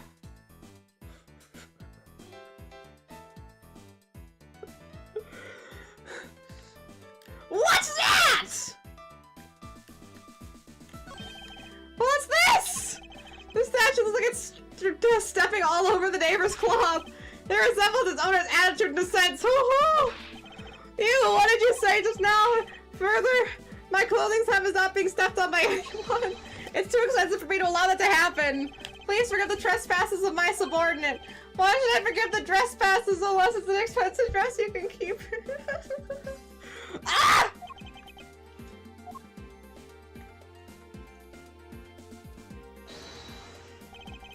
But I'm connected to any evidence I hold. Yes, it is! Eureka! No! This is clearly a contradiction! What are you going on about? It's just a simple case of cargo getting stuck under a piece of other cargo. Ah, that's not possible! But it is! It shouldn't be this way, but the statue is on top of the cloth! Ah! I didn't know I could look down. I didn't know I could look down? Supposing that the neighboring piece of cargo was brought aboard on Gen 4, there is no way that any part of this should be wind up underneath something from Europe! Which means that the fake statue was smuggled aboard on Gen 4! Then what about the cargo certificate? It's falsified! Maybe it was real and they switched it! Let me ask in turn, what about Agent Hicks?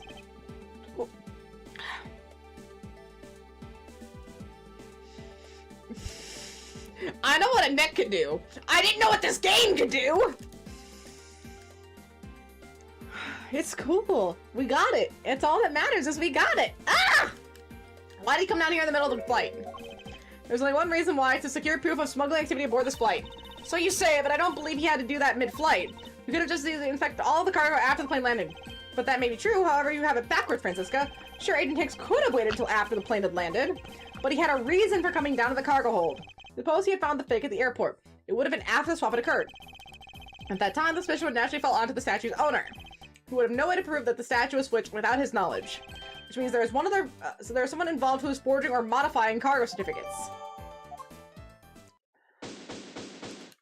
Holy shit, that's all it took! I guess the victim knew the real version of this was gonna get nabbed, or knew the real version of this was gonna get nabbed, huh? Yes, well, this photo could be seen as nothing more than a simple souvenir. It was, in fact, taken to be used as a reference document later on. Next, Agent Hicks had to secure proof that the smuggling had taken place. He came out here to take a picture of the cargo hold. A rather empty one at that, right before the fake statue could be loaded on board. A photo of the hold missing a valuable piece of cargo would have been proof enough. After that, all he had to do was hold the Zhangfa cargo crew and arrest the smuggler. Exactly. This only goes to prove my theory. If the statue was not in the cargo hold during the Europe-Zhangfa leg of the trip, there would have been enough height from which Agent Hicks could have fallen to his death. Officer! Move the statue immediately. I want a thorough examination of the floor underneath. Now! Miss Von Karma, I'm ready to report my findings. Go on. After moving the Alf-Red statue out of the way, we tested the area under it with luminol, and there was a reaction. Oh, I see there was a reaction to luminol, an indication that there was blood on that spot. Can we stop looking at that now, sirs? It would seem that the deductions were correct after all. I suppose it would appear that way. The culprit cleaned the blood up well. And how do you think the killer did that? Take that! It's gotta be the cloth! Killer used the bloody cloth I found inside the suitcase to clean up the mess. I see. They had a need to clean up all the blood before the plane landed in Zhangfa. Yes, because otherwise the cargo crew would have discovered it during the layover.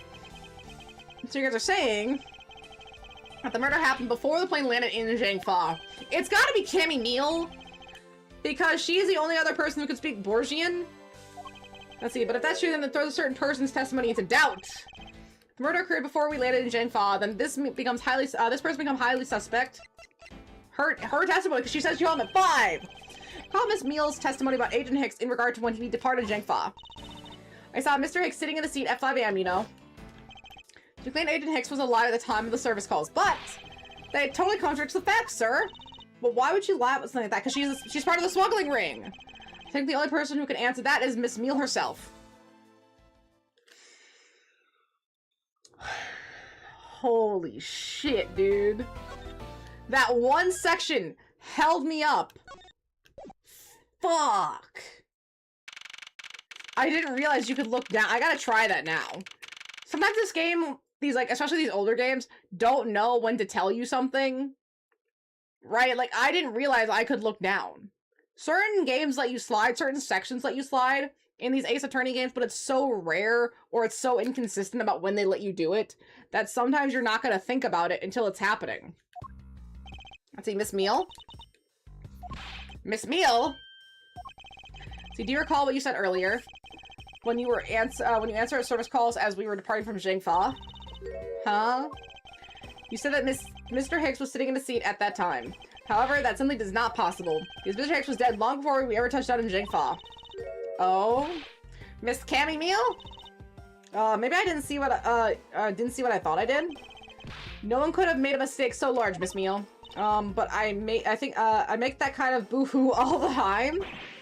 You're that incompetent at your job? This is going nowhere. There must be a better way of resolving this contradiction. Very well, Miss Meal. If you please, tell me about your alibi during the time span. From just before we were to land at 3 AM and 6 AM when the body was found. Are you telling me I'm a suspect, Mr. Edgeworth? Ooh. Miss Meal's alibi? Oh, yeah. From 3 to 4, I was, in the flight attendant's room, all by my lonesome self. Oh, yeah. And from 5 to 6, I was, in the flight attendant's room, all by my lonesome self. Okay, we got her. How is a man supposed to react to a testimony like that? Miss Meal, wake up! Ah! You know, we had Francisca here. Whip this bitch! She fell asleep again. Looks like the only way I'm going to be able to wake her up is by pressing her. What if I just don't press this bitch at all?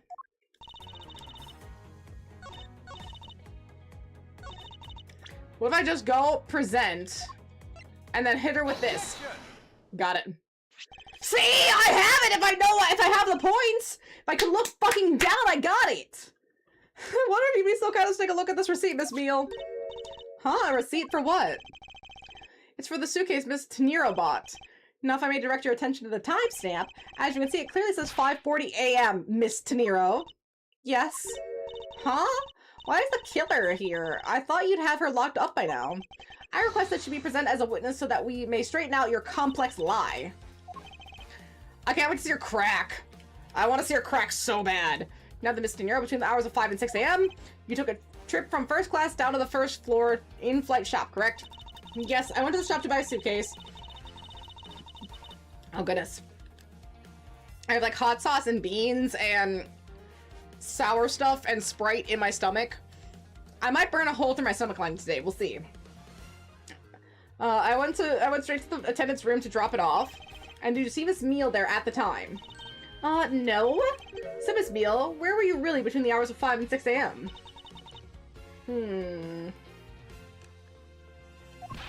Miss Cammy Meal! Huh? Oh, the bathroom? I'll be the one asking questions here. Maybe that's it. I probably just missed her. Nature calls, you know? If you take me for a fool, that's a little too convenient to be true. But it's the truth? Cross my heart? I don't have enough conclusive proof to counter-argue her at this stage. You don't believe me, do you? But please, won't you give me a chance to hear me out? Let's do it. Reason for suspicion. Look, I know you're suspecting me because I'm one of the crew, but you think that maybe you should also suspect Rhoda too? She's the one in charge of the elevator key card and the shop, you know. If you ask me, that makes her super suspicious. Please leave Miss Teniro out of the conversation. Only you are under suspicion now. I don't get it. Why are you covering for Miss Rhoda all of a sudden? Oh, I get it. Maybe you've got your eye on Miss Rhoda. Of course I'm keeping my eye on her. I can't very well let her escape, can I? Never mind. Well, yeah, he only has eyes for Phoenix, obviously. I mean, they're meant to be together. We're gonna have, like, 9 games of their, like, maybe they will, maybe they won't, you know, like, relationship tension, and then maybe, finally, eventually one day, when they're like, we're gonna finish Ace Attorney forever and ever, and it's just Edgeworth and Phoenix riding off into the sunset, and it'll be the most hyped thing since Leon's biceps. I swear it. See, I have absolutely no interest in people who can't appreciate my sense of design. Aw, Jeannie. Let's see, now's the time for that sort of talk. Jeannie May. Jeannie May. Hold it. No, it's not the only reason I have a suspicion for you. Your statement regarding Mr. Hicks also turned out to be a bunch of lies. But say I wasn't an attendant. You wouldn't suspect me then, would you? But you are an attendant. I suppose that's true enough. Okay. But you are in attendance, so it doesn't matter.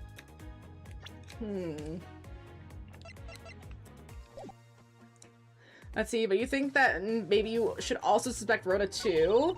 She's the one in charge of the elevator keycard and the shop, you know. And what are you in charge of, Miss Meal? I take care of the attendance room. That doesn't count. Aw, but I spend so much time in there. It might as well be my responsibility. Mr. Edgeworth, Cammy is very talented in languages, but she assists passengers who may not speak English, especially those who speak Borgian. She is the only one on this flight who is fluent. Oh, you mean that kind of what am I in charge of? Why didn't you say so in the first place? What else would I have meant? Yeah, so I'm really good at Borginian. She's fluent in Borginian? Then I suppose you're in charge of processing documents in Borginian. Yeah, I take care of anything that has to do with Borginian. Very interesting. Hold it. Speculation? Actually, your on-the-job behavior makes you super suspicious in my eyes. Huh? But why? Well, Miss Torino is busy with the passengers and all the other duties. You have a lot of free time on your hands, thus proving you have ample time to commit the crime. Niles, Edgeworth, I demand that you cease and desist in this line of conjectural questioning. I won't allow you to bluff your way through this, like a certain defense lawyer. But I do not honestly believe Miss Meal does any actual work before this flight. Like we got a little thing slander here by my girl Francisca. See, oh, that's not true, Mr. Edgeworth. Although, well, oh my gosh, if I could win the lottery, I had a dream about buying a lottery ticket. If I could win the lottery, that's not even a crazy amount, right? Like, okay, you get like 100,000, like not even a crazy amount.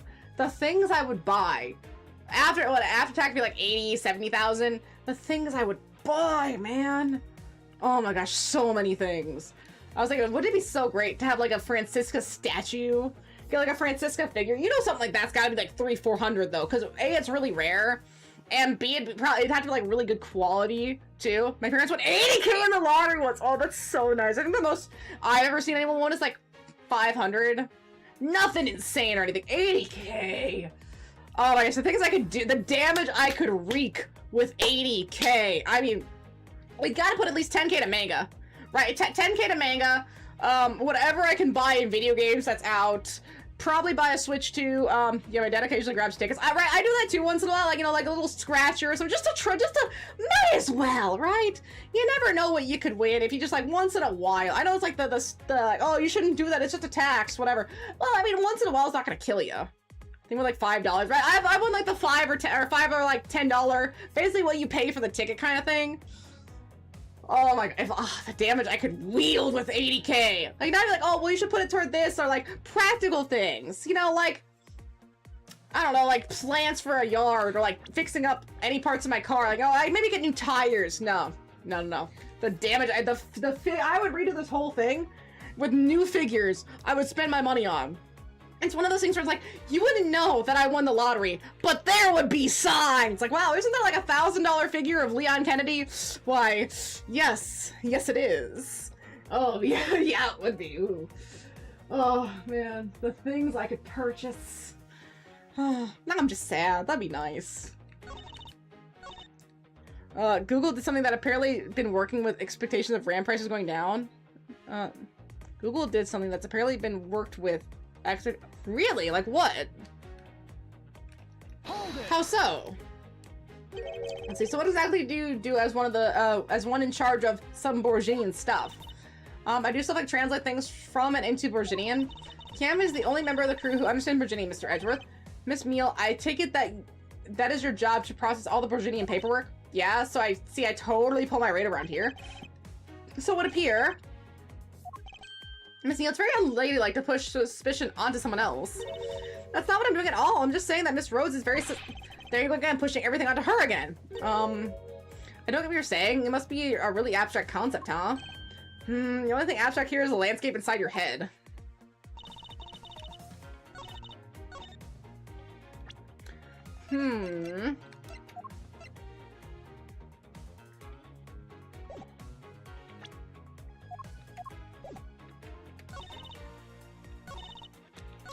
Okay, wait, let's save. I feel it has something to do with the Borginian paperwork.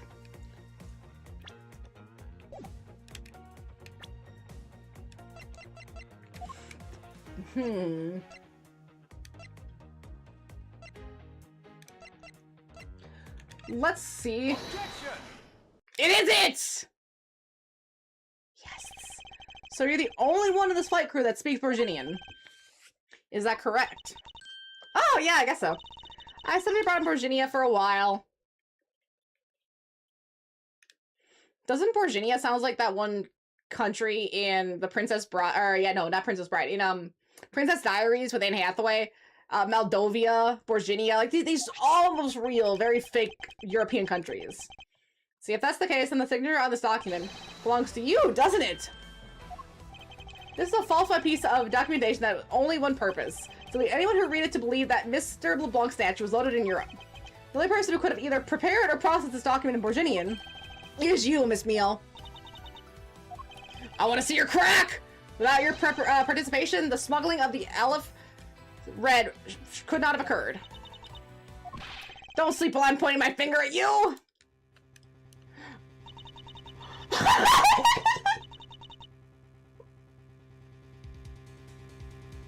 No! She pulled out the bubble blower! No! No! Not the bubble blower! Oh, she getting serious out here. Okay, the specifics, but the description is random. Every company is plummeting and reporting millions of dollars in losses after Google announced the creation of AI algorithm that reduces memory uses and improves speed. Ooh. I mean, great for the consumer.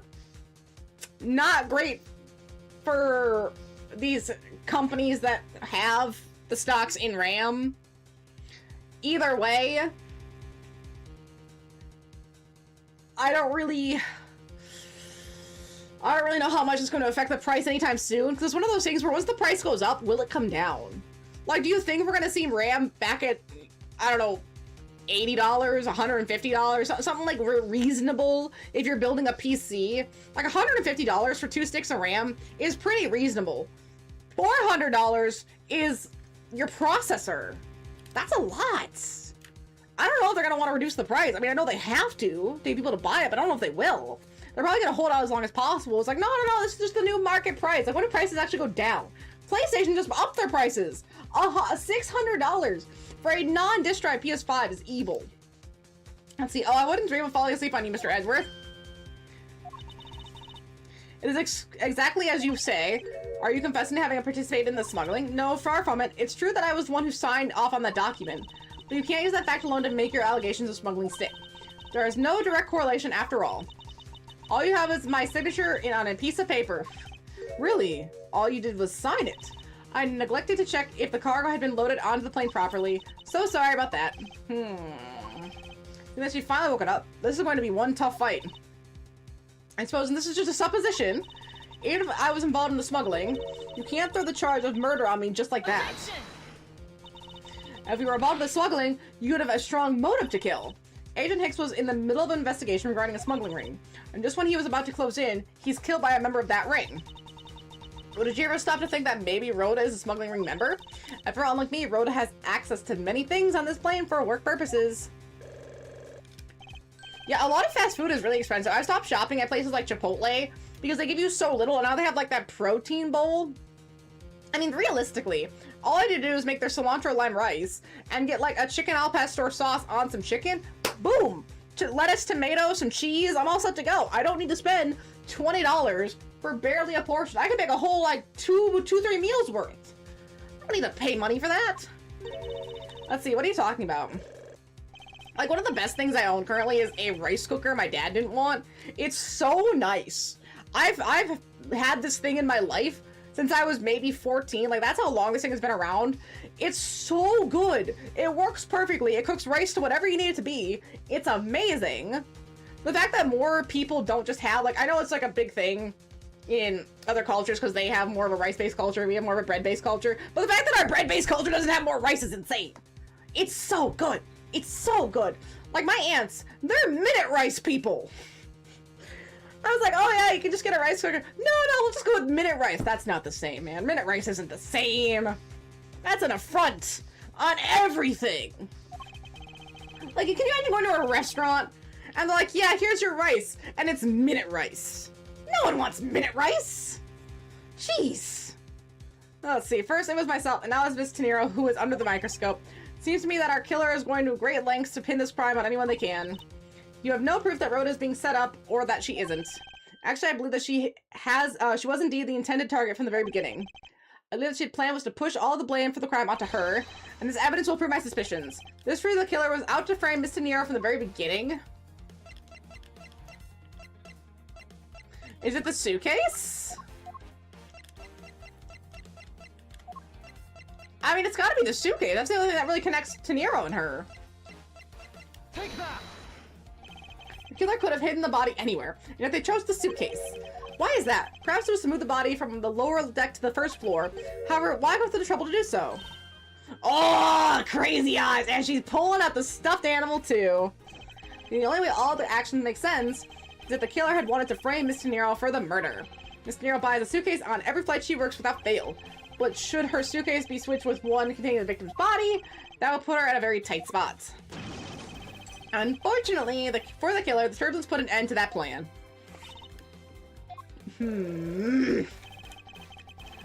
Let's see, there wasn't enough time to put the body back into the suitcase. Ergo, they made do with whatever was at hand, adapted to their plan. And try to frame me as I lay unconscious on the floor of the turbulence! Oh, Edgeworth, I thought you only blanked out for a second. Killer then went to hide the suitcase in the in-flight shop, and brought the piggy bank back to the elevator in order to fabricate the false evidence. A lot of work for a fruitless endeavor, wouldn't you agree? The killer had a tough time, too. I mean, why did the killer need to frame someone that badly anyway? That is because of the special circumstances surrounding this particular case. What special circumstances dictated the need for the killer to frame someone? Who the murder victim was, because he was Interpol. The killer was at a loss for what to do with Agent Hink's body, but as it just so happened, there was a bunch of empty suitcases nearby. Being a skinny man, the killer thought to put his body in the suitcase and hand it off. You mean the whole plan to frame someone was an elaborate coincidence? No, that's not what I said. You're wrong to deduce my meaning, Miss Mail.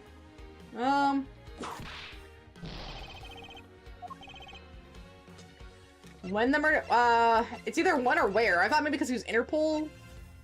Where? Where. The special circumstance is simply that the murder took place on a plane mid-flight. No matter which country, customs is quite strict in this day and age. So no matter what you do, the chances that the body will be found are very high. Therefore, there was no choice but to frame either Miss De Niro or myself. In other words, the only one who fits within the bound of the criminal's movements is not Miss De Niro or myself, but you, Miss Cammy Meal. Only you and you alone could be the killer. And... Oh, she seems a little too calm. Are you done already? I was about to fall asleep again. You know, let's be honest here. You don't have anything on me other than a whole bunch of circumstantial evidence. Ugh. Oh, the music of this is so good! I can see the outline of how the murder occurred, but I have no definitive evidence. And isn't there a piece of evidence that still is unaccounted for? I still can't put a finger, can't quite fit into the big picture. Take that! I don't have I thought not. But that's because it went missing and still is. Missing? What do you mean by that? In the complex puzzle that is this case, there was one piece I kept getting stuck on, and that's the victim's cell phone. Francisca, you were waiting at the airport for a phone call from Agent Hick's cell phone. Or at least that's what you told me. That's right. But Agent Hick's cell phone could not be found at the crime scene. You mean the killer took the phone with them? Is it in the bear? Is it in the bear? Precisely. I expect that if we were to find the phone, it would lead us to the killer. Haha, come on, get serious. If the victim fell to his death from that height, wouldn't his phone break as well? We wouldn't know that until we try a little experiment, will we? Wouldn't the first real answer be to turn the phone off? Francisca, I'd like to ask for your assistance. It's the same thing with the last case. If he had just switched the nameplates and put her fingerprints on the doorknob, there would have been no case at all. It would have been solved. Same thing, if she had just turned off the phone, we wouldn't find it now. Let's see, of course I do.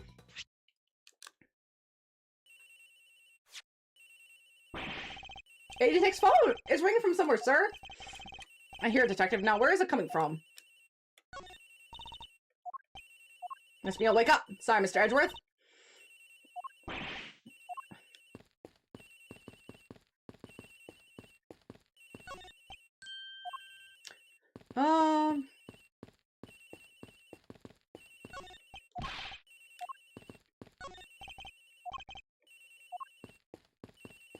Is it in here?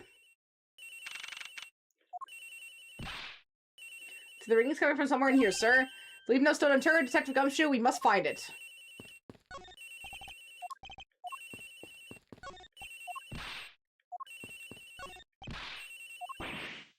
No, it can't be! It's gotta be the victim's cell phone. Just whose locker is this, sir? Miss Tenero's. What?! Well, yeah, someone could have put it in there. It wouldn't make sense for the killer to put the phone not in their own locker. So, Mr. Edgeworth, how'd it go? Where did you find the phone? I found it in the flight attendant's room. In Miss Tenero's locker. What? But... Rhoda Tenero! I don't know anything about the phone! It wasn't me! It wasn't me! Miss Von Karma, is it? I suggest you arrest Miss Rhoda Tenero right away. Wait, I have a theory. This is related to the incident with the key card. The killer went to steal the key card. They conveniently stashed a cell phone in Miss Tenero's locker at the same time. This is related to the key card, alright? In the same way that they have zero proof that the killer did just that. We have no proof of anything! It's all circumstantial! The only place that sings is the truth is evidence. That is the one bird we cannot ignore. What should I do? Francisco's right. I can't offer baseless conjectures at this point. Alright then, why did the culprit take the cell phone from Agent Hicks? It must have something very incriminating on it or in it. Check the phone! What now, Miles Edgeworth? It's not over yet. We have yet to figure out why the killer took the phone. What? Inside the phone lies the final piece of incriminating evidence that will point us to the killer. We need to examine this phone in more detail.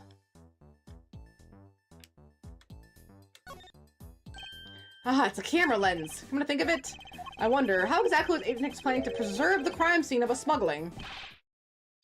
Francisca, I need to confirm something. This cell phone, can it take pictures? Mr. Edgeworth, I can't believe you don't know about that kind of basic stuff, sir. This looks like a very similar model to my own. And mine can take photos just fine. Yeah, in like 4080p. Or 480p. Do you think Agent Hicks could have taken some pictures with this? In particular, pictures as evidence for his smuggling case. And so I'd say there may be some inconvenient photos on it for our killer smuggler. But the phone's all busted up, sir. We can put it into hers! Take out the chips!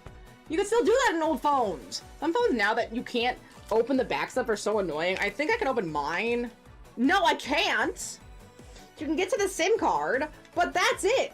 If I wanted to change anything or add anything, if it's not already on the outside, you can't open this. I'd have to crack it to open it. I hate that you can't open phones anymore. That's so stupid. This is we're waterproof. Shut up. Now it's not manageable. I can't buy a new battery for it. It's so stupid. Let's see. Even okay, let's see. I'll find a way. Don't you worry about that. See, may I go back to sleep now? Objection! The LCD screens on the inside and outside are broken, that's for sure. But that's also reason not to believe that the killer wasn't able to erase the data. What? What do you mean by that, Francisca? It looks like our killer isn't very familiar with electronics. Phone still rang when I called it, meaning that only the LCD screens are broken. Tells that the photos are still there inside, waiting to be accessed. All we need to do is transfer the data to my phone. Thank you! Francisca, your phone if you please. I can see them working together. Very well. What a great sibling duo. It's transferring. Alright, displaying it now. This is... Agent Hicks most certainly trying to obtain some evidence for his smuggling case. Hey, the elf red's nowhere to be seen in this pic, sir. But this has no meaning to as a piece of evidence in this murder case, right? She's right. There's not much we can find out from this about Agent Hicks' killer, sir. Is this it? Is this the end? No. Is there really nothing in this photo that we can use?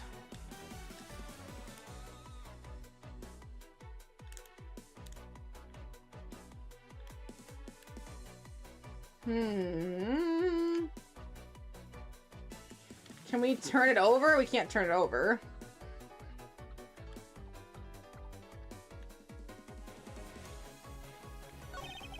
But all the suitcases are here in this photo is odd. Agent Hicks was still alive at the time. So what exactly is so odd about suitcases that haven't been used yet here? Guess what? I was only pointing out that things are different between now and then. Your off-topic ramblings have put this attendant to sleep yet again, Mr. Miles Edgeworth. I'll give Sleepyhead here a rude awakening, a deafening objection, and a contradiction. What's all this? Oh! They're cargo ship from Borginia to Zhangfa. So the reason they aren't there now is that they were dropped off at Zhangfa. Mr. LeBlanc, can you tell us the contents of the boxes? Unfortunately, there is no English written on them anywhere. One cluster of boxes is written in Borginian. It says it is cloth in English. Cloth? Could it be? Is this for the killer? What? What is that scary face? Miss Meal? Yes? It appears that Agent Hicks was no ordinary investigator. He left us with a piece of evidence after all. A striking piece that will point out who the killer is. Because only someone who could read Borginian would be able to know it was cloth. Maybe you shouldn't force your mistaken reading of a simple picture, Mr. Edgeworth. The Borginian cargo on this piece of evidence will point it straight to the killer. Take that! And what is that supposed to prove? The killer used this piece of cloth to wipe up the blood they had spilt. But there was one thing that bothered me this whole time. Where did it come from? And now I finally found my answer in this very photo. The car that was unloaded in Zhangfa had cloth written on it. In Borginian, that is. This is where the killer grabbed a piece from to clean up the blood with. That's right, the killer was someone who could read Borginian. And the only member of the crew that fits the decrypted is you, Candy Meal. Got her! It's pretty flimsy! The killer probably searched through all the boxes looking for something to use. When you're frantic, you don't care if the box is in English or Borginian. Sorry, but I cannot agree with your assessment of the killer's indiscriminate nature. What? There's no need for the killer to tear through boxes at random at all. And if the killer supposedly could not comprehend Borginian, well then... logically, the killer would have opened this box first. Take that! The bed sheets! It says bed sheets in English right on the box! Precisely, and bed sheet would be perfect for cleaning up blood, wouldn't you say? So what are you trying to say? That if I were the criminal, this box of bed sheets would have been what I would have spotted first. However, the killer just used some Borginian cloth. Do you have an explanation for that? The killer didn't want anyone to know the real scene of the crime was this cargo hold. So if they were afraid to leave signs in the box for the sheets had been opened, however, the Borginian cloth, well, that's a horse of a different color. Because the killer knew that was going to be unloaded in the Republic of Zhangfa. That's right. That's why the Borginian cloth was used, because then the evidence was gone that it was opened! And the only Borginian reader on board who could make such a calculated decision is you, Kemi Meal. You and you alone! Ah! It would be very easy for us to confirm if any of the boxes were resealed. All we would have to do is contact the Zhangfa authorities in time. Maybe we can find other evidence to incriminate our killer within those boxes, like fingerprints. So what do you say, Miss Meal? Why not confess to your crime here and now? Or would you rather wait and see what we find out in our investigation in Zhangfa?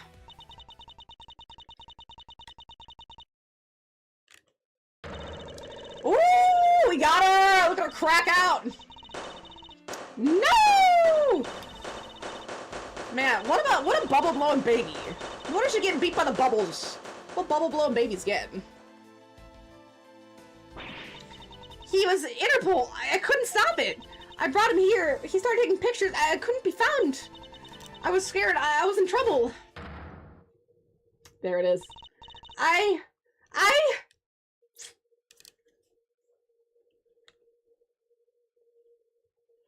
We got her, Medley. Canny Meal, damn.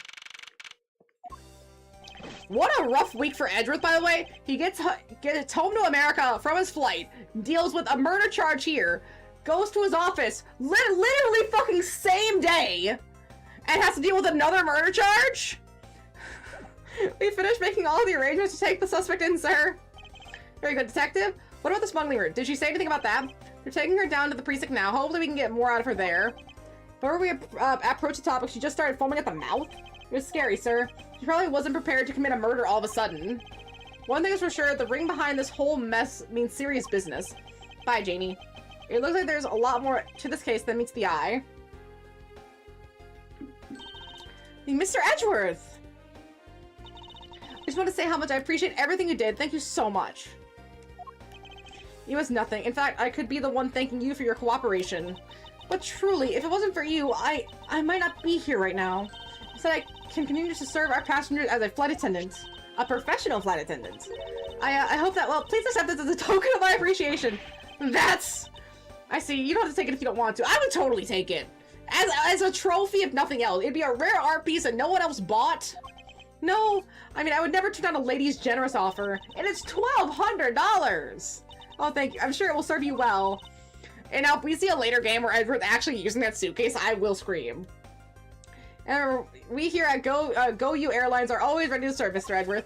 Thank you. I'll keep that in mind. Now, I must bid you farewell. May all your skies be blue no matter where you go.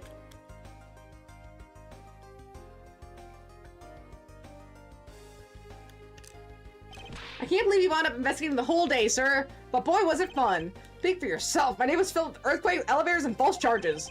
Literally the worst day for Edgeworth. By the way, where's Francisca? Oh, she's filling out some customs paperwork for her departure. Departure?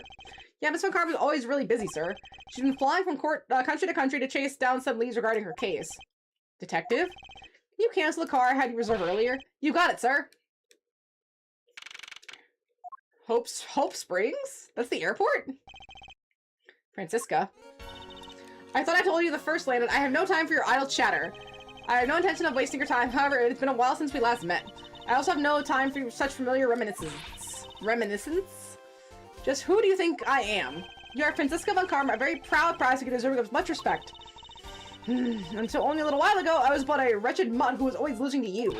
A dancing Pierre living her own life on the name and fame her incredible father built. True, your father, Manfred Von Karma, didn't lose a single case for 40 years as a prosecutor with falsified evidence! However, I wouldn't say he was invincible. What are you talking about? We know one defense attorney was able to take him out. The group I'm on the trail of is a little more troublesome than most. The smuggler we found this time is only one sliver of the big picture. Sounds like a dangerous assignment. You really don't have to worry. I can take care of myself. Yes, I suppose you can. Plus, there's another agent on this case with an agent. Oh, another agent? He's a star among interval agent, and he's the highest successful arrest rate. Who knows, you may even run into him one day. I was simply caught up in this case. I hardly see why we would cross paths. I suppose. But I doubt he would say the same. I'm not following you. You'll understand soon enough. The fight was only just begun, Miles Edgeworth. Who could it be? I'll be back in this country soon enough. And when I am, you can be sure I'll pay you back in full.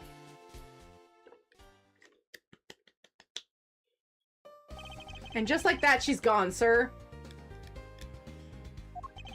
Thank goodness. I can finally rest easy knowing I won't have to watch out for her whip. Detective Gumshoe, I want to thank you for all your help and cooperation. It was nothing, sir. I was just happy to be able to work with you again.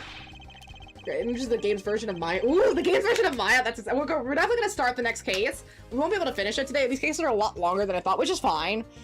I'm just impressed they were able to fit so much into a detective-style game. But we'll definitely be able to start it. Maybe get to like the first, like the beginning, the intro. And get the setup going here. Let's see, I think I'm going to celebrate by adding a little extra salt to my instant noodles tonight! Just how much did you cut his salary by, Francisca? You're the problem, Edgeworth! You cut it too! Detective, I was wondering if you might be able to give me a ride down to the prosecutor's office. Oh no.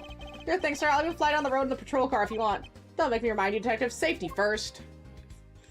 And then the prologue case. Thus I solved my first case upon my arrival home. Francisca Von Karma, the smuggling route she was after.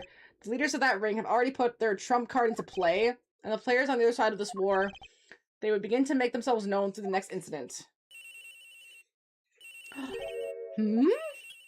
Edgeworth speaking. Finally, I called who knows how many times earlier, but I couldn't get through. And you are, have you forgotten my voice, Miles, my boy? Mr. Amano? Ernest Amano, correct? So you do remember me, Ernest. I know it's rather sudden, but I can't ask this of anyone else. There's been an incident, Miles. My son, he's been kidnapped! Who? I don't know if we've met Ernest Amano, but it's obviously someone Edgeworth knows.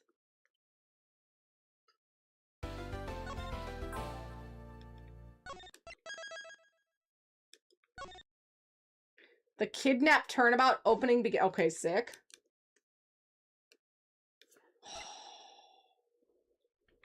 Oh, I wanted it to fill in!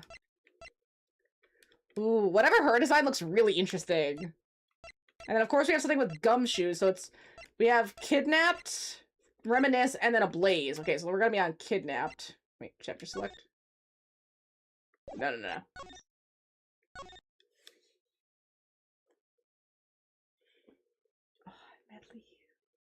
I do like these little Edgeworth things so far. This is so fun. Fuck, I can't focus, but I can't go to bed, so I need something to do. I need to start working on my sleep schedule for the new job times. Ooh. Fixing your schedule for a new job is always such a pain in the ass. Especially if it's slingshots at all. So what do you have to be up to now? Don't worry, Mr. Edgeworth. I'll be following your every move with my binoculars. I know you mentioned, but is it like really late? Is it like a 10 to 6? Good to hear. Now make sure you don't lose sight of me. I'm counting on you for backup. You can count on me, sir. I have to go. 10 to 6. Yeah. Kidnapper is supposed to contact me soon. Who would have thought that upon my return, I'd be thrust into a kidnapping case? And that I would be the one who would have to make the ransom drop-off? Oh, really? Maybe it'd just be easier, like, the day of, to just try to sleep as late as possible, and then get up and do whatever you need to do, and then go. Oh, I guess maybe you have to think of it as, like, once you get home at 6, then you go to sleep. So if it's like, okay, 10 to 6, and then you sleep 8 hours, so let's say you get home and you sleep at, like, 7, you get enough time to get home, and then, like, have some food and then go to sleep. So 7, what, 8, 9, 10, 11, 12... 1, 2, 3. You'd have to get up at 3. If that's like an 8-hour thing, you'd have to get up at 3. Those night shifts, like really night shifts, are rough. But maybe that you'd try that. Just like wait until the last minute, the day you start, and then fix your schedule then. Because trying to do it now is just gonna be too brutal. Because especially since you're transferring, you still have to do the current stuff, right? But hey, that's just my thought process. I mean, I'm one of those people that don't like to be up until I have to be at work. I really try to wait as long as possible. Because that just irritates me, but I know not a lot of people are like that. Let's see. I checked inside. The money's all there. Safe inside the suitcase. Now all I have to do is wait for further instructions from the kidnapper, which is, I'm expecting to be transferred to my cell phone. I wonder who else is around. This is the meeting place, after all. It's adorable that he has the suitcase, too. Oh, no. Welcome to Gatewater Land? Watergate Land? Literally Watergate Land? Thank you. Why did we know?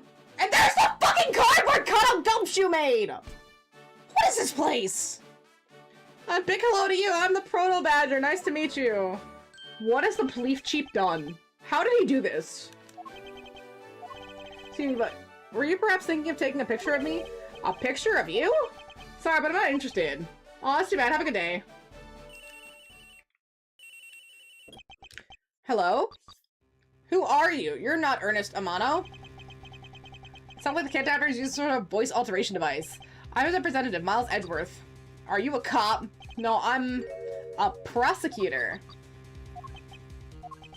I know you're wondering, and yes, I have brought the ransom money with me. I see. In that case, bring the money with you to the stadium. This person intends to see if I'm being followed, huh? Please, Detective Gumshoe, I really need you to come through for me on this one. Fucking cardboard cutout gumshoe maid is haunting me. Battle of Magic's Max Galactica? Whoa, whoa, whoa, whoa! My boy Max Galactica's here? Really? I'm gonna miss Max. Oh. Edgeworth speaking. Next, come to the haunted house. And just how long do you intend to have me wander around for? That's for me to decide. You don't have much of a choice here, my friend. I suppose not. I can't believe Max Galactica. I can't believe he's here. And I'm gonna miss him! I want to see the Battle of the Magicians! I've arrived. Go inside. Yeah, this doesn't mean much yet. I just noticed Troop remains on the list to it, and that comes up in Apollo! Wow, okay, so we get a reference and a future reference. Almost like a little bit of a teaser. We get a teaser? Okay, I'm gonna have to make sure I remember Troop Garmare?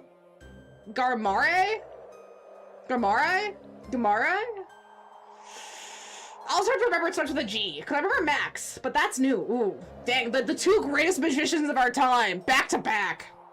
What a dismal place. That's it. Go through those doors. Am I being watched from somewhere?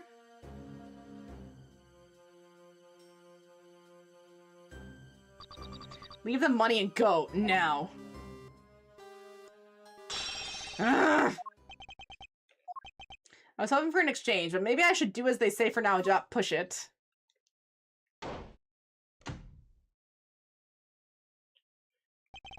I couldn't catch even a glimpse of the kidnapper. Perhaps I should keep an eye on this haunted house until police backup arrives. Mel's not even interested in the haunted house. That thing in the back there! I clocked that immediately. Is it gonna stand up? Yeah! It moved so quick! No! Miles, no! Ah! It was a trap! Miles! March 13th, 11:23. That guy betrayed! No, can't be. Then the deal! Who is that? And what are they talking about? Split police. Alright. In front of meetup. I can't move my body. I fear I might faint again. Miles gets knocked out too many times. Oh wow. Where am I? How long was I out? It wasn't raining like it is now when I made the drop-off. This was supposed to be a simple affair. So, why was I taken hostage as well? I can only assume Detective Gumshoe lost sight of me at some point. The only reason I agreed to the drop-off was because of that phone call. It was from Mr. Ernest... Yeah, we do not know who this person is. Okay, the director of the powerful Zaibatsu, the Yamato Corp. But aside from that, I also owe him a great debt of gratitude. And so listen, Lance has been kidnapped. I know Lance is already in his 20s, but I guess some things you never grow out of. I can't sit around waiting for someone to come help me. I must escape somehow. Ugh! How is that you making that funny sound? Who's there? And how dare you laugh at a gentleman's plight? No fucking way.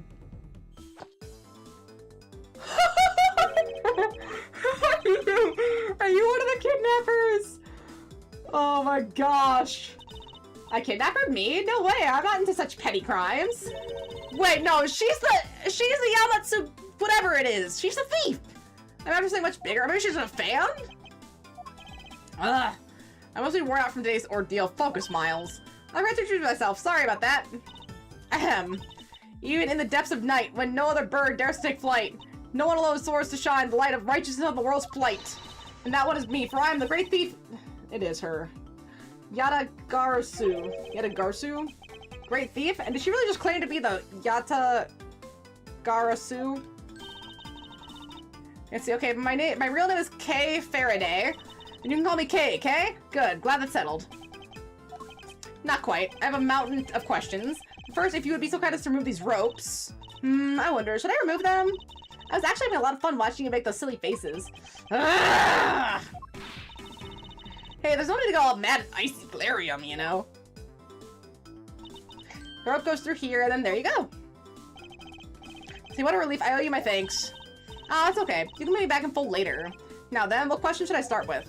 Fortunately, I can already tell nothing is going to be easy with this cheeky girl. Alright, I'm gonna run the rest really quick, and then we'll start cross-examining her. Or I guess just examining her.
Oh, Samantha, you're so long! Samantha, you're so long! Why are you so long? Oh, thank you. Oh, I'm sorry. Shh, don't roll over. You're gonna fall. You can't roll, you're gonna fall. Oh, this long girl. Let's see. You call yourself a great thief. Are you really a thief at all? Ah! You doubt me? I get it. You think that a young lady like me couldn't possibly be such a great time thief, right? Oh, I know young ladies can be great thieves, because look at this great thief who stole my heart. Right, little baby? Oh, thank you. Especially with those sweet little nose kisses. Oh, thank you. You're so sweet. Let's see, that's not the part I'm having a tough time believing. I'm the real genuine Yatagarasu, you know. Yep, I'm a pure-blooded great thief. That's a little something I inherited from my predecessor. In that case, you wouldn't mind if I arrested you then, right? What? Of course I'd mind! I haven't told anything yet! Seriously! I don't know how you could say such a horrible thing to your savior! And that's true, technically she hasn't stolen anything in front of me yet. Wait, yeah. When you say you're the Yatagarasu, do you mean that you're the Yatagarasu? Yep! I'm the most righteous of the righteous, the legendary great thief.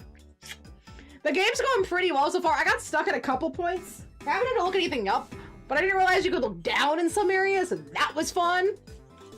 Otherwise, I'm really liking the mile stuff. The gameplay is a lot more different than I was anticipating. That's really interesting. The puzzles are interesting. I'm not sure I like them compared to regular court cases.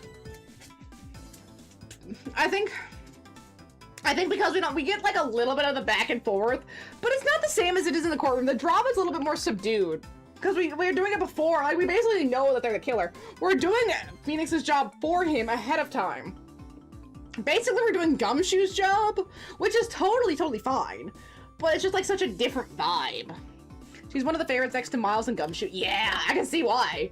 She's got a lot of spunk. But I inherited the title only recently, so I haven't had a chance to steal anything yet as the second Yatagarasu. I was not aware that thieves could pass down their titles like that. Well, yeah, that's like the whole thing. But don't worry, I've got some big plans in the works. Big plans, huh? It wouldn't happen to be a big arrest, would it? Wasn't like the whole thing in Princess Bride where he's like, oh, I'm the Dread Pirate Roberts. I'm the Dread Pirate Roberts. And it's like he's like the 5th or 6th Dread Pirate Roberts. Like they do their Dread Pirate Roberting and then they pass on the title and it's like, oh no, this person died. Now the new Dread Pirate Roberts rises up and they get a whole new crew, they take on a new name and they're set to go. Like it was actually a really good scheme. Let's see, big plans, huh? They wouldn't happen to be lead to a big arrest, would they? I knew it! There's just no reasoning with a prosecutor. Not the problem here. I'll have you know that the Yatagarasu has no interest in stealing petty trinkets. There's one thing and only one thing I wanted to steal. Only one thing? And what would that be? It's gonna have to wait until we find our way out of here. Are you trapped too? Can we not get out the way you came in? At least there is one thing we agree on. I'm sure I'll have plenty of time later to learn more about you. Let's see, I guess now. I'm Miles Edgeworth. Now I remember! How can you remember something I just told you? But she sure is cheery. Alright then, Mr. Edgeworth, let's get out of here. Can a thief not pick locks? Hmm? It would seem that we are locked in from the other side. What? No way! I didn't hear you, la la la! Told you, do you remember where you came in from, right? It looks like that might be your only way out of this room. Whoops, slight miscalculation. There's a good height to make an entrance from, but I can't jump high to make an exit. I suppose we have no choice but to look around and see if we can find another way out. Isolation room.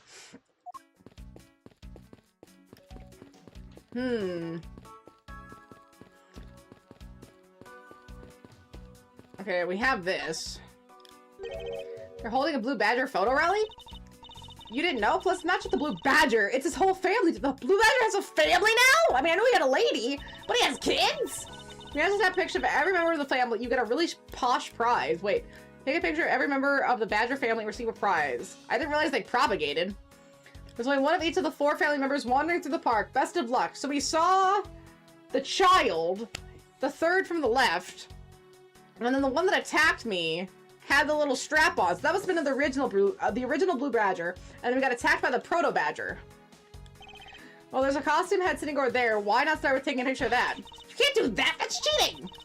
So one of each badge in the park, so you have to work for it. But it looks like there's at least 2 of each costume. Speaking of badgers, there was one sitting at a wall in the haunted house. Seriously? But somehow I don't think that one counts, Mr. Edgeworth. You have to take pictures of the costume ones walking around the park. Those are the rules of this game. How quaint. Well, and we have one of the wife's heads and one of the child heads. So it was, what, this one and this one were the ones that are missing. Hey, there's something inside the box on the far right. I think it's a pink badger costume. Pink badger? You don't keep up with what's going on in the world, do you? In that case, you better study up on the whole badger clan with this. What is this thing? To think of it as a bible of all the things you'll need to know about the clan. Are you sure it's not a are you sure it's a clan? It's not a cult? Let's see. Whatever. I suppose I can make it with a reference guide or something. See, Blue Badger Bible data jotted down in my organizer. I suppose it means that this is where they keep all the costumes. It certainly looks that way. It's at the Badger family's home. There are 8 boxes, but 7 of them are empty, which means that the 7 of the costumes are in use right now. Well, no, 6 of them are in use. See, but aren't these badgers the mascot of the police force? Well, I heard the police had a hand in sponsoring this theme park. The police sponsored it? This is where the taxpayer money is going? Man, this better be a banging theme park. Only because the Gatewater group owes the police from all those cases they solved. They have all the power of the state and they use it to make a theme park? I know? It's not just a theme park, they have a handcuff-shaped double looping roller coaster. Okay? It's quite enough. I'm feeling woozy from just the thought of such a thing. I don't realize I've inspected every suspicious looking nook and cranny. Medley! Medley, Medley, Medley! Come here, Medley, no! Medley, no! Come on! Hey, there you are! Yeah, why are you leaving? You don't have to leave. Let's see, I suppose this is the pink badger. Thank you. But since it's the same design, doesn't it seem forced to call this one a female? You think so? I mean, just look at how long her eyelashes are. That's the only difference. And the fact that she's pink. Yes, and? And her lips are red. See, lipstick. And? What? She has nothing to say about the giant pink ribbon, or is that just too obvious? Oh, dang it. I hit it again. See, but this name is Proto Badger, not Blue Badger. He's based off the very first design created by the local police chief. You know, when you compare the two, the Blue Badger looks a lot cuter. As he continues to redesign him, the chief managed to make him cuter and cuter. Even humanity has come a long way when you think about how much we've evolved, right? Look at how much this thing has evolved. She's evolved to be pure cuteness. Like, her whole design is just to be the cutest thing in the entire world. And she does that so perfectly. With absolute near flawlessness. And with no effort. She just wakes up like this. She literally wakes up like this. Isn't that crazy? You just wake up and you're so cute. You're so cute. Are you just the cutest thing? Okay, she doesn't want to be here. I'm so sorry. Okay, here, come on. Okay, I'm gonna put you down, and then you can go. You're a good girl, though. You let me mess with you, and you're very sweet. See, are we comparing the Blue Badger to humans? Oh, you're so sweet. Okay. See, is this the Blue Badger's rival, the Bad Badger? There's a Bad Badger? Do you feel some sort of reference toward his Badger K? Ha! I can't believe he would be so stereotypical when it comes to thieves. Surely you must also think there's much cooler and cuter ones out there, right? I've decided that thieves and thievery need an image makeover. Good luck with that one. Look, it's the Blue Badger. I suppose even this thing could be popular with women. My nemesis! What the? Why is she beating it up? He's got the word bad right in his name. It's nothing but bad news for someone like me. And I think he's out there wandering around in his park. If you're careful, he's going to arrest me by the power of his name alone. I somehow doubt that the Blue Badger has the power to arrest anyone. Oh, there's a key! What have we here? Ah! Why do I feel a laser-like stare aimed right at me? Do you want to take a look? Well, don't mind if I do! Oh, I see! Yes, this is definitely a key! I'm sure it's a key to something! That something is what is relevant to my interest.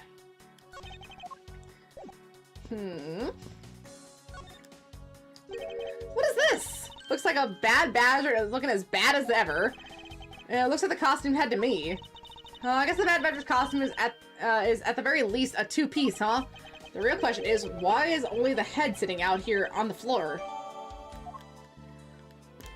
Well, because right there, the badger head takes up a lot of room, but the body doesn't.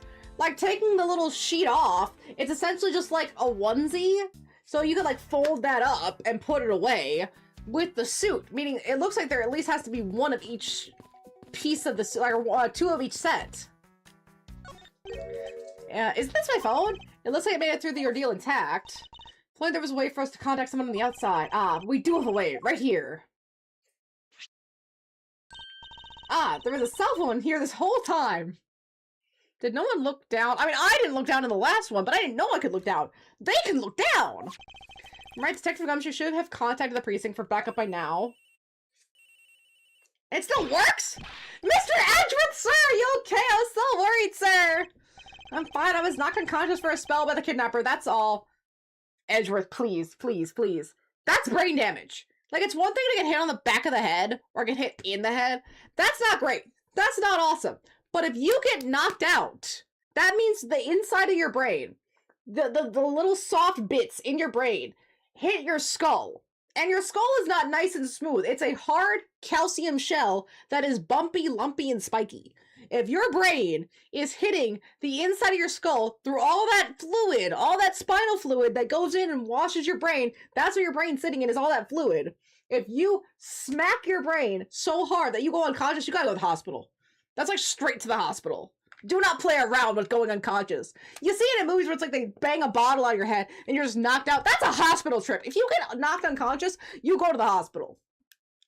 See, wait, why does he look like a kid? Is this before the trilogy? No, this is after, because they keep talking about a specific defense attorney, and we've seen Francisca, but I mean, we would have seen her anyway. But this is during. I think it's just the art style. The art style is a bit weird in this one. I guess because it's like, I don't know, the gameplay had to be weird, so they just changed some stuff. It's just weird. Yeah, it's just the art style. Let's see, it's fine. Okay, sorry, sir, I'm such a failure! If only I had lost sight of you! Detective, we don't have time for this. Have the police set up a perimeter right now.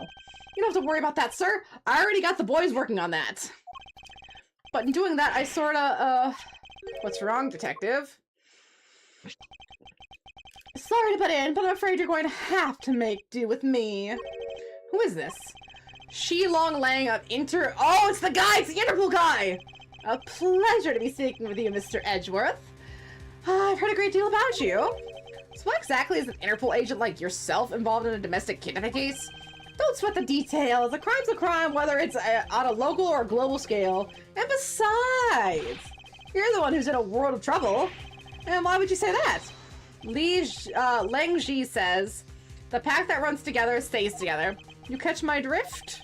You cause quite a ruckus by running blindly into a situation and then getting caught. You should have contacted the police from the very beginning. I'm sorry that this happened because of a lapse in judgment. However, I humbly request that you please help me out of here post-haste. Post-haste, Mona! Mona, post-haste! Post-haste. Post-haste. Sorry, no can do. What? We're hunting the kidnapper now, and I haven't got hands to spare. Mona, you don't have any hands. There's nothing for you to spare in the first place. You don't have hands. As I said, my pack moves as one. You're the one who wanted to go in alone, so good luck to you, Mr. Prosecutor. Oh, and once we do catch the kidnapper, rest assured, we'll come find you. Eventually. Shh. Okay, Mona. There you go. There you go. Shh. It's okay. It's okay. Shh. Sometimes you just gotta squish a cat. Sometimes you just gotta squish a cat a little bit. It's like, shh, it's okay. Look, shh, it's okay. Let's see. Oh, and once we do catch the kidnapper, yeah, eventually, you! What's wrong? Did you get cut off? No, my phone ran out of power. No way! It doesn't matter anyway. We should try to get out of here through our own means. Yeah, I have a name to live up to after all. We put our heads together, we're sure to find a way out, but we didn't tell Gumshoe where we were. Did y'all see that? We didn't say, hey Gumshoe, we're locked in a storage closet with all the Blue Badger costumes. Find an employee and get us the fuck out. Wouldn't that be so easy? Man, why did I have to put the window so high up anyway? How was the thief supposed to make her daring escape? I suppose we could make our way out if we were able to climb up to the top of these lockers.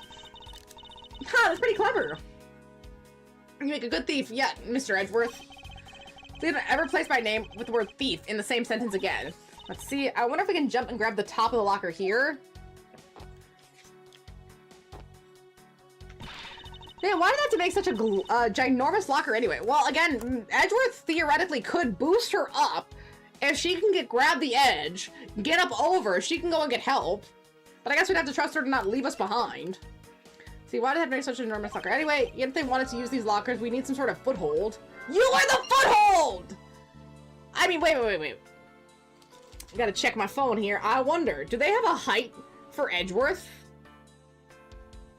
If they have a height and he's, like, not 5'4", then what's the problem?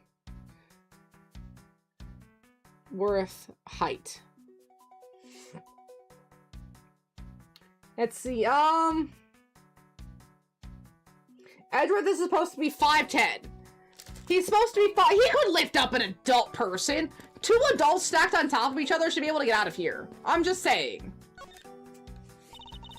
Maybe we use this paint to help us escape? And what exactly do you have in mind? Well, we could paint help in really giant letters. And who could tell would see these giant letters? We're inside a building? Okay, then how about we light the paint on fire and set out colored smoke signal? Anyone saw would think some crazy arsonist was about and call the cops. Oh, actually, that may not be great for me, seeing as I'm a thief and all. Let's try to find some other way, something other than this paint to use, shall we?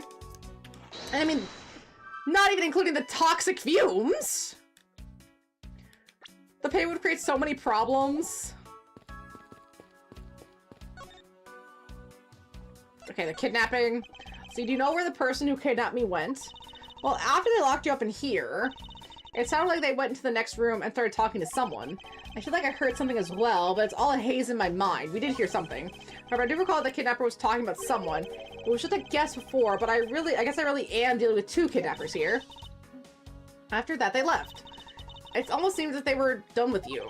I suppose, in this case, my kidnapping seemed like an afterthought to the 1 million. But couldn't they have also kidnapped Edgeworth and gotten a ransom from the prosecutor's office, theoretically? Because he's worth a lot. I mean, I'm sure Phoenix would pay. It might only be in, like, pieces of gum and some lint, but he'd pay. Let's see. Well, if they went into the next room, let's see if we can find out through the slot. See, ooh, we can peer into the room the kidnappers were in from here. Everyone rests don't expect every suspicious little nook and cranny. Okay, well, the first suspicious little nook and cranny is this. Is that what I think this is? Let's say the kidnappers had an escape tunnel prepared just in case. That's awesome! They're like a bunch of great thieves themselves. No, they're not, because I had it out they made the tunnel themselves. The floor panel was removed and propped against the beam in a very specific way. I think this building was originally built with a basement or an underground area. Well, if it's a theme park, you would want to have locations where staff members could move or guests couldn't see you, just so that you could preserve the magic and all that. There's a beam in the next room, identical to the one in this room. There's even a hook on it to hold a propped-up floor panel in place. Which reminds me, did you find something useful, Mr. Edgeworth? Perhaps you may have found a very handy hint as to how we'll get out of here. Got it! There's a second floor panel. This is the beam I was tied to. What's up? I was wondering perhaps we could make it over to and out the window if we climb this. Good thinking. And if it's climbing action you need, just leave it to me. Thanks. This little hook here looks like it might make for a great foothold. Again, how is this easier than just interlocking your hands and letting her get boosted up? Gray Thief Yada Garusu spreads her mighty wings and takes to the skies. Up I go. I'm gonna say it didn't work, as I thought the beam was definitely not made for climbing. What do you mean, as I thought? I'm not your guinea pig, you know?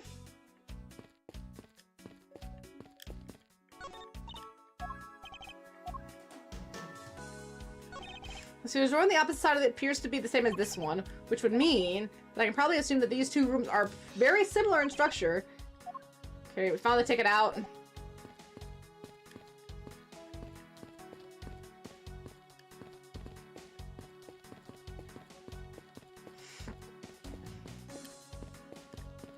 Okay, maybe we talk to her? Wait, no, I didn't want this. Oh, wait, no, I got. Shh. See, we need this. Yes. Got it. Yo! This hook on this beam. You know, I already tried, and there's no way I could jump this hook to the window. Come on, even you have to admit there's something that's just not possible. Huh, I was about to suggest that again. Rather, that it's here for a different purpose. Really? Like what? As you saw in the adjacent room, it's clear for keeping a floor panel propped up, which means that there should be a panel in this room that we can open as well. Oh, I get it! We didn't notice its existence all this time because it was hidden by this tarp. Alright, then let's fold this thing up and see what's underneath. Now, this is what I call a treasure!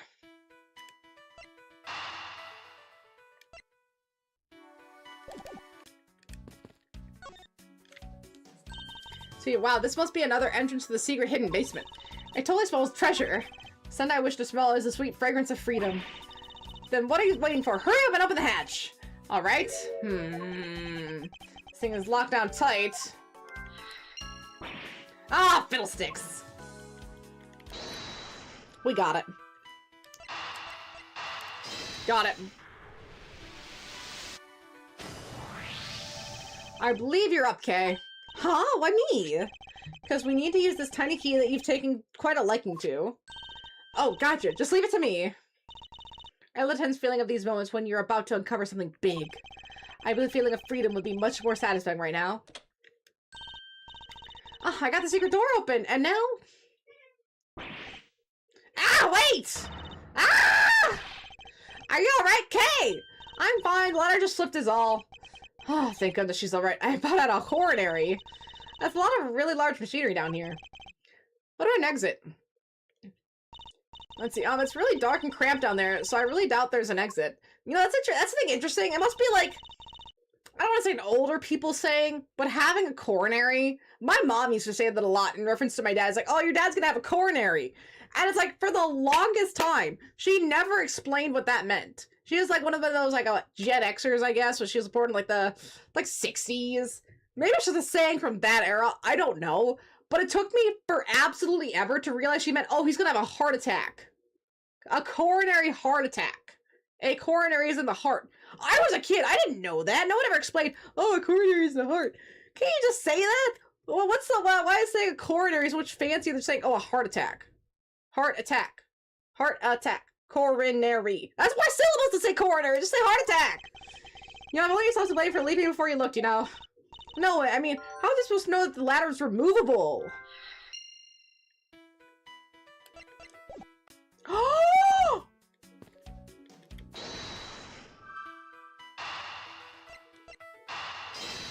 It's gotta be!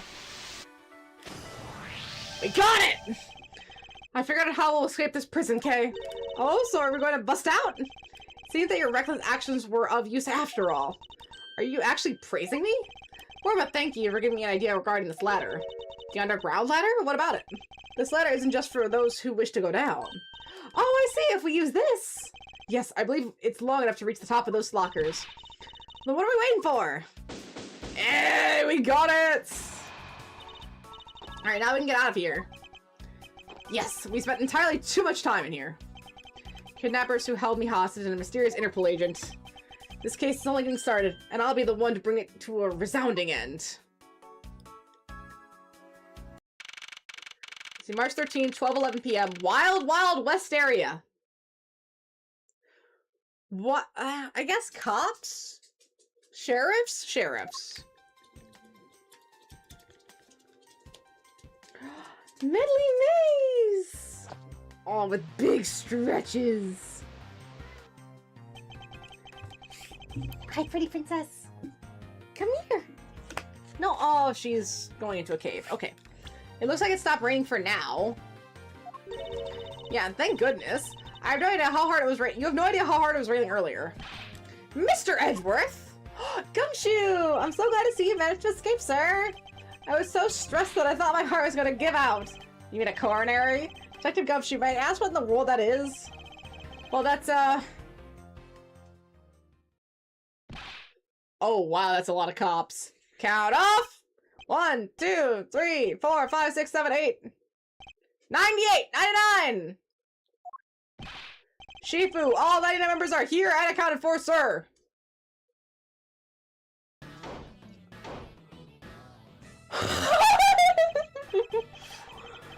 What is this man? What the heck do you think you're doing counting my cubs off like that? Every person's a valuable human being, you get me? And everyone has a name that their parents gave to them. No one is a 2 or a 3. Everyone, regardless of age or rank, is a number 1. Got it? Shifu! Shifu!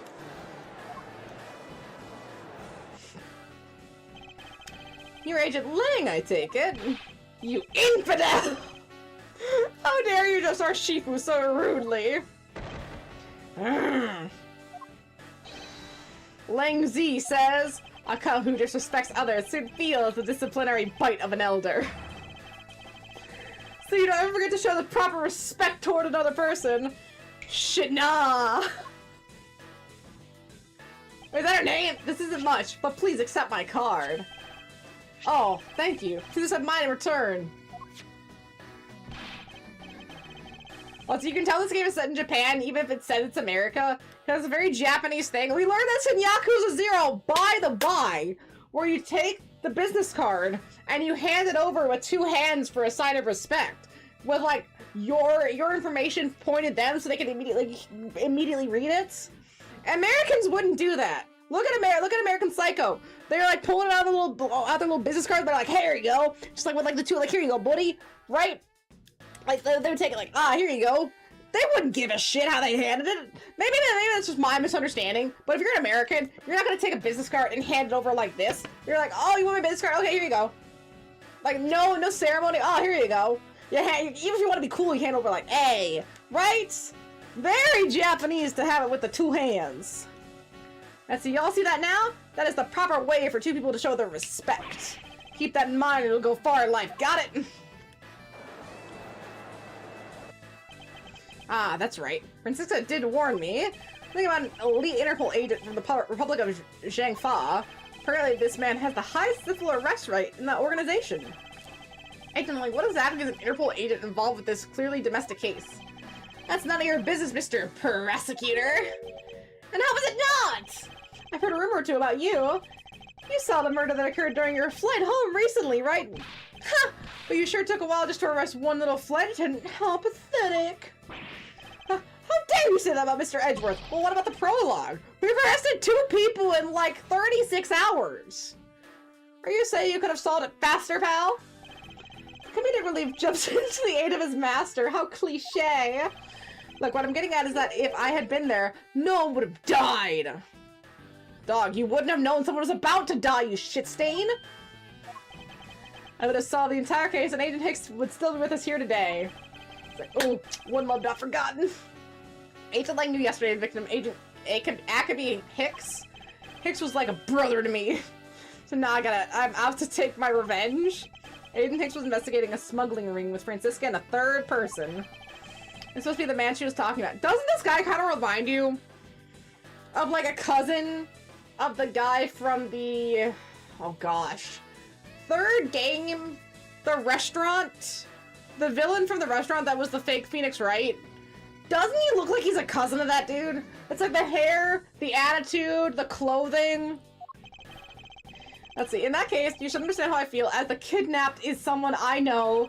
So I ask that you please allow me to participate. Oh! This isn't your neatly trimmed courtroom of Eden, you know. You're out in the wilderness now, Mr. Prosecutor, and way out of your league. No hard feelings. Why don't you go back to your courtroom now, pretty boy? Oh, he called me pretty. You! You dare mock the court? I do. I don't need the help of a filthy prosecutor. Yeah, Tigre, yes! Doesn't he look like a cousin? Like, this is his Gen Fa cousin. I mean, the spiked hair, the little, like, fur, like, everything about him just screams gangster. Oh, absolutely. Sorry, but the truth doesn't need the likes of you to distort it today. Who is the objective filthy to describe a prosecutor? And why? Why do I feel such intense loathing emanating from him? His music is good, though. And he's got a baddie? Alright, man, good job on the perimeter around Gatewater Land. Now just find me the kidnapper and bring the punk to me. Dismissed! Sir! Now then, Mr. Prosecutor, you just sit tight here and don't cause any trouble, understand? Wait! Mr. Edgeworth! It's been a while since I last met someone so disagreeable. Why, of all places, did he show up here, and completely out of the blue at that? I suppose I'll have to ask Detective Gumshoe to fill me in on that later.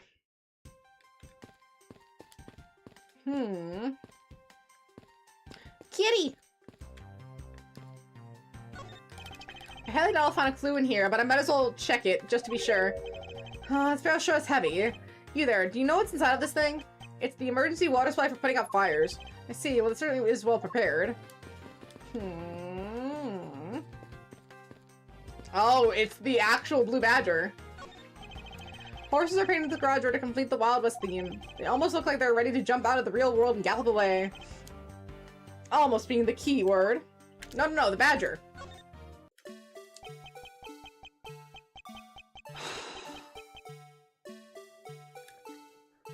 Oh, no.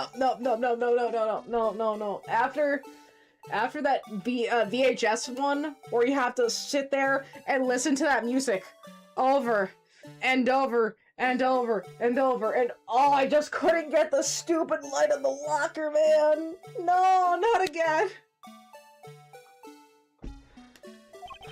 That ringing, I just can't bring myself to call it dancing. Okay. It's over. No more.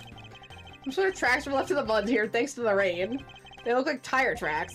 Too bad they're destroying the Wild West atmosphere. They worked so hard to create. Tires on whatever made these probably got pretty muddy as well. Excuse me, but if you could just let me get through here. Sorry, I can't let anyone get through. Agent Lang's orders. I suppose I'll have to deal with this impasse for now. It's a cactus, and there's something written on here in the sign. This cactus is a very gracious gift to Gatewater land from the local police precinct. I can't believe the police went so far as to even donate a cactus to this place. An empty barrel. I don't you to guess that this is the only purpose is to set the mood. Horizontal bar is used for tying up horses. Apparently you can ride real horses at the Cowboys Ranch area just up ahead. Is it possible the culprit already have escaped with the help of a stolen horse or two? Under Agent Lang's orders, we already rounded up all the horses, and every last one has been accounted for. Agent Lang is good, though. I don't go as far as to say I'm impressed just yet.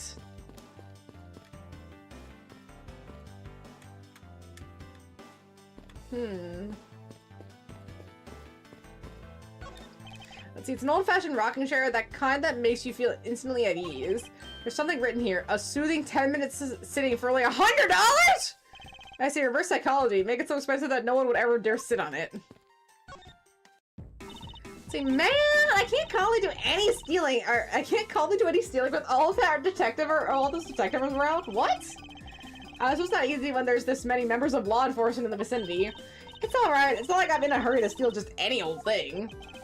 Which is it? You plan to steal something or not? Quite the mystery, this one. Maybe I should talk with her a bit more.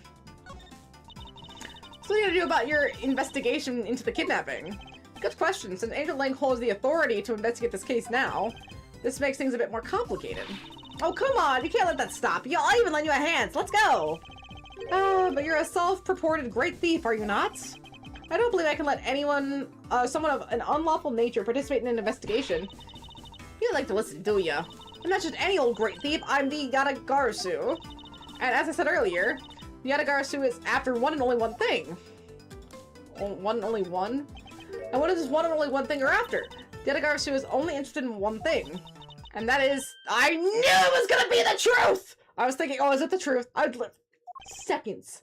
See, it was 7 years ago. There was a vigilante who threw the business world into a panic. Labeled mysterious and phantom-like, the Yatagarasu appeared and vanished at will. But we still don't know much about this thief's ultimate goal. We do know the targets. The Yatagarasu like to find and publicly disclose evidence of corrupt dealings of all sorts. Once the target was chosen, no dramatic calling card or announcement was sent forth. Instead, the chosen corporation was infiltrated without even the target noticing. Man, you know, I know a certain wife who would very much not like that. She would think that's a cowardly move, and you should announce your crimes before they happen. Let's see. And I mean, the wife of Masked Mask might be pretty right on that. Although I guess the Garasu one if they gave them advance notice about the theft, they would have time to destroy evidence, so you don't want to do that, right? You gotta go into the cover of night to get to the truth. Some days later, the evidence that was found was sent out to the mass media, along with a card with the mark of the three-legged raven. Looking back, I suppose you could call whatever the Yatagarasu was stealing was the truth. Could this child really be the successor to the original Yatagarasu? But that can't be, can it? Talk to Gumshoe. Great job, detective! Sir! For losing sight of me and the kidnapper and allowing my investigation to be hijacked! Sir... I look forward to your next monthly salary assessment! Please. Please, a man can only survive so long on instant noodles. This man's colon would be a wreck. He is getting no fiber. He's gonna get colon. Edgeworth is going to be involved in Gumshoe getting colon cancer because this man is just surviving on instant noodles. But the case isn't lost yet, sir. I'm gonna show you just how much of a man Dick Gumshoe can be. Shall I prepare the 21 gauge salute now or later? Are you sure it was the precinct you called for backup? Of course, sir! I think I would know the number of my own precinct like the back of my hand. He loses his gun. If Gumshoe remembers his own precinct's phone number but loses his gun, he is the worst detective here. And I want to defend him so bad! Why did an Interpol agent show up instead with an army of his own agents? That I have no idea. About 5 minutes after I made the call, the Wolfman showed up out of nowhere. Agent Lang definitely has an agenda, so the question is, what is he after? Mr. Edgeworth, I was wondering if I may ask about one thing, sir. Yeah, what is it? Who is that? The girl over there, I mean. I'm Mr. Edgeworth's assistant, Kay Faraday. What? Funny, I don't recall making you my assistant. Yeah, I'm Mr. Edgeworth's assistant. Me, it's been like that since forever. Sorry, but I just know your supporting role. How can you say something so serious with that giant grin on your face, pal? Mr. Edgeworth? You got a thief on her hands, sir. She stole my role, sir. I'm taking her and getting her convicted and making sure she serves out her sentence. Oh, come on. It'll be fun, like a musical chairs. You better stay fast on your feet. No way! I won't lose the spotlight to you, little girl. Oh my gosh, the girls are fighting. Lance, where are you, son? Fenris, where are you, son? Fenris, Mr. Amano? Oh, Miles, my boy. Sorry to involve you in such a affair just after you returned. Why is this man strapped up with cash? For you, Mr. Amano, I'd gladly offer my assistance. See, if I were Gumshoe's boss, I would give him such a fat raise. See, I guess he hasn't deserved it, though. Like, I get why he doesn't get a raise, but should he get a salary decut? Or a decrease? The man can barely survive. Let's see, after all, I have you to thank for how well things turned out during my time abroad. If it wasn't for you, I might not have been introduced to that law offices. Here, Fenris. And I had the chance to study the inner workings of another country's judicial system. Ah! No. Think nothing of it. As you know, Manfred and I go way back. Oh. You know, Fenris and I go way back. I've had him since he was 1.5 years. And he's gonna be 10. You're gonna be 10! Oh, yeah, big boy. That's a big boy. I consider a beloved disciple of his to be like one of my own blood. And if you ever want to go overseas again, you need only to ask. As far as how you have so much hair! Oh gosh, you were so shitty. Let's see. I can use my company's vast network to send you there anytime. Fenris is such an OG. Okay, so who's the old man? He's the father of the current kidnapped Ernest Amano. Now, have you found Lance yet, Miles? Please, I miss my poor boy dearly. Oh, there you go, Mr. Kitty. Oh, yeah. I'm terribly sorry, but your son's whereabouts remain unknown, Mr. Amano. Hold on there. Then what happened to all that money? I believe the 1 million has been stolen and that the culprits are now on the run. What? Poor old man. Poor me. I got so much Mr. Fenris hair on me now. I gotta get it off before it gets on my eyes and they start itching. He sheds so much. Don't you have anything you could give him to cheer about, Mr. Edgeworth? Forgive me, Mr. Amano. Kidnapping. I was wondering if you could please tell me the details of the kidnapping one more time. Oh, it was yesterday. A call came to the house. From the receiver came the sound of my son. Help me, Daddy! Sniff. See, it's getting so, like, okay. Even before some of, like, the AI stuff, that was like a real thing people did. My grandparents once got a phone call, this was like years and years ago now, about my cousin being in jail for drug charges. And they needed to send money to get him out of jail. It was like $5,000. They were this close to leaving the house to go get the money when they thought about calling my aunt, their daughter, to see if that was true. And she's like, no, he's at school or he's on the couch, whatever. He was fine. But I guess my grandparents thought it sounded so much like my cousin, they almost went and gave the money. So this might not have even been him, or maybe it was him, and he was just trying to rob his dad, like in that one case, in the third game. We don't know yet. This could all just be a ploy to get $1 million out of the dear old dad here. See, I know this is tough, but please stay here with me, Mr. Amano. You don't understand. He hasn't called me daddy, you know, in ages. It was incredibly moving. I wish I'd recorded him saying that. Yeah, I wish you had so you can compare the voices. You definitely should have recorded that conversation. One of the foolish sentimentalities of an old man. Refresh my memory. What kind of person is Lance again? How will telling you about Lance help you get him back? Surprisingly, unlocking me to this from a person's relationship and behavior. Very well then, Lance is my one and only son, and he turned 21 this year. He's very much like me when I was his age, kind and very attractive. Okay. I'm sure women simply can't keep their hands off him. How much of the mother's looks does this kid get? Is there anything else about him you noticed of late? Now that you mentioned, I haven't been able to get in contact with our butler, Oliver. Your butler? Yes, his name is Oliver Deacon. He's been with our family for years now. He gets along so well with Lance, so I thought maybe he would know where my son is. Mona! Mona, come here. See, Mr. Amano, could you please tell me a little bit more about your butler, Mr. Deacon? As a butler, he's outstanding. He even serves as Lance's personal private tutor. He took a brief leave recently, but even after it was over, I haven't been able to reach him. You still haven't spoken with him since his leave. What his family and friends? They said they haven't seen him. I've tried everything I can think of, Miles. Do you really think this could have something to do with Lance's kidnapping? It's possible, but I can't say anything for sure quite yet. Even the person close to the victim has gone missing. Oliver Deacon. Sounds like one name I better keep in mind. Detective Gumshoe? Yes, sir. Let's begin our investigation.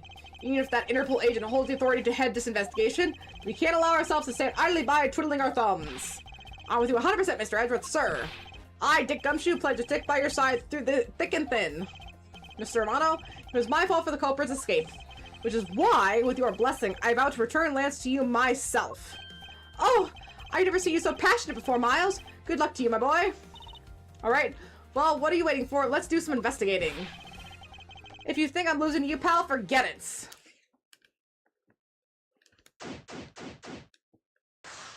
I guess you can afford $100 for 10 minutes. So should we begin examining first? Next stage of delay, we can't leave this area. But the culprits were here until only very recently. Which means we may be able to find some clues that will tell us how they escaped. Okay, let's get looking.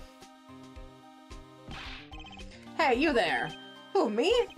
What are you doing goofing off in a place like this? I wasn't goofing off. I was about to help Mr. Edgeworth kick off his investigation. You imbecile! Oh, Precinct Detective now under Agent Lang's direct command. No way. I am not working for Wolf Boy. Mr. Edgeworth, can you do something? I'm not exactly in a position to argue, seeing as how you are a member of the police. Good, now let's go. No! They dragged Mr. Gum! No! Boy, I got just a job for some of your talents. Poor Gumshoe getting dragged off. Well, that was exciting. Leaving me alone with Kay. Okay, what? Can you tell I'm ready to get down to some detective work? You should go home. Your parents must be worried about you. Oh, come on. I feel like if you're your assistant, you'd try to ditch me? I don't recall offering you the position. Why'd you have to be so difficult? Besides, it's already too late, you know. Like I said, I've already stolen the position of assistant for a while back. Let's see. You're the only one asserting that. Well, by the time anyone notices, it's already gone. That's the Yadagarsu way. You shouldn't speak so lightly of things you know nothing about. Fine, whatever, you win. Go ahead and do your little investigation. But the talented assistant Kay is going to tag along no matter what you say. Even if she turns out to be useless, she's not going to listen to me. Might as well surrender and let her come along for the ride. Woo!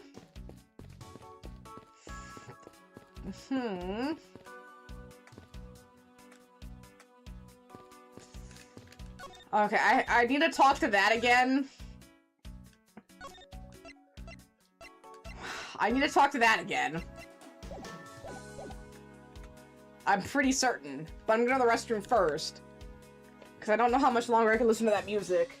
That videotape scene lasted so long. I swear it lasted at least a half hour if you just listen to the Blue Badger music, and I hate it!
I really need to stop drinking soda so much.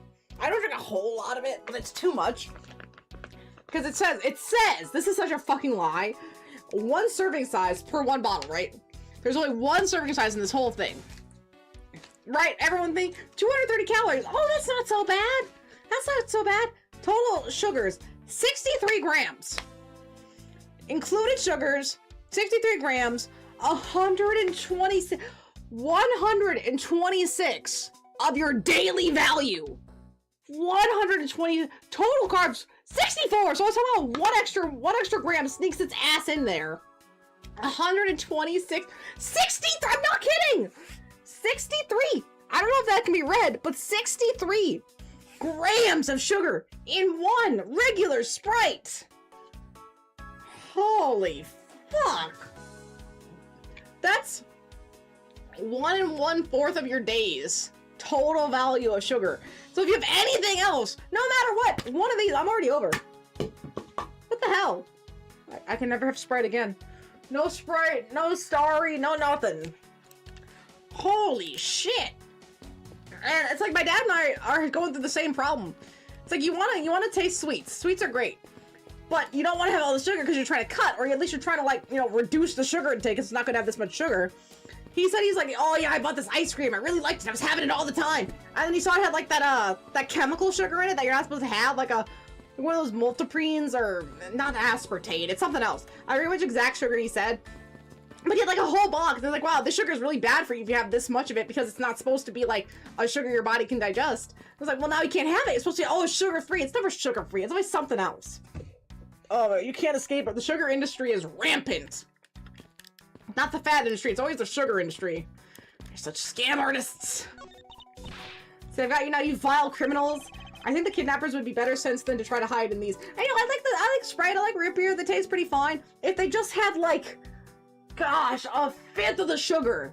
1/5 of it. Like, I don't think Sprite needs that much sugar. I need to get one of those, like, soda streams and try that. There's no way they can get away with having Sprite be 63 grams.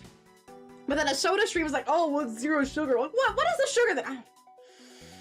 It's such a rant. I know, I keep going on rants, but that's so ridiculous. 63 grams? I thought the Sunset Sarsaparilla was bad. I think that's worse. Holy shit, it was like 80%. It's like, oh, 80% of your daily value. That's pretty rough. 126%. My gosh. Honestly, I think the kidnappers would have some better sense than to try to hide in these. Oh, come on, lighten up, Leah. I was like joking. I don't really think that the criminals would be hiding here right in front of the 2 officers. I just like hope not. Excuse me, but if you could just let me through here. Sorry, I can't let anyone through. Agent Ling's orders. I suppose I'll have to be at an impasse for now. Hey, Edgeworth, isn't this one of those things you tie horses to? Yes, although the horses are in another location at the moment. I was hoping I'd get to ride one. You know how to ride a horse? Nope, never rode one in my life. but I have an Asian friend who's born in the year of the horse. Non sequitur is the only way to describe the logic. So wait, if an Asian person born in the year of the horse can ride a horse, I was born in the year of the rat. Can I ride a rat? I mean, I can't. Manly's eyes snapped open because she knows our color's rat. Like, no, mommy, you can't ride me. It would break my little back. It would break the little Medley back. Can't do that. No riding Medley's like a horse. She's too little. I could shrink down and ride Medley like a horse. Ooh, she'd probably lick me to death, actually. Or bite me. She'd probably eat me. Medley would eat me. Hey, you would eat me. Right? Psst. Psst. Let's see. If these are real, I wonder what you put in them. Water would be the obvious answer. But if you stored water in a barrel under the blazing sun, wouldn't it go bad? People of that period probably didn't care about how it tasted. Sorry, but I can't let you get away with making fun of our forefathers. I mean, maybe they really like the strange taste. Look who's making fun of them now.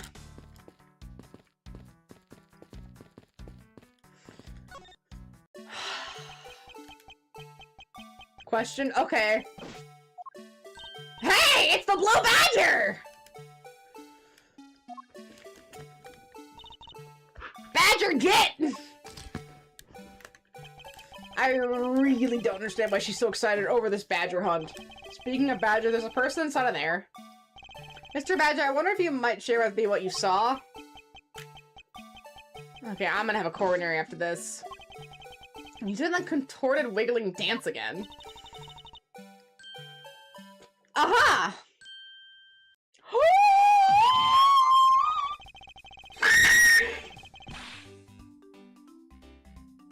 That's him! You're undercover, my audio. No. Not him! Anyone but him! Even captured my undercover identity, so I was terminated and under the head, sir. Are you Officer Meekins? Sir! Mike Meekins reporting for duty, sir! This man was a witness to one of the cases I headed up 2 years ago. But the only thing I remember about this officer is that he has often spoke and acted before he thought, which gave me a great deal of headaches. This is the Meekin case that had to do with the videotape over and over again. I'm almost certain of it. Because he was supposed to be there manning it. And then, oh gosh, this was, this was the case with the original prosecutor. Is that mean the forensic lady's gonna be here? Emma Sky? Emma Sky. It's gotta be Emma Sky. I'm almost certain that was the case. Gosh, Meekin's mad. Because he cut his hand, and he had it bandaged, just like the sister! Is he a friend of yours, Mr. Edgeworth? I've met him in the courtroom once before. Obviously so upset when he unmasked him. Does he have something to hide? Ah! Officer Meekins! Why are you standing here wasting time? Sir! Because I'm not a police officer right now, sir! I'm the Blue Badger! And I'm creating memories and dreams for the kids! That's never a waste of time, sir! I have dreamed to become as big a detective as Gumshoe, sir. As big a detective as Gumshoe? Really? Okay. Okay. So the night class has a shield ability, which allows him to take a hit for a teammate. Alright, pretty fair. So it boosts his defense, consumes disturb, but he tanks the next hit that directly targets an ally. Sure, yeah. I'm working on the plans for the Overlook classes, which are unlocked by extreme emotion. You think a Martyr class, who passively has a chance to block attacks on teammates without the defense boost, would be too on the nose? I think if you do a Martyr thing, it should be that he can block an attack for the whole team, but he also dies. That could be a high risk, high reward sort of thing. I can see that working in a boss fight where it's like, wow, everyone is basically dead. They will not survive. Especially, it could be at any hit. Like, it has to be an ultimate thing where you see the boss is ready, like, gearing up for their, like, ultimate swing, which will crush everyone. You have to remember to use his Martyr class, right? Where he blocks the entire hit so they can res him in the next round. Like, it's gotta be, like, a thing like that. I think that could work. I've seen similar where you sacrifice a character or you draw aggro to a character so that the boss kills them and you could just keep rezzing them and keep everyone else, all the softer, squishier characters alive by rezzing this one guy who just keeps taking the hits. And even if they die, that's okay because they're only there to be a martyr. I think that could work pretty well. I don't know about the whole defense boost thing, but the idea of like having such high aggro / being able to put a shield on the whole party, but it means your life when the hit hits, that could work. I've seen that work in similar situations. I don't know if that's the exact method you'd want to go with, but it can work. Let's see, I was patrolling the scorchingly boring beat until a little while ago, when the dispatch radio on my shoulder crackled with the kidnappers had escaped, sir. That maybe this was my shot to make detective, sir. I rushed over to join in, but when I got here, there was a sea of people already. I couldn't spread my trademark friendliness and join on to anyone. But seeing that some people never change. So why exactly are you in that ridiculous outfit? Sir! That's because, sir, I'm here to keep the visitors in good spirits, sir. But it's also had the fact that I'm an officer on the trail of kidnappers, sir. I see. Agent Link is very wise to employ this sort of diversionary tactic. To be handed the role of the Blue Badger out of all the different disguises, sir, it's such an honor. Okay. Oh, any clues? We got some clues, maybe. How long have you been staying there, officer? Sir! For about 1 little hour, sir. That's around the time I woke up from being knocked unconscious. And I've been here ever since, sir. If that's true, that it is possible Officer Meekins saw the kidnappers escaping. But however, I must tell you I didn't see a thing, sir! I haven't asked you anything yet, officer. No. But I know you will, sir. He's hiding something from me. Officer Meekins, I insist that you tell me about your recent movements. Sir, I've been playing the Blue Badger in this whole time, sir, and getting into it too. I patrol the park all while wearing this costume. And about 1 hour ago, I came over here, sir. I haven't seen any suspicious looking people this whole time, sir. But I did see a badger, sir. A lone Blue Badger. So, you said you just now is contradictory to the facts. How so, Mr. Edgeworth? This is what Officer Meekins says to me contradicts.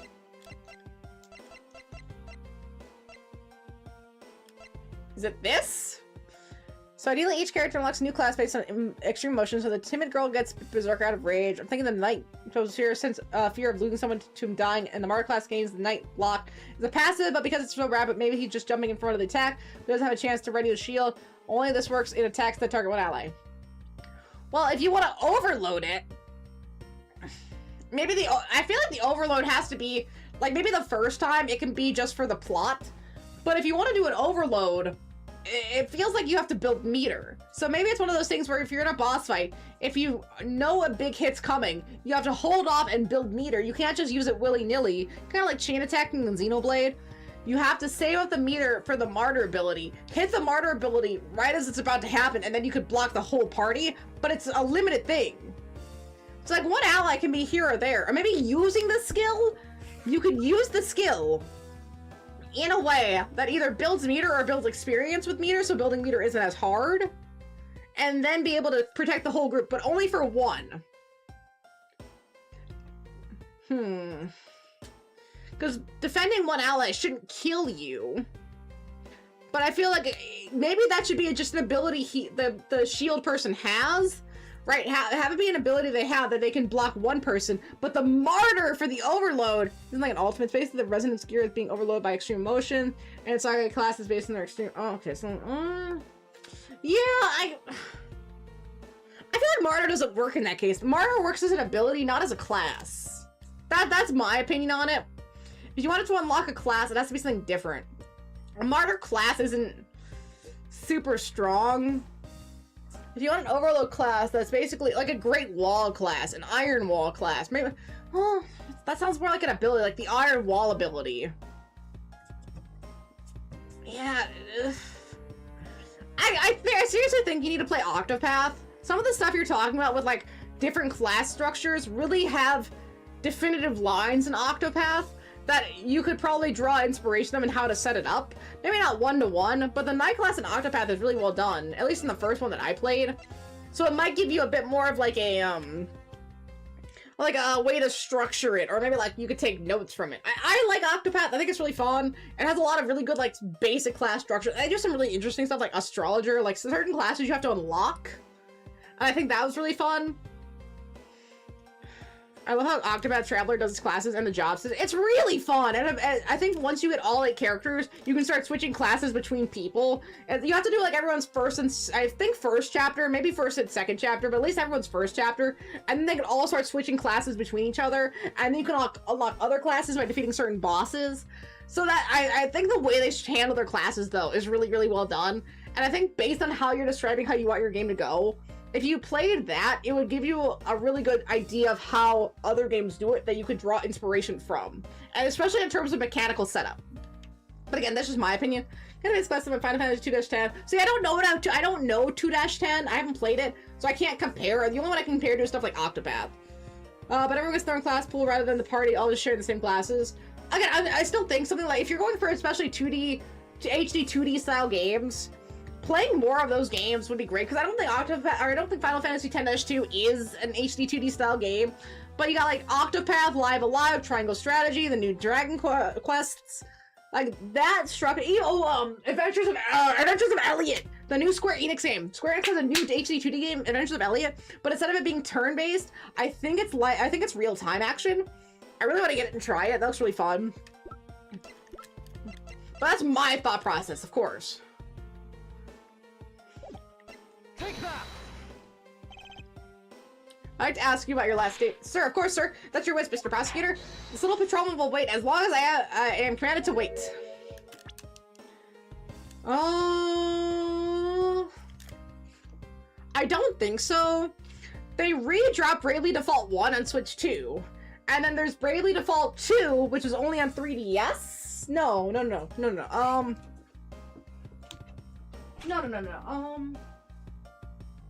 Shoot. I think it's also on Switch 1. I thought it was just... No, it might just... No, it is on Switch 1. I'm almost 100% certain it's also on Switch 1. But actually, if you really want to go back in time, Final Fantasy IV Heroes of Light, which is a DS exclusive, is basically what became Bravely Default. I'm not even kidding. Final Fantasy IV Heroes of Light is the Bravely Default prequel in terms of like structure. You did play that. Exactly. And like Bravely Default is really good, but Octopath is a little bit different. It's a little bit different in terms of how they handle some of the mechanics. Based on what your game is, Bravely Default is not as similar to what you're planning as Octopath is, in my opinion. This is all just my opinion. It's been a while since I played either. I really need to play Octopath 1 again, because I want to play Octopath 2, and Octopath 0 just dropped, though. That's a new game. Octopath 0 just dropped. Again, I would say if you really wanted to get into, like, that mechanical styling, Octopath is probably going to be your best bet, but again, that's all my current mentality on it. Let's see, you said that you saw the blue badger, correct? And that if you take a look at this, what you saw was not supposed to happen. And so I'm supposed to have only one of each of the badger at any given time. Which means that as long as you are the blue badger, Officer Meekins, you should not have any other blue badger wandering this premise. What? Sir? I will say, I think Final Fantasy IV Heroes of Light is a little bit better than Bravely Default. I really like the Bravely Default. I really like this little twist that it did, but it gets really annoying that you basically have to play the same game multiple times with very little distinction for the plot to work out. Like, it was so cool to see, but it took forever. Once it got to, like, 2/3, it just got really, really repetitive, and that got really annoying. And then I tried to do Bravely Default. No. Bravely Default 2 is on Switch 2. I'm thinking of the other game. Oh, shit. Bravely Default End Layer. I haven't beat End Layer. That's what it is. There's Bravely Default 1, and then there's End Layer, which is a sequel to Bravely Default 1. And then there's Bravely Default 2, which is a separate game. Oh my, there's 3 Bravely Defaults, technically. I always forget about End Layer, because I never beat it, because it's stupid. I couldn't get into it. It's so dumb. It's so dumb. The narrative starts off so dumb. Okay, then would that mean that there are 2 blue badges walking around? But why? And I think the Bravely Default End Layer is only available on 3DS, which again, I have a copy, and I've tried to beat it. I could not. Same thing with Persona Q2. Persona Q1 is great. Persona Q1 is awesome, especially if you get to pick between Persona 4 and Persona 3, which one you want to play as. But Persona Q-2, you only play as Persona Q5, and you have to go through all these movies. I got stuck on like the cyber futuristic movie because that's where you're supposed to find Iva. I don't know. I couldn't get into it. Some of these 3DS sequels are just, I don't know, cash grabby and weak. See, it's, there's some tire check returning from the garage. Ah, so that means the car left in the garage at some time, right? Correct. But for the car to leave these tracks, it would mean that it left during the passing rain. That's the only explanation to us why these tracks are made of mud. Huh, these 3 treads. I think we can also safely assume it's a special type of car.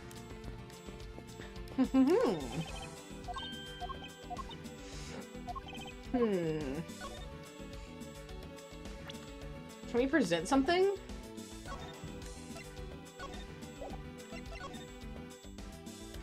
Proto Badger, the very first Badger, Blue Badger, and Ally just who keeps the peace. Bad Badger, a vile criminal with a gun. The description of him is I have a gun. Pink Badger, know her unique pink bow. And that's why she's a woman is because she's pink? You know, I don't think... No, Poe was a woman. Wasn't it Lala and Poe were girls? And Tinky Winky and Dipsy were boys? I think so.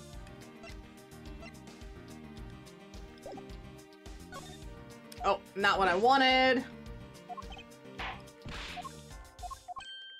I can't believe they brought Meekins back. Does that mean we're also gonna get Emma Sky? I really hope we get Emma Sky.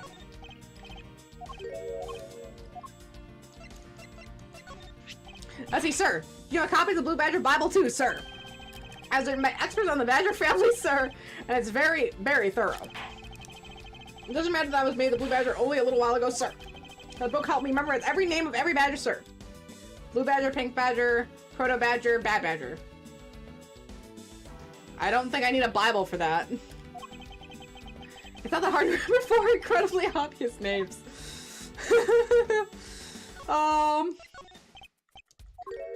I don't think we're gonna get any more out of Meeseeks here.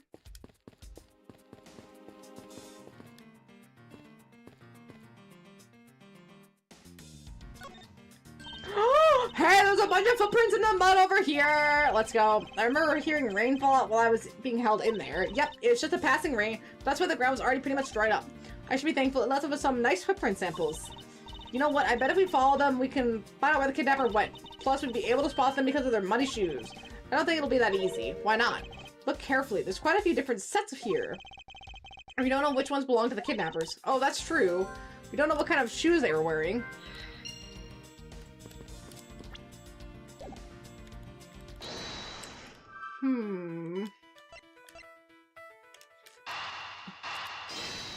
It's gotta be these two. Yes! A second Blue Badger that shouldn't exist. Certainly true, identity the person underneath is... Oh, I know. It's one of the kidnappers, right?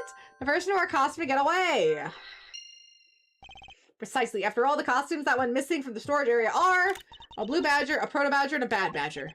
Yes, those 3. And we saw a Proto Badger on our way in. Boy, we had taken a picture then.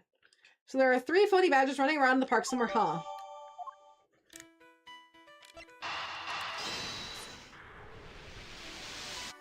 Yes! Now that we know the kidnappers were wearing badger costumes, those footprints from earlier take on a new and very significant meaning. Oh, you mean now that we know which tracks belong to the kidnappers, right? Yes, more than shoe prints, we need to follow the paw prints of badgers. Okay, Mr. Edgeworth, it's time to use the footprints and go badger hunting. Millie! We're going badger hunting! That's your, like, whole thing! You're a badger hunt! Ein badger hunden! Du hundet ein Badger, bitte? Nein. Sie hunten Badger nicht. Alright, sie hunten Badger nicht. Gehängt ins Bett. Sie gehängt ins Bett. Sie gehängt ins Bett. Oh, es tut mir leid. No. Ja, es tut mir leid. Sie gehängt ins Bett. Oh. Entschuldigung. Sie gehäst.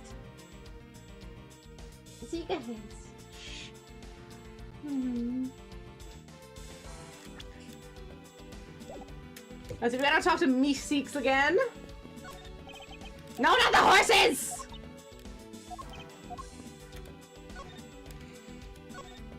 Oh, no.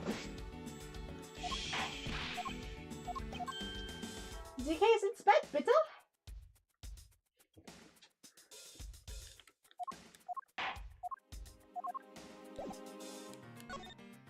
Oh.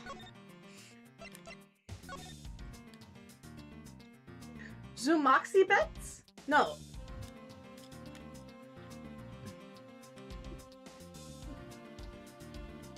The bed zumoxt?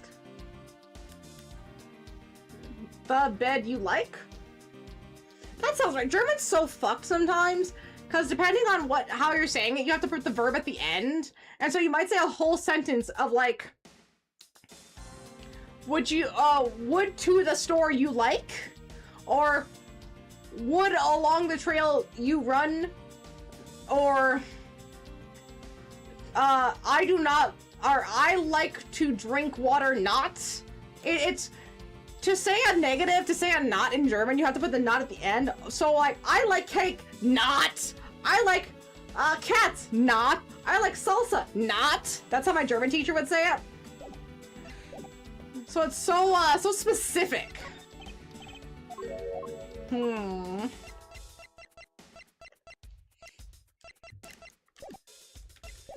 Okay.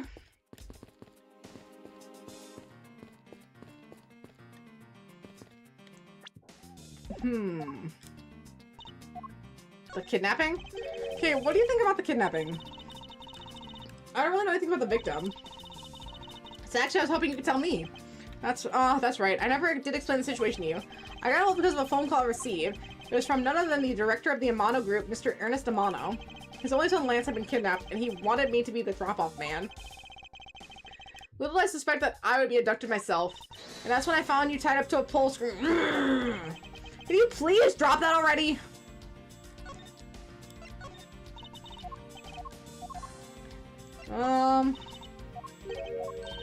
See, are you kidding? You know the Blue Badger is enemy number 1 to me. Can you imagine ever becoming being on good terms with that thing? You just took a picture of it! Actually, it's surprisingly easy.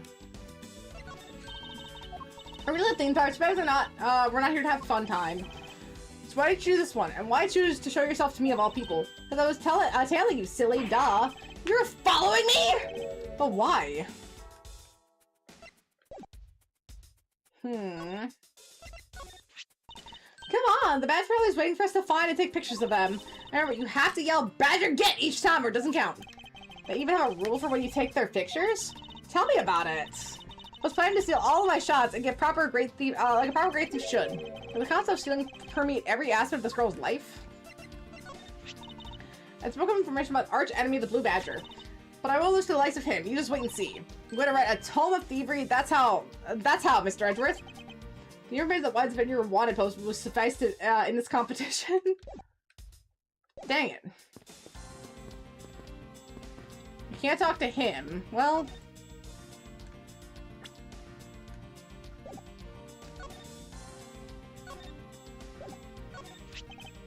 see, that badge reminds me of Manfred.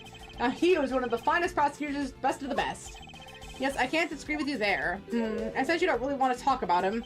How I feel about him is hard for me to be truthful about that with another person. Your hard countenance, I don't know what you're thinking of or feeling. The Mark words, I think you and Manfred's true successor. I think you are Manfred's true successor. I really do. Fuck Francisca, I guess. Excuse me?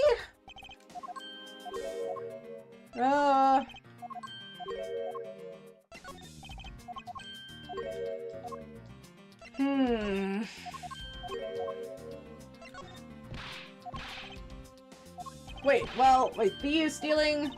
Yeesh, they're the worst.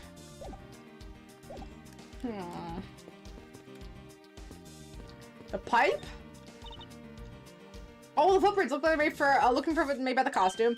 Hey, I think I saw something. There are 2 sets here. They both look like possible candidates. The set just walking up to the west. Ah, it just stops. I can't make heads or tails where it's headed from here. Then we can assume it's headed towards the stadium. I wonder where the other set leads. This one seems to be headed east. Her hair is so tall. Like, it's so tall. Huh? Quick, Mr. Edgeworth, I've got him! I've got one of the culprits! Ah, no! I'm not a kidnapper, sir! Down, okay, clear those footprints belong to Officer Meekins. But our criminals were each wearing a costume. Ah, maybe they came from over in this garage or something? That's what I would suppose. Officer Meekins, if you could step aside for a moment, we need to examine the garage. Sir, Roger, we'll go, sir. Let's open the shutter and see what we'll find. Maybe we'll find the kidnappers hiding inside. That's too easy. Ah! A dead body? What in the... We seem to stumble across a dead body. She must be in severe shock to be the first to find it. Now then, who is this man? It's Oliver! Mr. Mount, are you saying this man is? Yes, he's my butler! How could something like this happen to him? Indeed, and why is Mr. Deacon here to begin with? I'd better investigate this crime scene quickly before the Agent Lang or his men return. Kidnapper footprints lead right to this garage. And right to the dead body. Is it possible that the kidnappers is now a murder victim? From my cursory examination, I believe this man died of a fatal bullet wound. You sure are calm for someone who just found a body. It's, well, I guess if there's not a lot of blood underneath him, he might not have been killed here. He might have been dumped. It's surprisingly what one can become accustomed to in the span of 2 days. I still have inspected every suspicious nook and cranny. As long as the Interpol agent has control of this case, I'm not going to be able to have a real autopsy done on the victim. I'm no doctor, but let's see what I can piece together myself. There are 2 gunshot wounds, one on his abdomen, one on his shoulder. So that means he was shot twice? No, I don't think so. The abdomen is 1 entry wound, and the other near shoulder is an exit wound. So he was shot from a very low angle then. Because if he was shot through the stomach to the shoulder, he would have had to been shot like this. Pointed this way. He would have had to been very high up from where someone would have to raise their gun to shoot to that angle. Nice, I knew you could figure it out. It comes with experience, and I've seen my share of crime scenes. Speaking of experience, this crime scene seems a bit too clean for a murder where the bullet went clean through! I knew it! You should make note of this oddity. Because where's the bullets? This is an unusually shaped pendant. You reached a new level of dumb today? That's impressive. How did you reach a new level of dumb today? What is it? Is it something valuable? She seems to have regained some of her composure. It looks like a horse pendant. It's got an antique feel about it, and it's really pretty. Hold on, this is made of platinum silver! Nice, it is worth something after all. Oh, and look, something right on the back. Colin DeVore. It's a name. Colin DeVore. But this man's name is Oliver Deacon.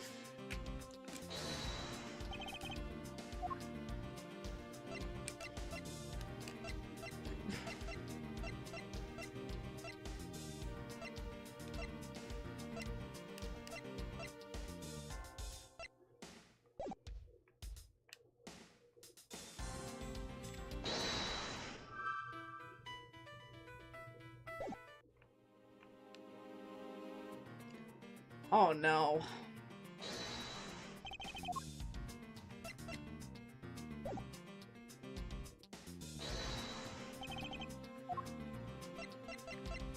Eureka! This speak French? No.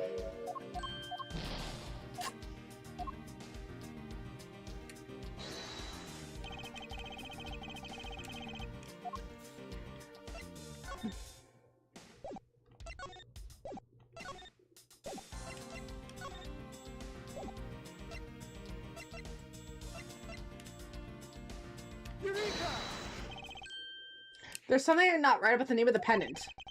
The name of the pendant is Colin DeVore, but it should be Oliver. So last few times I ate the mixed berry gushers. I started feeling sick while eating the bag. Like, not good at all. And did I start? No, I finished the bag every time. Okay. Were they expired? Why would you start feeling sick if you're eating gushers? I wonder what's up with that.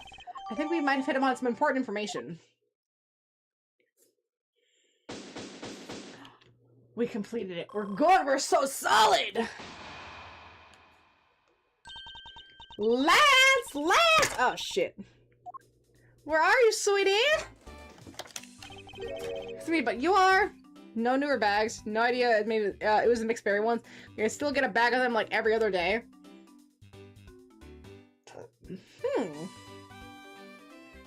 Okay. So how does this reach a new level of dumb? Excuse me, but you are...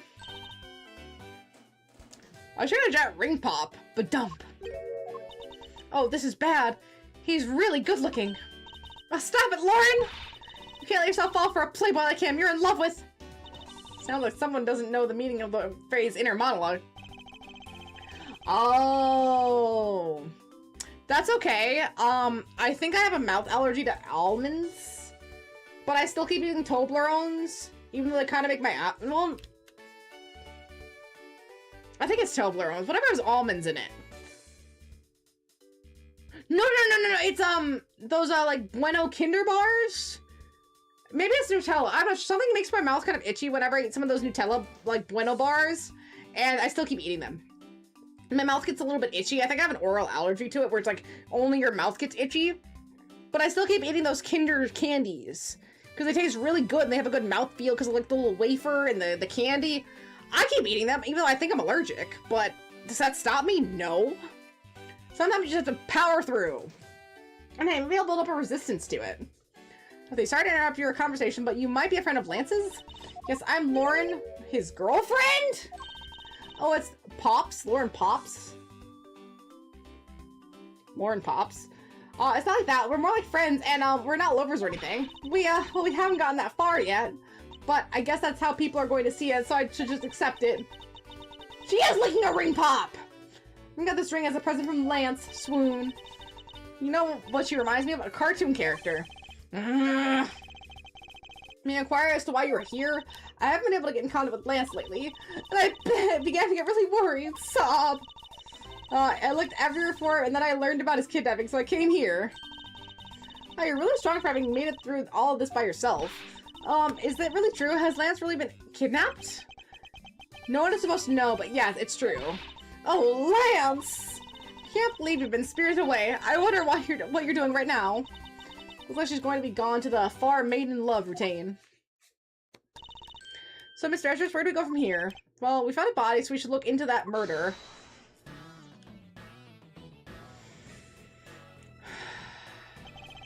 My men brought me up to speed over the radio.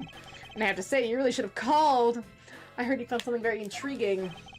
I had nothing to hide, Agent Lang. It's exactly what you've seen before. I'll take it from here. Yeah, this guy's really dead. Hey, you waiting for an invitation? Hurry up and detain the suspect now. Suspect who?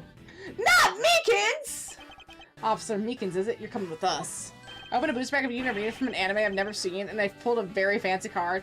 That's so lucky. I just thought they had, like, the OG starter trilogies as a Pokemon set.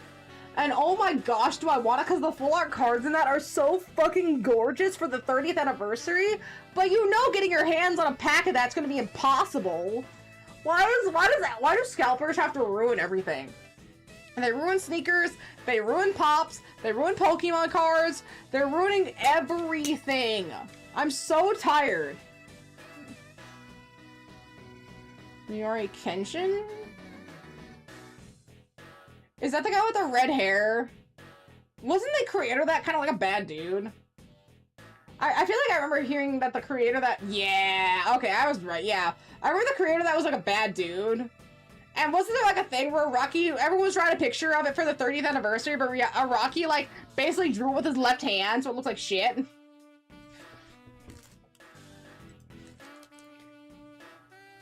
Oh gosh, I do not know enough about that anime to tell, but that is a nice card. I like the background with the flowers and like the traditional style Japanese, like the lines and the little designs. The card itself is very nice. I'm surprised they went that series though, again, because the actor or the mangaka is really kind of a creep. But I guess, hey man, it's an IP, you might as well put something in it. Let's see, what, sir, I had nothing to do with this, sir. Agent Lang, don't you think you're being a bit rash? You don't have a good reason to suspect Officer Meekins. Huh, I already have the kind of stuff you I leave that kind of stuff to you prosecutors. It's your job after all. Like I said earlier, the crime scene isn't as forgiving as your precious courtroom. That's your answer? I know you like your logic and reasoning. But that sort of impractical fluff is not needed out here in the field. What I need to do is arrest suspicious person after suspicious person. That's how you eliminate crime from the streets. But that's also precisely how you unnecessarily arrest innocent people by mistake! Innocent people? Nonsense. There's no such thing as an innocent person. You've all got a blemish or two in our hearts. That's tyranny! I wouldn't allow such a thing to go out unchecked before my eyes. Too bad you don't call the shots around here. As I sworn to uphold the laws of this land, I can allow you to take this man in. That you would arrest a man on false charges without any conviction is, without even conducting an investigation. I have no honor as a member of law enforcement. You got FMA? Okay, at least FMA is pretty sick. And the writer's a woman, so, you know, double bonus for not being a creep. Let's see, how dare you speak so disrespectfully to your Shifu? Hold it! Lang Shi says, every pack has its own rules. You can play by their rules and come out on top, that's a true victory. Alright, I'll give your beloved laws a fair shake. I'll show you just how much investigating I've done. Through my line of logic. Shilong Lang's logic. I've seen a lot of bodies like the one being carted off in my time. I can say that he was shot in a single glance, but even you figured out that much, right? With your current gun laws, it's not exactly easy to get your hands on a gun. You can tell this whole, like, oh, it's set in America thing. They should have just said it in Japan, because at least that would make sense. America's gun laws? Are you fucking kidding me? It's not exactly easy to get your hands on a gun. Dude, it's so fucking easy to get your hands on a gun in America. Did they do no research when writing this? I think of almost any country. You could pick up even if it's California, where they're supposed to be set. Get in your car. Drive. Not even. You can take a flight. Get a gun. Ship it to yourself with your Floyd card. I'm pretty certain. Like, it's a whole thing. But you can get a gun. Incredibly easy. Through a private sale in America. Oh my gosh. Oh my gosh. It's so easy. Even in California, you can get through a private sale. I'm pretty certain. You can get so many easy guns, man. Heck, there's even cases of people 3D printing guns. I mean, no, not at this time. But it's so easy to get a gun. Holy shit. Saying the FMA card. I did know it was a female. Like that in oh gosh. Demon Slayer are both female writers, which is so cool. Eh, the Lust card. Okay, the Lust card is very nice. I will say, the Lust card is very nice. But yeah, I like when I see some manga written by women that you wouldn't really traditionally think are written by women. Stuff like Fruit Baskets or Inuyasha, yeah, you can definitely assume they're women because they're shoujo. But seeing stuff like FMA and Demon Slayer really so popular, being written by women authors, is so cool to see, especially in the manga space. Because you got like, the Berserk writer, they got the Dragon Ball writer, Naruto, Bleach, all of those, like One Piece, you know, all of these male writers, and they do a fine job most of the time. Hey, at least they write the characters well. You think Kishimoto can write a woman? He can't write a woman to save his life. He didn't write a romance to save his life. The best romance he wrote was between Sasuke and Naruto. He should definitely get into yaoi. He knows what he's doing in yaoi. So not unless you're a member of law enforcement like Officer Meekins, isn't that right? Is that your reasoning? My one statement is that this is America. Guns in my area. Oh my god, this is literally Childish Gambino had this locked, stocked, and loaded. This is America. Solid as rock. It's based on the philosophy of detainment. What's this philosophy of detainment? Ha, you don't know? In that case, let me tell you. In my country, the criminals have a saying, beware of the wolf. Why the wolf? Because in my language, lang means wolf, and you don't mess with me or my pack.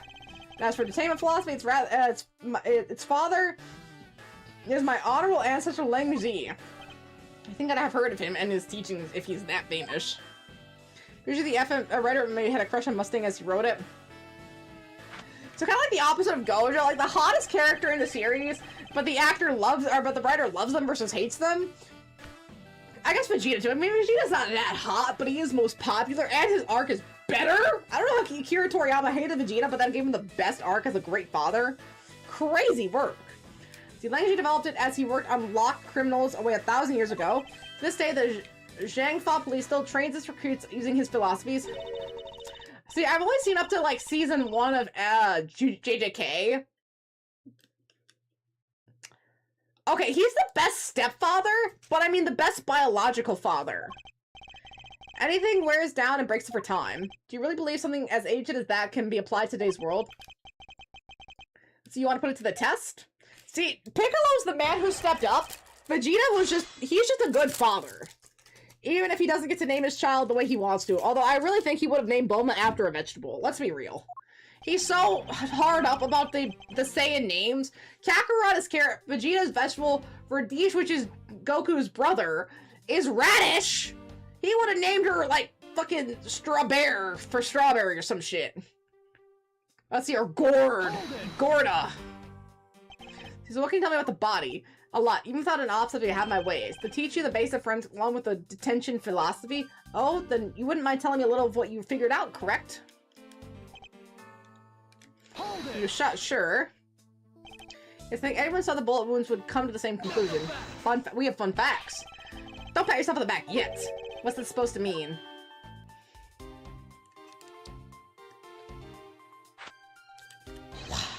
Like you said, search where the water is deepest. You have to keep an eye on the big fish that lurks in the depths, which is Killer.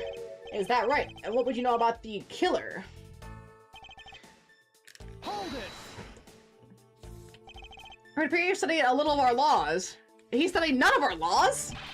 Studied? Who needs to study what every child in his street corner already knows? Is that Shina? The Federal Firearms Restriction Act. That's it, the Federal Firearms Restriction Act. I hear it's not easy to get a gun these days. Oh my gosh, if only that was true. We've gotten so commonplace with, like, school shootings in our culture that a school shooting happens and people barely bat an eye. It's like, yep, just another day living in America, more children are dead. That's how common it's become. I know this was before, like, that whole thing became a thing, but I mean, Columbine was before this. 2 teenagers shooting up an entire college was before this. It was already well known in America that gun violence was incredibly high. The original Saiyan name for Vegeta's daughter was Echelot, which ended up getting scrapped and then were used in Dragon Ball's Legends for the main protagonist named Shallot. You know, I will say about Akira Toriyama, his narratives are fun, his characters are fun, his designs are fun. His naming choices are stupid. Remember that girl Lunch that kind of dropped off the mat in DB? I remember Lunch. No one else remembers Lunch. She kind of became irrelevant and just disappeared. Even Oolong came back. Not Lunch, though. Fuck Lunch. That's interesting. That's the woman in the one, that woman is the one in charge of keeping track of the information. Hold it! If that's the case, then there are plenty of other officers who might be potential suspects. You're not seriously going to arrest each and every one of them, are you? As if I would need to. You've already looked into everyone else here. Oh? Other than Officer Meekins, I know no one else's weapon has been fired. Ah! How to check every single person's weapon in such a short span of time? Because each and every one of my subordinates is extremely capable. It didn't take more than a few minutes to conduct the entire investigation. How sheer numbers. But you have yet to check Officer Meekins' weapon, correct? Thanks for reminding me. Hey you, show me your gun! Oh! What's wrong? Why does it look so sickly pale all of a sudden? Gun! What did you say? I can't hear you! You just mumbling. Stop mumbling, spit it out already. Sir. I lost my gun, sir! How would he be so irresponsible? Don't laugh at me. And yet it looks like you're still the only suspect we've got. Here, look into Dragon Ball GT. The story is dumb as fuck. However, Vegeta's amazing in that. Again, Vegeta keeps getting these absolute hard dubs. Great father, better plot lines, loving, available family, actually likes his wife. Chi-Chi, I don't even think we've ever seen Goku and Chi-Chi share an on-screen kiss. Manga or otherwise. How was Gohan and Goten formed? Was this when Goku was asleep? Did he, like, send back Saiyan's sperm so she could just, like, artificially impregnate herself? Did they ever actually consummate their marriage? Why does it seem like Goku doesn't fuck? Vegeta fucks. I don't think Goku knows the meaning of the word. Truly. So you're the one who waited outside the garage to ambush and kill the victim. So you think that Officer Meekins waited here to kill the victim, do you, Lang? In that case, this little accusation deserves a lot more scrutiny. Let's see, what? However, I cannot simply stand by while Agent Lang ignores our country's laws. Shilong Lang. Just wait, what sort of investigator are you?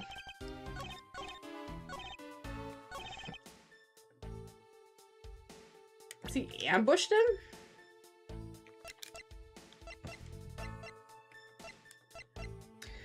Sharks, I'm going to go fight. I need to take your mother and the others and get to safety. However, if I die, the fate of the world is in your hands. I'm going to go to, and if we fail, it's your job to protect the world. Never forget the lesson and love you got from your father. Again, great speech! Goku could never. Goku is not a warm figure. He is an idiot. He's not a bad dude, but he's not a warm, fatherly figure.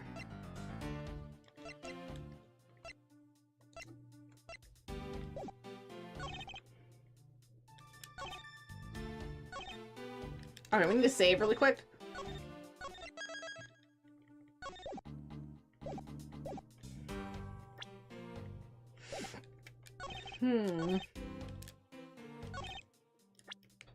Officer Meekins ambushed the victim in this garage and killed him with his gun.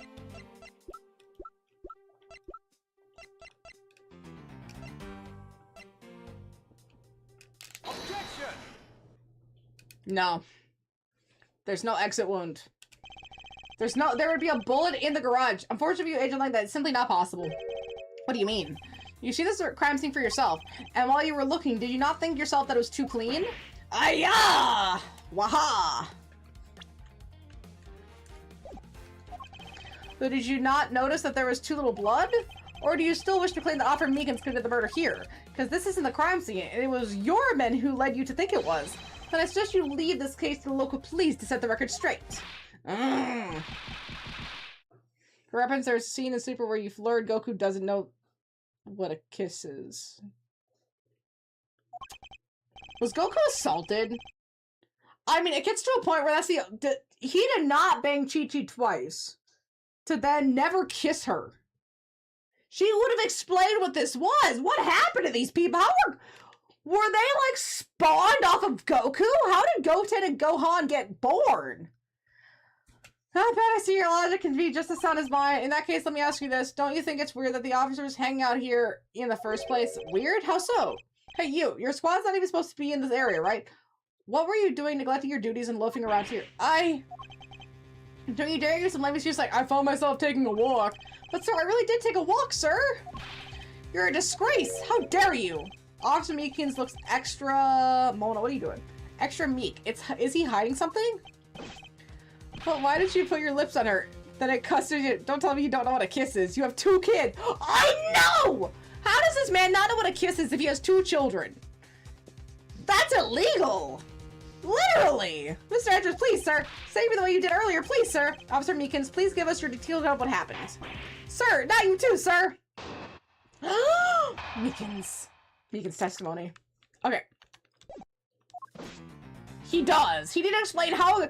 Like, Goku, please. Sit me down and explain how children are formed. I just need you to explain. Easy to explain. They're hardcore Catholic. Sex is purely for procreation, no fun stuff. You would still kiss?! You're saying 2 people lying like this are just gonna stare until one of them has something happen, and then they just lay there. You're not head to toe. No, I imagine here's Chi-Chi, here's Goku, and he just like spins around like a little helicopter until something happens. Literally just spinning like a helicopter. He's practicing his Saiyan training while spinning like a helicopter. It's endurance training. Chi-Chi got ruined like Moroloro's mom. I'm telling you, Chi-Chi got ruined like Moroloro's mom. Oh shit, I gotta go to the restroom.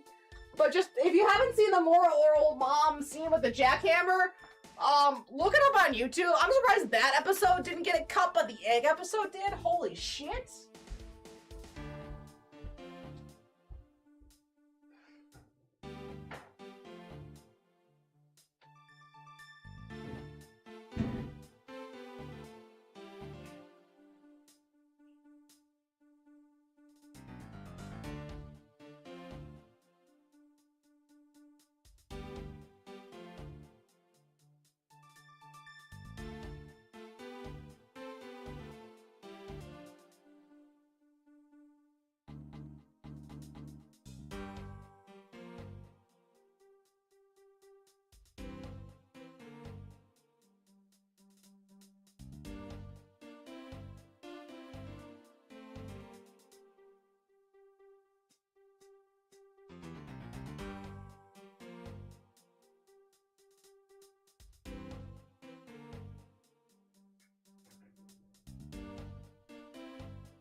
It's okay, Mona.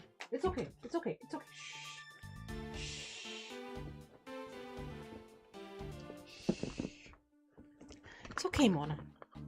It's okay. It's okay. There we go. Let's see. I was told to check every square inch of the main gate area, sir. I also went looking for the kidnappers while selling dreams to the Blue Badger Badger-mobile, sir. But I got a complete call up in my role, selling dreams to the children, sir. Hi, Medley. Medley, can I get a kiss? Medley? Medley? Medley? She's too tired. She's only too tired to give kisses.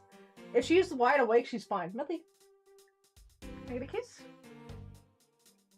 Aw, thank you. You're very sweet.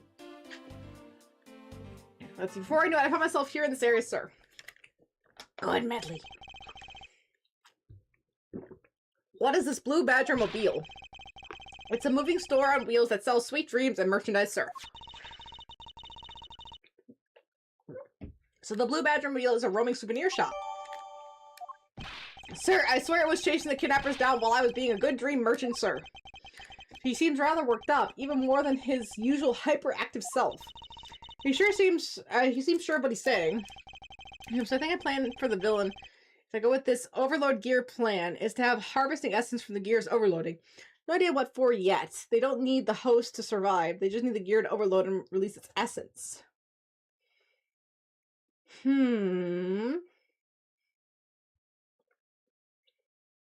Yeah, I guess it's one of those things that's kind of hard unless you already have a Destiny connection to it. If that makes sense. Kind of like, it at least gives me a build plan to build around. I'm trying to remember exactly. Okay.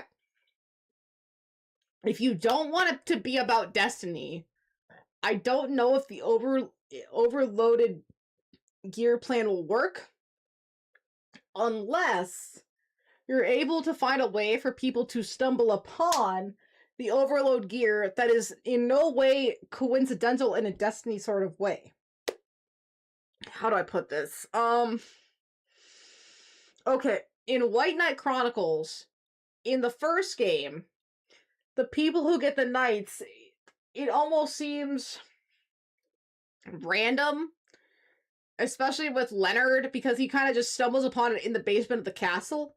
But then in the second game, we learned that everyone was tied to it via their souls when they were a baby, so they were forcing basically child soldiers, in the most literal sense of them being infants, to wear these mecha skin suits to fight. So they were always going to turn into this. No matter what, they could never escape it. So if you want it to be a villain plan, it almost sounds like that's the direction you're going with. Versus, if you don't want it to be about Destiny, I don't know if that's possible. It almost seems like it has to come from within without being an overload gear plan for it to be non-Destiny based. Like something, like these people just have to develop it within themselves versus it being like a trigger or something mechanical or MacGuffin-y related to the narrative. But that, again, that's like my current interpretation of it. Let's see, can you try to calm down and lower your voice to a bit more reasonable level, officer? Sir! Roger, sir!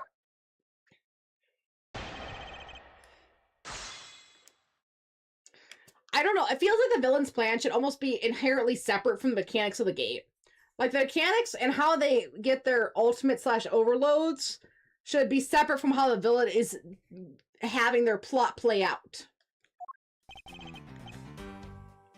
You were assigned to this area. I was told to check every square into the main gate. I also went looking for the kidnapper as well as selling dreams to the Blue Badger Mobile, sir. But I got completely caught up in my role selling dreams to the children, sir. Before I do it, I found myself in this area, sir.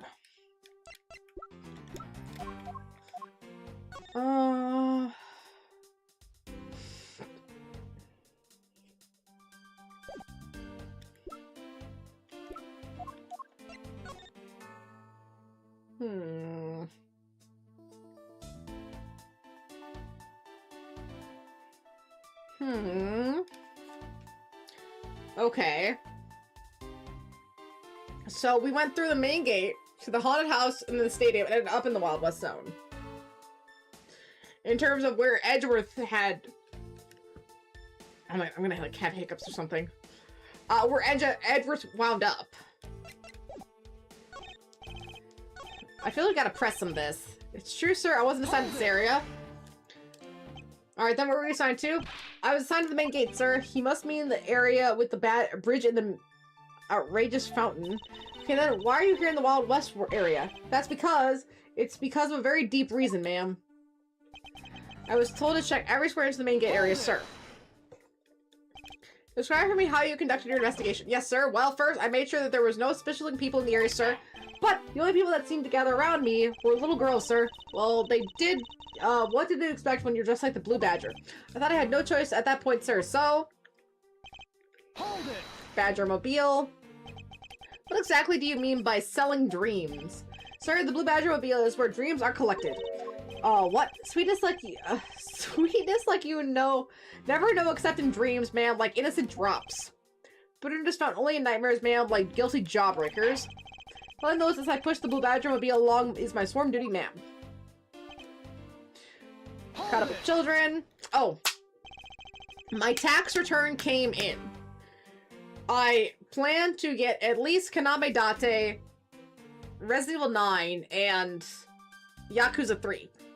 But like I said, for 100 stream streaks, I do plan on being, like, completely free. If I have to get a game or have to move a game up, that is 100% free and in the clear. No points necessary. It is a raw, absolute... I think I will do it. Even though I suffered greatly today, I think that's what I'm going to do. It's not like the most realistic for me, but it's, I think, something that will... Oh, how do I put this? I don't want to say, like, oh, a reward, but it's, I don't know. If people have stayed around this long after 100 consecutive streams, there's probably a game people want to see, right? Like, there's something that people, besides Final Fantasy 13, because that's totally separate. Just put that out there now. But anything else, I'm like, yeah, I'll do it. I'm totally open. I'm totally free. Let's see, I'll have to work around it. The idea, like, all soldiers have gears. Gears have newer experimental technology, but the villain, no idea how many. Discovered the emotional distress, overload the gears, and found a way to harvest the energy. Now I have to decide on reasoning for why the party survived. In any case, I'll pass around the idea. I'll play around the idea. Let's have to redeem hot sauce again while you were saying that. I understand why. Hey, I'm still trying to be reasonable here. Still trying to be so reasonable.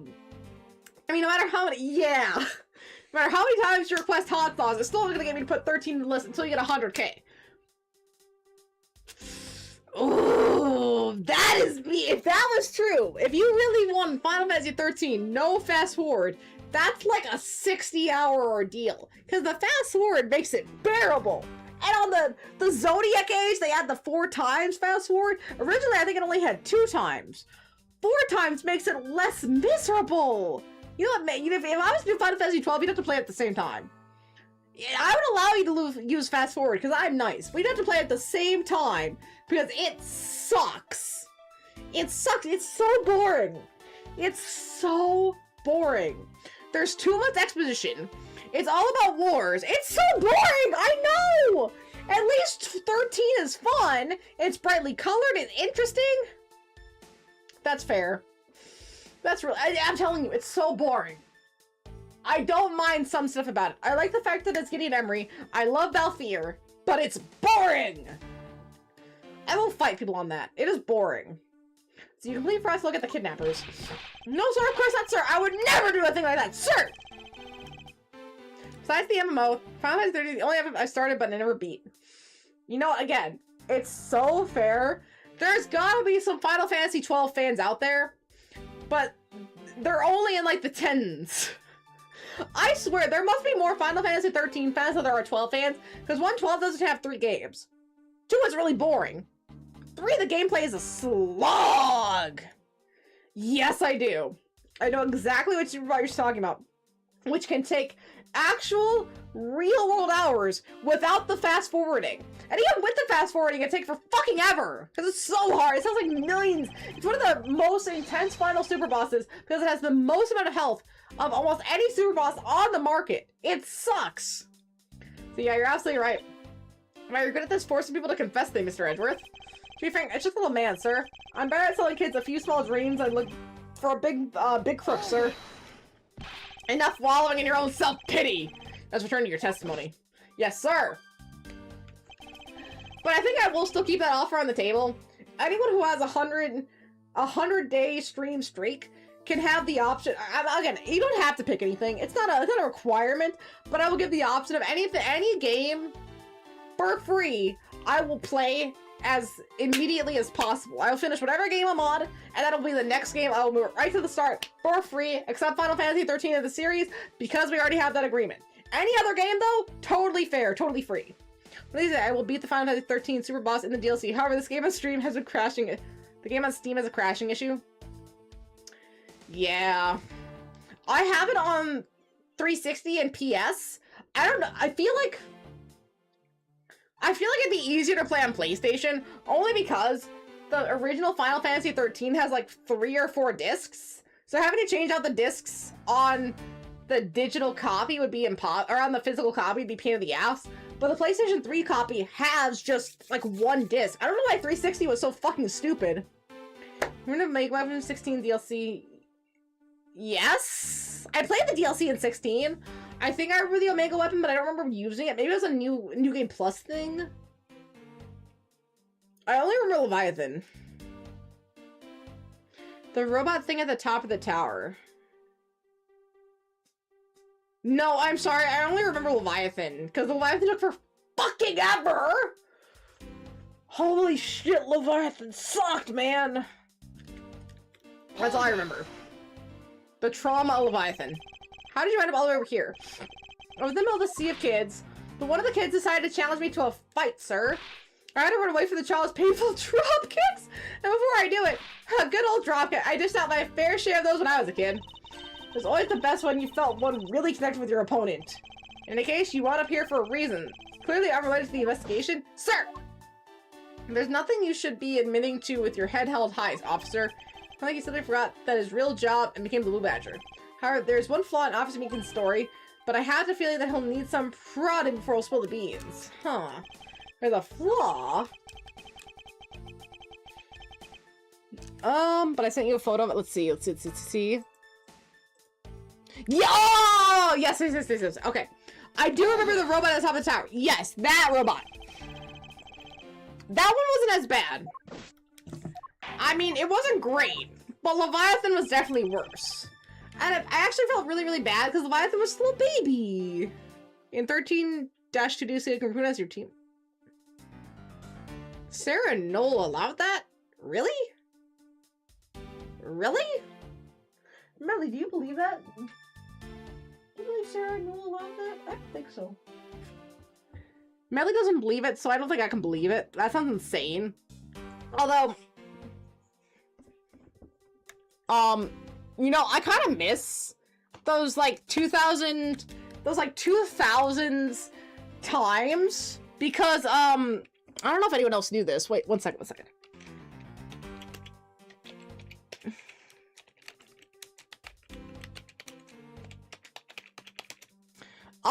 This is one of those things that I think was, like, a DLC, but because of, let's see, because because of the era, this is the only reason it was a thing. Here, one second. I really miss this from, like the 2000s. A lot of series don't do this nowadays. Where is it?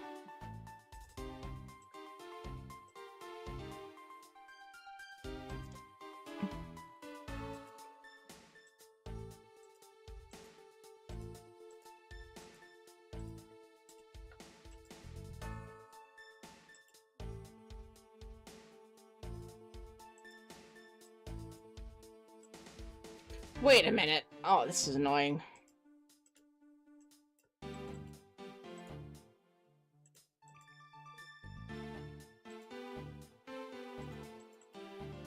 Copy. There we go.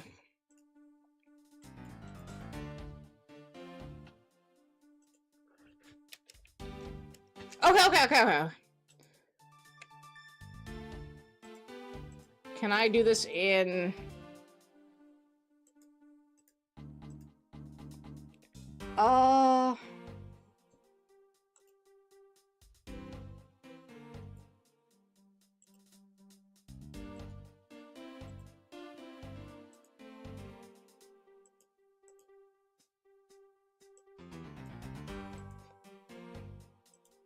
Okay, I got it. I figured it out. So the fact that something about Final Fantasy had a Mass Effect costume DLC is so crazy to me. Like, you don't really see that nowadays. And I think it was only because if you had Mass Effect saved DLC, or, saved, oh gosh. Like, save data on your 360 when it activates. It wasn't something you could just buy. It was like a saved DLC that you had to specifically have. And series don't do that nowadays where it's like, oh, you have saved DLC for this thing? Oh, well, there you go. Now you can just get it. Like, you have to buy it. Like, they don't just give it to you. It's so stupid. I miss that. Like, yeah, let me have Sarah and Noel running around in Mass Effect armor. That's so cool. Fuck, dude! Hold it! Oh, I didn't want to hold. I need to check my evidence. I keep getting distracted talking to Meekins, but I think... Hold it! Other crossover, yeah, the Assassin's Creed crossover! Again! They don't do that nowadays! Because it used to be through save data. I remember having Mass Effect on my 360, and then I would plug in Mass Effect 2, and if you had Assassin's Creed Origins, you could get the Assassin's Creed Origins armor with the whole dragon on it! Holy shit! Like, right, they don't do that anymore. I'm so delusional. Thinking that, oh, well, if I have the save data, I can get the armor still. Absolutely not. It's so frustrating. It's so frustrating that you can't have that anymore. Like, these games don't give a shit if you have the save and, oh, you have a copy of the game that we released? Oh, that's great. Fuck you! Buy the outfit anyway. I should get it for free. I should be getting so much stuff for free because I have so many games. It's so... I know it takes work to model and design and make sure it implements into the system well. All this free skins. But after a while, it shouldn't cost this much.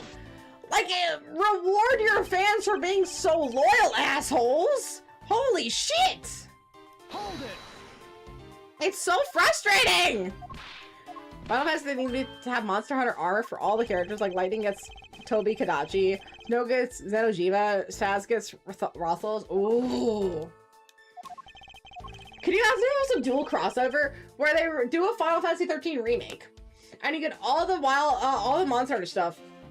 But then Monster Hunter Wilds gets all the Final Fantasy 13 specific, like Snow's coat, or Lightning's little, like, scarf and skirt situation. Oh my gosh, that'd be amazing! I wasn't assigned to this area. I was told to check every square inch of the main gate area, sir.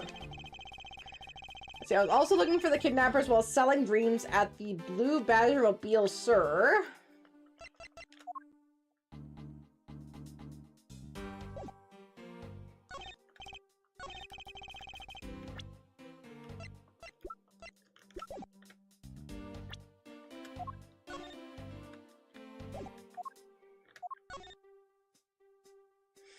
That's the proto Badgermobile, so the blue Badgermobile's gone. Objection!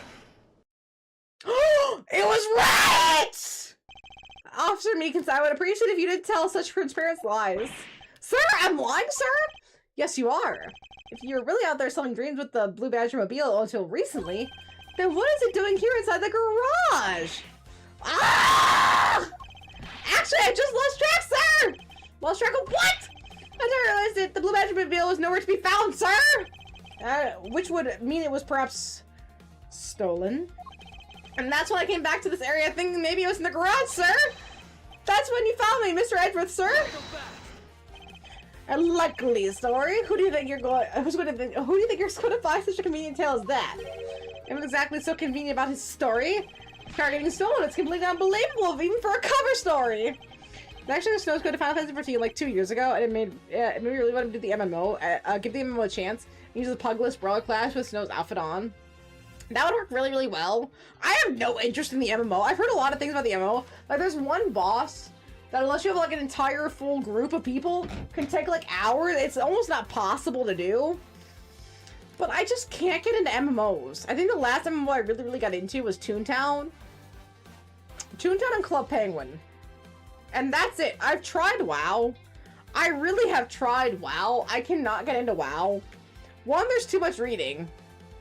I say that playing Phoenix Wright. I know, but it's like too much reading per class. Like per situation, I just want to grab the quest and go do it. But like all the lore is like, well, you have to go into the forest, young Padawan, and you have to gather 14 femurs from these tigers, and those 14 femurs will make you a weapon that'll be able to fight God! Like, dog, I don't have all the time for that. I just want to play. Like, either you tell me when I'm running places like in Borderlands, or we're not having this conversation. I'm sorry, get the fuck out of my face. Just tell me what you want. I don't need an entire, like, 3-paragraph essay telling me what you need me to do. Just tell me what you want, man! Ugh!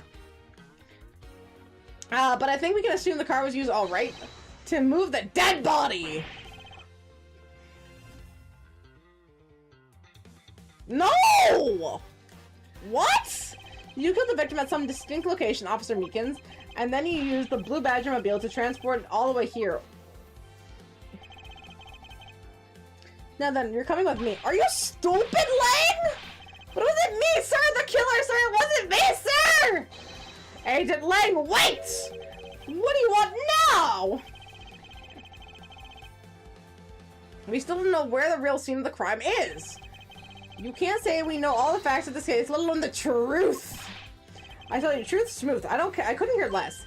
The fact that Disney has put so much money not only into AI Sora, but into Disney Plus as well, but hasn't reprinted or rebooted Club Penguin is so telling to how fucking stupid they are. I will say, could you imagine tomorrow, 9 a.m. tomorrow morning, they had Disney announce, hey, we're bringing back Club Penguin. The subscription is going to be $5 to play everything in Club Penguin plus the new content. $5. The amount of 30 to 40-year-olds who would pay for that right this minute is so astronomical. It would essentially pay for all their losses, not only with Sora, but probably with Disney Plus as well. The fact that Disney, who owns the IP for Club fucking Penguin, has not reprinted Club Penguin, despite the fervent fan base it still has, is so telling to their corporate stupidity. Oh my god! Our job is to catch the crook. You'll find out your precious truth after you arrest this guy and take him in. That's the job of you prosecutors in your fancy courts with your logic.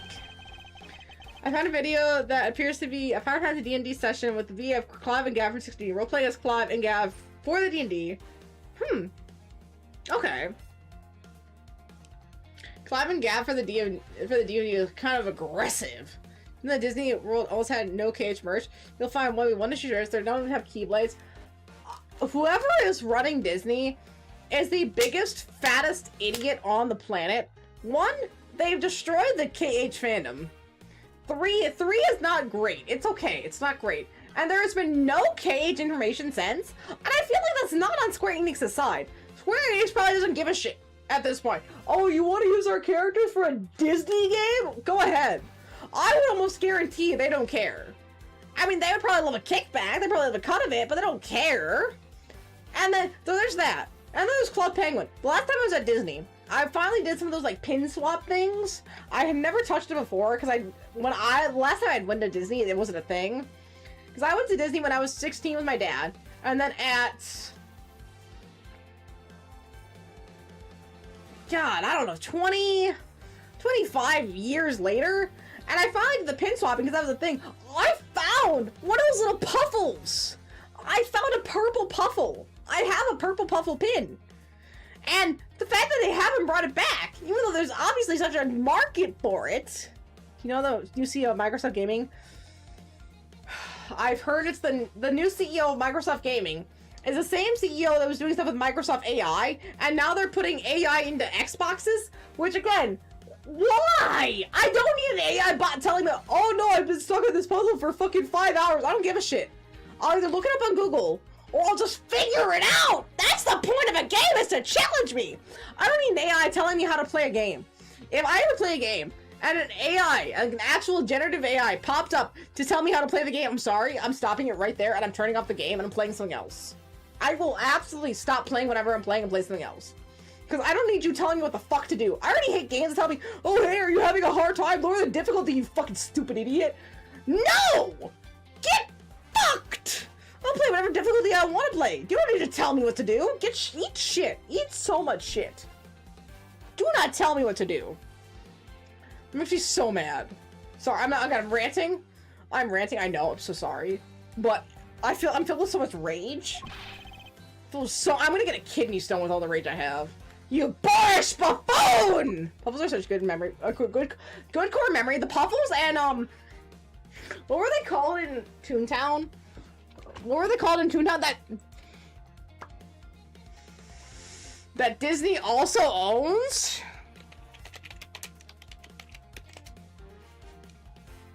I mean, Disney owned 2 MMO and they've totally fucked up with all of it. Doodles! I miss my doodle, man. My toon had such a good name. It was called Peach's Beanie Fooey, and I miss her because she was a cute little red duck. I remember begging my dad for Toontown, like, Toontown money. I remember being like 9, begging and pleading my dad for Toontown money. I needed that Toontown subscription, like I needed the air to breathe for my Peach's Beanie Fooey and her doodles. And sometimes I got it, sometimes I didn't.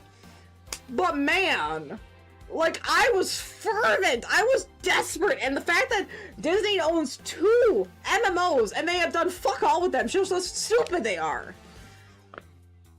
What is missing? I don't see anything else. Have you tried looking down? Again, if they did that, don't fucking test me. Do not I would be so ready to turn this off. Wait. What? Oh, look, you can see him! Lang! Right in that bottom left corner! We need to get the body to offset, and you guys are getting in the way. You would interfere with another one of my investigations? Hey, now, let's not forget who holds the actual authority to conduct this investigation here. Are you the one doing the interpreting is you, my ignorant little pretty boy. Oh, you called me pretty again. How nice. So I just saw a thing on Reddit, and now I'm unreasonably upset about it. I'm unreasonably upset all the time, so that's fair. Now be a good fancy boy and get out of my sight if you don't. I'll arrest you for obstructing my justice. Oh. Hey, we did it though. I don't like Lang. He reminds me too much of Tigre, and it kind of pisses me off. We're gonna save.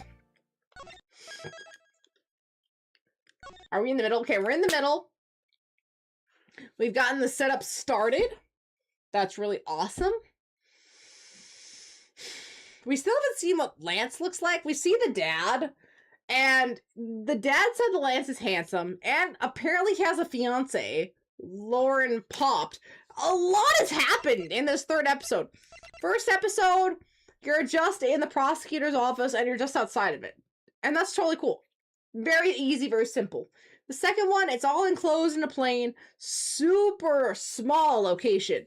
The third one, we've been kidnapped. We found the Yagarasulu. I know I'm not saying that right. Holy shit. There's that. There's a kidnapping, murder. Holy, like we have just escalated so quick. So quick. And we're barely in the middle. So apparently, in the 7 months before March, so August, February, and the 13th of every month, Square Enix posts a thing on Instagram about a cast member of Final Fantasy 13. They're building up something. March, I think nothing. They made a post about Octopath Traveler instead. They must know how much they're playing with 13 fans. Because, again, Final Fantasy 8 was fine. I really liked Leon. I really liked Riona. A lot of the narrative is really fun. 7 is obviously their money maker. They have... I actually, one of my physical therapists didn't realize that the original trilogy wasn't complete yet. I was explaining to the guy, like, no, it's remake, it's rebirth, and then reunion. Reunion's a prequel. The third one isn't out yet. Like, that's how confusing Final Fantasy has made Final Fantasy VII, is that they have 1, 2, and prequel. They haven't had 3 yet! Like, how do you split it up into 4 different games? One narrative! Like, okay, Final Fantasy VII and prequel. Sure. Fine. Absolutely fine. How do you split it up into 4 games? Anyway, 7, obviously their moneymaker. 8's pretty solid. 9, I think they want to do. I don't know why. Why would you do 8 first if you're already working on 7? But then they've done, 15, 16. Those are recent. Sure. 12, they've done a Zodiac Age, which is a remaster. 13 is untouched. They didn't even do a remaster of 10 with 10 and 10-2. Where is 13? 13 has 3 games. That's so much money. I know they've been teasing a 13 remake, but you can't keep doing this. You can't keep doing this. This is getting ridiculous. I would love to replay 13. I feel like I'm holding off now. Either because of you, my guy, since, like, you want me to get it, but you haven't gotten it to 100K. Sure, fine, whatever. But then, where's the remake? A remaster. A PS5 remaster with new load times and a slightly better resolution is all I ask. 15 is going to get a remake before 13. I know! And why even remake 13? Because are you going to remake 13-2 and 13-3? Or are you going to do a remake of 13-1 and then port 2 and 3? Just port the whole thing! Just port it all! Please! It's the only female protagonist since Final Fantasy VI, I think. You've only had 2 female protagonists out of 16! 16 games! That's like an 1/8 of your games have been a female protagonist! Please! Just remake the one where you gave her 3! Please! It's not even that bad! I know people when it dropped was bad. I played 13 before I knew what, like, game comments were. I didn't hear any of that shit. 13 is fine! Oh, it's too narrow, it's too railroady! Who gives a shit? The plot is fine! The combat is fine! Oh no, the maps aren't that big. I don't care. I do not care. I don't give a shit, dude. Just give me the port. Just give me a remaster port, and I will be so fine! Holy shit, dude! I know! For 2007, right before the recession in America, the cutscenes were gorgeous. You just need to add some resolution. Just add some resolution. HDify it. You're done. You're done. But they just don't do it. How do they have a 10 and 10-2 remaster, but they can't do 13? You just gotta go. The disc can handle it. The disc can handle it. The discs are big enough that they can handle 13, 13-2, and 13-3. Maybe even on 2 discs. 13 and 13-2 and 3. Sure, fine. They can handle it. What the fuck are they doing? It makes me so mad! I want to play 13 so bad. Because 13 is really, really fun. I think it's more fun than 12. I think it's more fun than 15. I think it's more fun than 16. Because it has 3 games. It has an entire narrative. And the ending is really awesome. 16 doesn't have, okay, 16 ending is kind of similar, but it's not that similar. Because it only has 1 game, instead of 3. Come on! What is Final Fantasy doing? I don't know. They're stupid. As I say with the 100K, I drop a random ass Playwood Maker.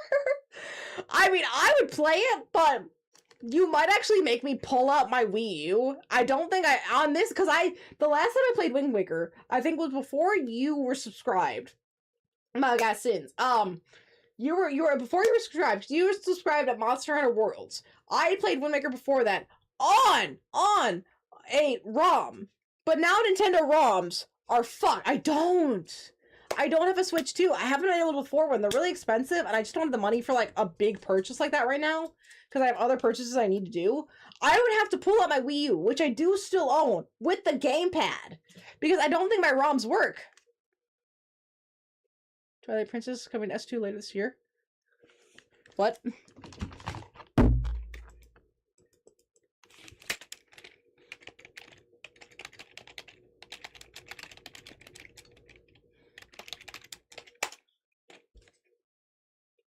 Wait. News? Wait, where?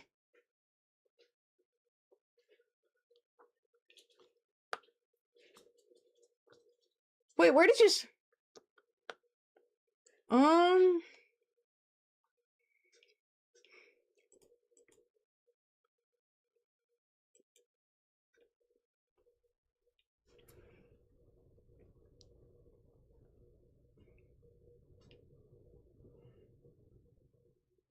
Wait. You might have seen something wrong, because I don't see anything about that. Switch port, 2016. Forget to add Twilight Princess to NA, so, will Twilight Princess fans be able to... I don't see anything about it going on to, the search results. But if that's what you wanted, I would pull out my Wii U just to be able to play the HD versions that I do still own. Because they would be so much better than trying to play the Switch 2 GBA or GameCube editions. That's Dragons if it's not legit. I forgot where a thread it was. Google pushed it to my phone. It might have been like one of those things where it's like a clickbait article where they're like, oh, why hasn't Twilight Princess? And it's like, oh, Twilight Princess on Switch 2? Question mark, question mark. Why isn't Twilight Princess making its way to Switch 2 or Switch 1? Or I know, it's so stupid. I would have pulled my Wii U to be able to play the HD versions. I would do it. If that's what was requested and required, I would replay Twilight Princess and Wind Waker, because I love those games. Those games are awesome. The fact that they're not, if they were on Switch 2 right now, HD versions, I would figure out a way to get a Switch 2. They're just not, which is so fucking frustrating. Because the Switch 1 is fine. But apparently Switch 2 only supposed to serve 17 million copies, and they're already reducing production of the Switch 2. I think the Switch 2 is going to go the way of the DS, the 3DS, where like the 3DS was popular, Wii U was popular, but not very. Like, Wii U only sold 11 million copies. I have a Wii U. I was one of those 11 million, which still sold less than the Switch 2 now. Right, Medley? But I do still have copies. Yeah, I can even prove that I have a Switch 2, a Wii U copy. Yeah! I can prove I have a Wii U copy, because I have one of the only amiibos that came with the Wii U of the Twilight Princess Legend of Zelda game, which is the Midna Wolf Link amiibo. But I was a real one back then. I had it. Oh, I found an article in Nintendo teasing that they have planned for major GameCube titles dropping in a GameCube title! Not the HD version! You're telling me not the HD version. The fucking Nintendo, man. They're so fucking stupid, Medley. They don't understand how to do releases. They should hire me. I would do them right. I would know what they want. I know what the people want. Because I'm the people. I know what I want. I would be able to explain to them, hey, you're doing something stupid, don't do that. Listen to me, you will make money! I could make them money! But I need to go. I need to go take care of these pups and Stu. You know something? This year is the 20th anniversary of Twilight Princess, 40th anniversary of Zelda. They didn't do anything last time! Wasn't there like the 35th anniversary and they just did fuck all? Wasn't that like 2021 and they barely did anything for the 30th release besides the controllers for Skyward Sword? Besides the controllers for Skyward Sword, they did fuck all. Medley? They're stupid. They don't want to make money. They don't want to make money. That's all there is to it. But yes, I need to go. I need to go take care of these pups and go see my fishies. I gotta go see if Biddy's doing. We might be able to see Biddy. She's nocturnal. She might be out. Thank you all so much for being here. See you next time. Have a lovely day.